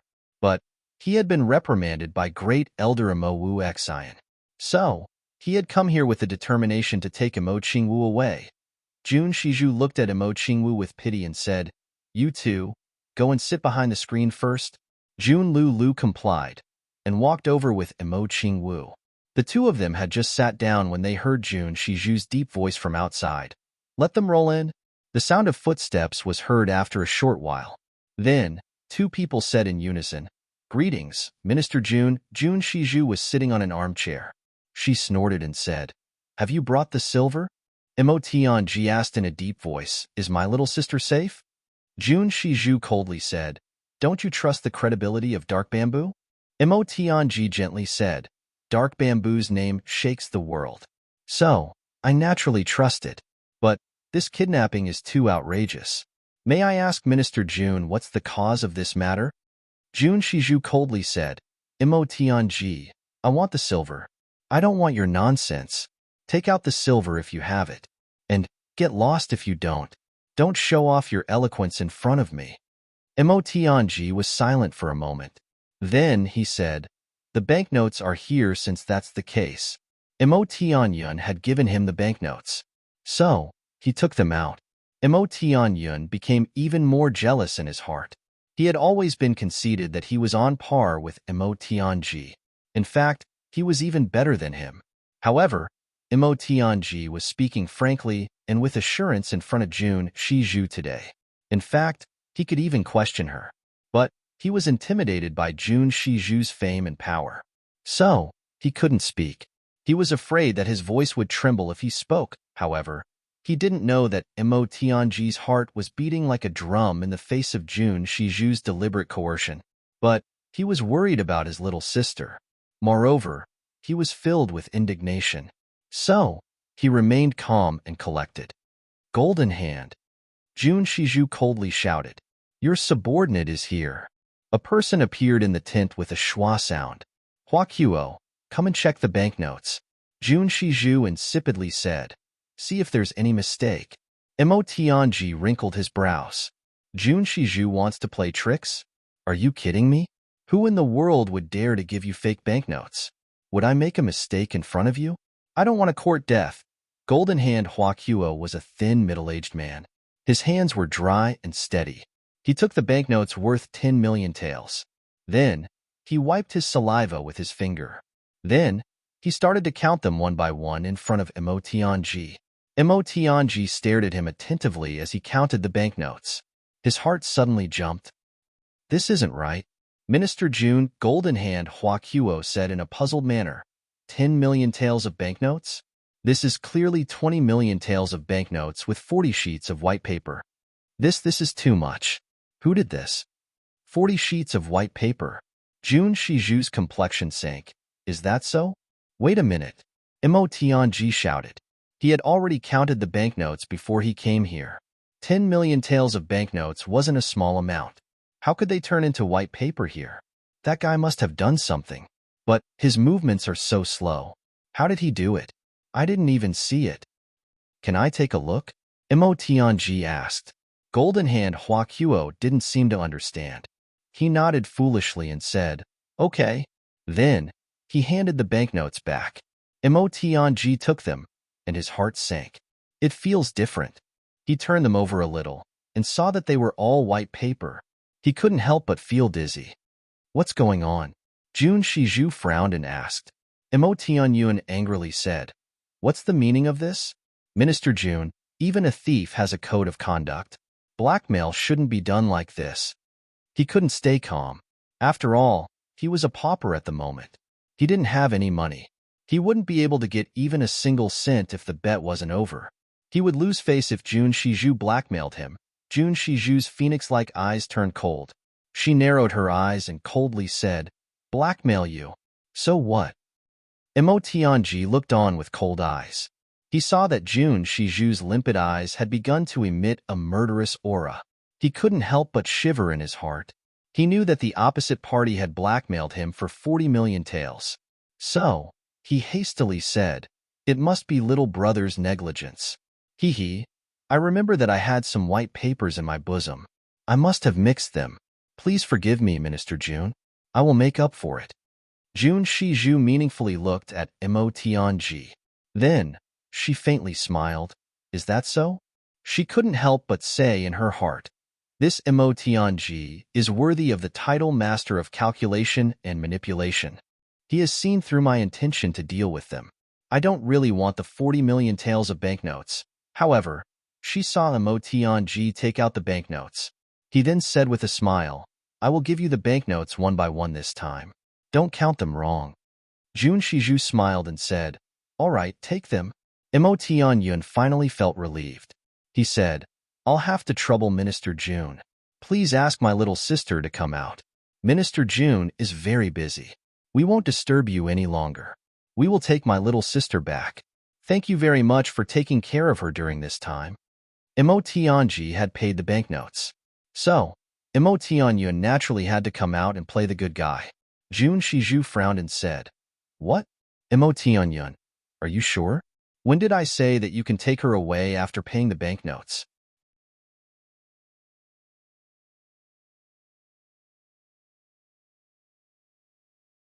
Chapter 457. Mo Tianyun stared blankly. He scratched his head and asked, what is the meaning of this, Minister Jun? He thought, what kind of rule is this if you don't release her after paying the money? Jun Shizhu coldly said, didn't you read the letter clearly? And now you are looking for me to release her? What a joke. Mo Tianyun and Mo Tianji were stunned. Both of them took out the extortion letter from their bosoms and read it again. Then, they looked at each other in dismay. There's no problem.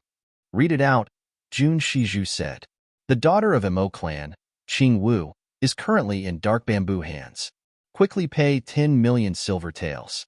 Otherwise, the hostage will be killed. Mo Tianyun read it out in a puzzled manner. He frowned, but didn't find any problem. Mo Tianji's eyes flashed, and he immediately realized that this was bad. Jun Shizhu sneered and said, I only said that I wouldn't kill the hostage as long as you pay the money. When did I say that I would hand her over to you? Don't tell me that your sister can eat my food, drink my water, wear my clothes, use my things, and live in my place without paying money? Mo Tianyun was flabbergasted. He was so angry that he couldn't speak. These 10 million silver taels are only for your sister's food expenses. Jun Shizhu insipidly said, please go back if you don't have anything else to say. Of course, you're welcome to stay here if you want to. You only need to pay 10 million silver taels for food expenses. Behind the curtain, Jun Lu tightly covered her mouth to prevent herself from laughing out loud. I didn't expect that my elder sister had such an idea. It's a brilliant plan. Mo Tianyun stood outside the door. He angrily asked, why did you pull me out? You can still go in. Mo Tianji said, as long as you can come up with 10 million silver taels. Mo Tianyun snorted and said, then, Why did you give her 40 million silver taels? That's clearly extortion. I said that you're stupid. But you're stupid to this extent. Mo Tianji looked at him with contempt and said, Jun Shiju is looking for trouble. Can't you see that? You and I would have been out of luck if we hadn't paid the money. That 10 million silver taels is extortion. That 40 million taels are to buy our safety. You can't even see this point. What right do you have to be the Mo clan's young clan lord? Mo Tianyun became furious. Mo Tianyun shook his head and said, You do your thing. I won't stop you if you want to go back and look for Jun Shiju.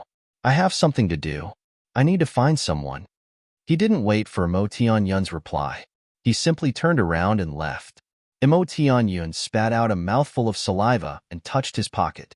Right now, his pockets were really empty. He could not help but clench his teeth. Then, he bitterly muttered to himself, Let's see if you, Mo Tianji, can still be arrogant in front of me after I win that billion. He sneered and left as well. Little did he know that at this moment, Mo Tianji was also cursing in his heart. This bastard is actually gambling with his clan's property. If he loses, then you, Mo Tianyun, are nothing. Not even comparable to a dog's fart. Chu Yang was with Gu Duxing. Duxing, what happened to your injuries? Chu Yang asked. Mo Tianyun did it. Gu Duxing casually said, I heard about this matter. So, I went to look for Mo Tianyun to settle the score. But, I ended up being besieged by him and a large number of experts. I killed a few of them and got a little injured. Gu Duxing said it casually, but how could Chu Yang not hear the danger hidden in this light voice? Gu Duxing probably escaped from death. What exactly happened? Is it worth you taking such a big risk? Chu Yang frowned. Gu Duxing looked at him in shock. Don't you know? Chu Yang was taken aback. What do I know? Gu Duxing was furious. What's wrong with GMO and the rest? How could they hide such a big matter from you until now? Chu Yang's heart skipped a beat. He said, About Qing Wu? Gu Duxing let out a long howl. GMO, the few of you, get your asses over here. In an instant, Dong Wushang and the rest came over. Gu Duxing's eyes widened. He said angrily, Why didn't anyone tell boss about little Wu? GMO scratched his head and widened his eyes. What? Didn't boss already know? Chu Yang did not know whether to laugh or cry. When did I know? Luo Ku Di, Dong Wushang, and GMO looked at each other in dismay. Then, they sighed at the same time. We saw that you dealt with Meng Luo as soon as you arrived. And, you put the Meng clan in a difficult situation. Then, you dealt with Mo Tianyun in the gambling house. We thought that you knew. How come you still don't know? Dong Wushang and Luo Ku Di's faces darkened. This was a big problem. Chu Yang frowned. I dealt with Meng Luo because you wanted to snatch his storm leopard. And, I dealt with Mo Tianyun because he didn't treat little Wu well. What does this have to do with Qing Wu? Chu Yang wanted to inquire about Mo Qing Wu's whereabouts as soon as he arrived here.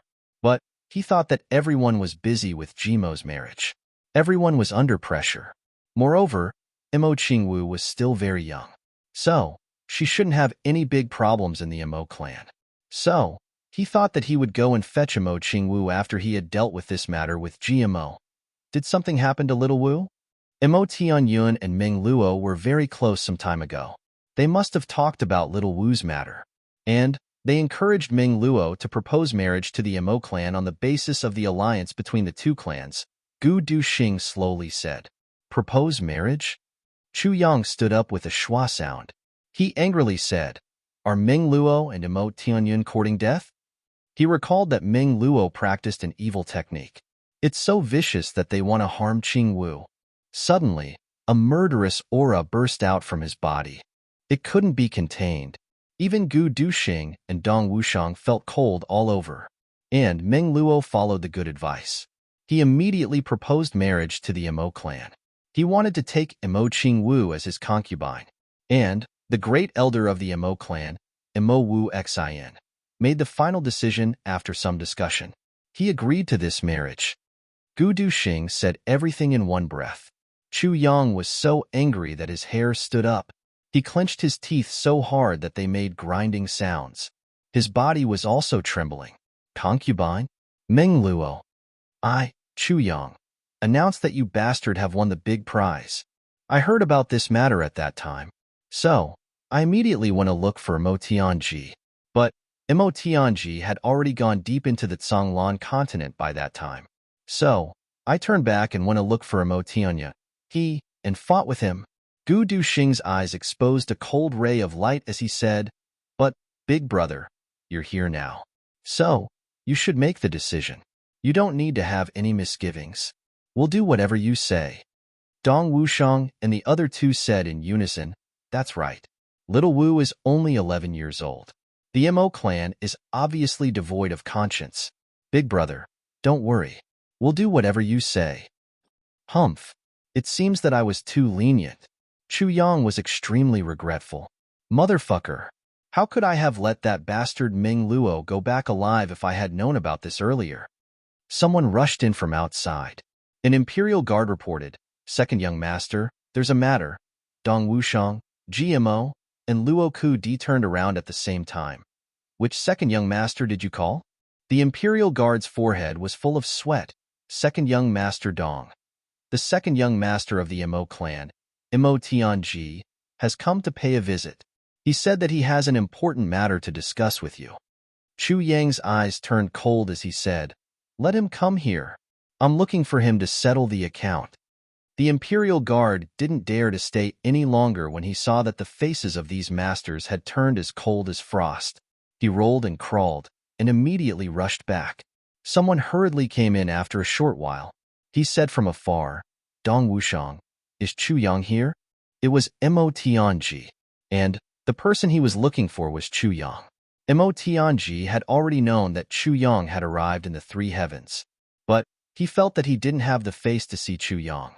"I couldn't even protect my little sister. She had given me a peerless treasured saber, but my own clan had snatched it away. This is such a shameful thing. How can I explain this to Chu Yang?" He recalled how Chu Yang had earnestly entrusted him with a task when they had parted in the past. He had solemnly vowed to protect Chu Yang, but he hadn't done anything yet. So, how could he not feel ashamed? Therefore, he had immediately hidden away in shame when he had found out that Chu Yang had arrived at Mt Dingjun. In fact, he didn't even have the nerve to participate in such a lively gambling event. He couldn't wait to hide from Chu Yang. But Jun Shiju's matter had been exposed. So, Mo Tianji had to thicken his skin and look for Chu Yang even if he was embarrassed. After all, he had heard that Chu Yang and Duke Wei were friends. Moreover, Duke Wei had taken the initiative to act as a notary for the gambling event between Chu Yang and his elder brother. Therefore, he had immediately come to look for Chu Yang. Retrieving Mo Qingwu would be a piece of cake, as long as Chu Yang was willing to ask Duke Wei to act on his behalf. It must be said that Mo Tianji's brain worked exceptionally fast. Mo Tianji had arrived at the right time. He had arrived just in time for Chu Yang's outburst of anger. So, he had hit the jackpot. "Chu Yang, you're here." Mo Tianji was pleasantly surprised. "I've come to ask you for a favor." "You still have the nerve to ask me for a favor?" Chu Yang looked at him furiously. "Mo Tianji, you can't even protect your little sister. You let her be bullied and humiliated. And you've come to ask me for a favor? Are you joking with me?" Mo Tianji's face turned red. He stammered, "I've come to discuss with you."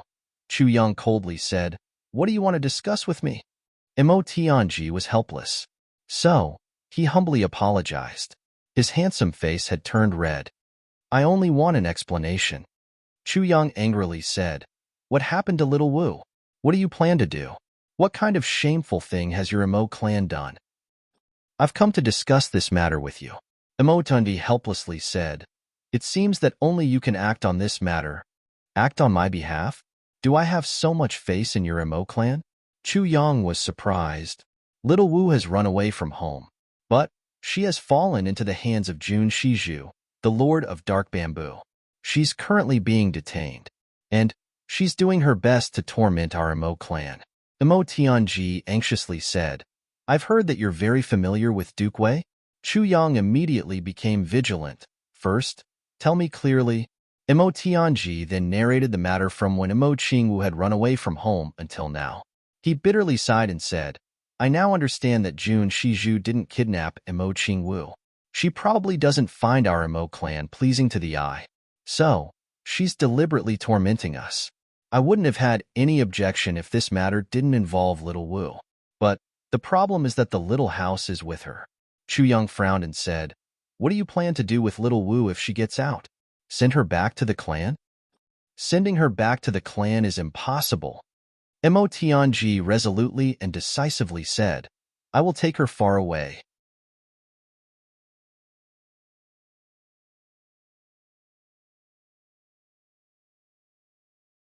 Chapter 458. Mo Tianji thought for a while. Then, he made a prompt decision and said, "All right. Now that the clan is in crisis, Mo Tianyun has mortgaged a small part of his property. If Mo Tianyun wins, I must immediately take action and take down Mo Tianyun. Otherwise, it would be very difficult for me to move forward if Mo Tianyun relies on his strong financial resources to develop his strength. If Mo Tianyun were to lose, it would be a heaven-sent opportunity for Mo Tianji. I will settle accounts with your Mo clan sooner or later." Chu Yang looked coldly at Mo Tianji. He then said gloomily, "I wouldn't care if Little Wu was well and loved. But your Mo clan has mistreated Little Wu. So, I might as well tell you this. Whether it's you or Mo Tianyun who will be in power in the future, I will take back what I owe Little Wu. No one in the entire heavens can take advantage of me without paying a price if I, Chu Yang, don't want to," Chu Yang said heavily. Then, he didn't wait for Mo Tianji to reply. He strode out and said, "I'm going to look for Duke Yu. I'll go with you." Mo Tianji's face turned red as he followed Chu Yang. He had never been scolded in such an embarrassing manner. However, Mo Tianji had no choice but to swallow it. "Who told your clan to be so useless and heartless? You guys don't need to go. Seize the time to cultivate. We can't afford to lose tomorrow's battle," Chu Yang said to Gu Duxing and the others who had followed him. Gu Duxing nodded. He took his brothers back to continue their training. "Brother Chu, why are you so good to my younger sister?" Mo Tianji could see that Chu Yang was much more attentive to Mo Qingwu than to her elder brother. "I like Qingwu very much," Chu Yang replied vaguely. "But you like her too much," Mo Tianji muttered in his heart. But he didn't dare to say it out loud. Chu Yang naturally didn't dare to let him know that he liked his younger sister. He wanted to wait for her to grow up so that he could marry her. Mo Tianji would fight him to the death if that happened. "Yi is as beastly as Meng Luo, don't worry. I will clean up the evil tendencies in the Mo clan bit by bit if I have the power." Mo Tianji sighed and said, "Brother Mo, I have something to say, but I don't know if I should say it or not." Chu Yang said as he walked, "Please speak. Setting your sights on only one clan is a bit limiting. Moreover, it's not flexible enough," Chu Yang said in a careful manner. "How could I not know?" Mo Tianji let out a long sigh. Mo Tianyun and I were fighting for power. Could it be that I, Mo Tianji, was fighting for the position of the clan lord? I, Mo Tianji, have deep feelings for my clan. He couldn't bear to see his clan fall at the hands of Mo Tianyun. Mo Tianyun is narrow-minded. He is vicious and merciless. He will do anything to achieve his goals. The Mo clan cannot fall into his hands. He took a deep breath and said, "I want to bring my clan in charge into the upper three heavens. Fulfill the wish of the Mo clan's ancestors for dozens of generations." Chu Yang remained silent. He sped up and said, "I wish you success." The two of them hurriedly rushed forward and soon arrived at the place where Duke Yu was. "Brother Yu, Chu Yang has come to visit. Please come out and meet me," Chu Yang shouted. His voice spread far and wide. Inside, Mo Qingwu jumped up and danced in the air. It's elder brother Chu Yang. This voice would appear in her dreams almost every night. It would always gently comfort her. "Xiaowu, don't be afraid. Xiaowu, you have me. Xiaowu." Now, she had finally heard it. Mo Qingwu jumped up and cheered. Then, she fell down and suddenly became startled. She pricked up her small ears and nervously listened to the outside. She suddenly grabbed Jun Lu's hand and anxiously said, "Elder Sister Alu, did I hear wrong?" Someone was really shouting. right? That was elder brother Chu Yang's voice, right? I wasn't dreaming, right? Lu held back her laughter and said, I didn't hear it. Imo Qingwu hung her head dejectedly. She sat down on the ground and said, Am I really dreaming? Jun Shiju's voice resounded, Lu, you look after this little girl. I will take a look at this king of hell Chu. Imo Qingwu was startled. Then, she became ecstatic. So, it wasn't a dream. She got up and was about to rush out. But, Lu didn't manage to grab her. She saw that this little girl had reached the door and had quickly turned around and ran back. She plunged her head in front of the mirror and anxiously looked left and right. Then, she turned around and rushed out again. Lu's eyes were sharp and her hands were quick. She held her and whispered, Don't worry. Let your elder brother Chu Yang and elder sister talk business first. Then, I will give you to your elder brother Chu Yang. Imo Qingwu's eyes were filled with tears. She revealed an intensely unwilling look. But, she eventually nodded in a well-behaved manner. I want to listen. Lu repeatedly agreed. Okay. As long as you don't make any noise. Imo Qingwu silently nodded. Then, she lowered her head. Her eyes were already red. After the ecstasy passed, she only felt boundless grievances bubbling up in her heart. I want to tell elder brother Chu Yang about everything. I've suffered too much in the past year. Boo-hoo! The sound of footsteps came from outside. Chu Yang shouted. Then, he saw someone come out and invite him in. He walked inside without thinking. Imo Tianji also wanted to follow him, but he was stopped by an imperial guard. The guard said, Minister Jun only wants to see Minister Chu. Imo Tianji was helpless. He had no choice but to wait outside. Chu Yang walked in and saw a black-clothed woman. She was standing in the room with her back towards him. Her hair was like a cloud of mist, and her figure was graceful. She was wearing ordinary black clothes, but it gave people a feeling that she was in the clouds. It seemed as if she was an ethereal immortal. She was riding the clouds and riding the wind. Your Excellency is... Chu Yang's pupils shrank. He faintly guessed, Minister Jun, right? Minister Chu has good eyesight. Jun Shiju slowly turned around. Her sharp eyes looked at Chu Yang's face. Chu Yang felt as if a steel needle had fiercely pierced his face twice. Jun Shiju's face was covered with a black veil, so it couldn't be seen what she looked like. But her eyes were like bright stars in the night sky, so people couldn't look at her directly. Minister Chu must have come for Mo Qingwu, Jun Shiju insipidly said. Chu Yang's mind shivered. He said, Yes. Imo Tianji must have gone to ask for help? Jun Shiju smiled. Yes, Chu Yang calmly admitted.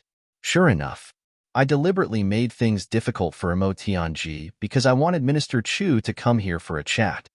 Jun Shiju's voice contained a cold smile as she said, I would have given you too much face if I had come to pay you a visit. So, I had no choice but to resort to this plan. Minister Chu, please don't take offense. Chu Yang smiled. Minister Jun is an expert of this generation. You're a senior expert. You have a high position and power. You're the overlord of this generation. So, Chu Yang should have come to pay a visit to you. Jun Shiju had unleashed her imposing aura when Chu Yang had come in. She had turned around and created an aura of a monarch overlooking the world. And this aura had shrouded Chu Yang. At the same time, she had been carefully observing Chu Yang's expression, voice, eyes, and even the movements of his muscles. However, she had discovered that Chu Yang hadn't changed in the slightest. He was the same as he had been when he had come in. He was neither arrogant nor overbearing. In fact, even his pulse hadn't changed. It was rare to see such a young man with such willpower among the heroes of the world. Jun Shiju's eyes slightly flashed with a mysterious light. She thought, no wonder little Yu values him so much. This young man is really extraordinary. Minister Jun, there's no harm in speaking your mind, Chu Yang said. Minister Chu, what do you think of my dark bamboo? Jun Shiju pondered for a moment. Then, she suddenly asked, Dark bamboo dominates the upper three heavens. So, it's naturally a first-class force. Chu Yang pondered for a moment and said, Such a force is enough to dominate a region even in the upper three heavens. It's a pity that there are few top-notch experts. Otherwise, dark bamboo wouldn't have been the ruler of the upper three heavens. It would have been a veritable overlord of the upper three heavens. It's a pity that there are few top-notch experts. Jun Shizhu slowly repeated. Her eyes exposed a smiling expression. That's good. I can return a Mo Qingwu to you.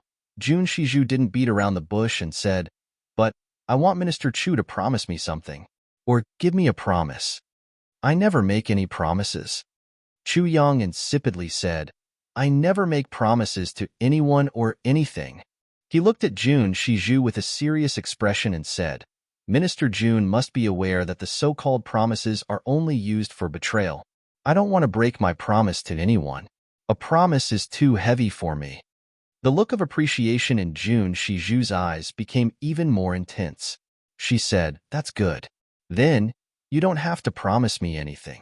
But, Minister Chu, you have to promise me something at an appropriate time in the future. How about it? She smiled and said, It's a request that won't embarrass you. Chu Yang pondered. Jun Shizhu's words were simple. But, could it be that the dark bamboo's request was simple? Minister Chu has just arrived here. So, you can't contend with a big clan yet. In exchange, I, Jun Shizhu, can guarantee that no one will snatch a Mo Qingwu away from you. Jun Shizhu smiled and stated her condition. All right. Chu Yang made a prompt decision and agreed. This was the most troublesome matter for him at present. It's a deal. Even a galloping horse can't catch up. Both of them looked at each other and smiled. Jun Shizhu felt relieved in her heart. This way, we'll have an opportunity to turn things around when that peerless master arrives. Moreover, there's still some time left. Chu Yang will be entangled with many things during this period of time. He will be in constant trouble. Moreover, his ambition will be very big. So, why would she worry about her relationship with Chu Yang? Jun Shizhu hadn't thought that the peerless master she had imagined was standing in front of her at this moment. Jun Shizhu gently smiled. Then, her body fluttered like a wisp of black smoke and disappeared from Chu Yang's sight. Jun Lu gently released a Mo Qingwu from behind the curtain and quietly disappeared. Then, a voice that had been suppressed for a long time suddenly burst out. Brother Chu Yang. Her voice was so loud that it almost broke her throat. Qingwu. Chu Yang's entire body shook. He suddenly turned his head in pleasant surprise. He saw a petite figure rushing towards him as if her life depended on it. When she was halfway there, she suddenly flew up and pounced towards him. Chu Yang subconsciously opened his arms. His eyes couldn't help but turn red. He felt a burst of fragrant wind in his arms. Then, a soft body wrapped itself around his body like an octopus. Mo Qingwu firmly stuffed her small head into his bosom. She felt happy, sad, and satisfied at the same time. She flattened her small mouth, and her voice had already changed. Brother Chu Yang, you've finally come. Boo-hoo! She burst into tears before she could finish speaking. She opened her small nose and greedily breathed in Chu Yang's scent. She suddenly felt so happy that she wanted to cry. She felt so happy that her heart ached. How long have I been looking forward to this embrace? How many times have I dreamed of it? Chu Yang held her tightly and couldn't speak. Only his heart was beating intensely. Little Wu, Qingwu, I've come. I won't let you suffer any grievances. My Qingwu. You're tuning in to the Warrior Lore YouTube channel. Don't forget to subscribe and join us on this journey to catch the most captivating stories.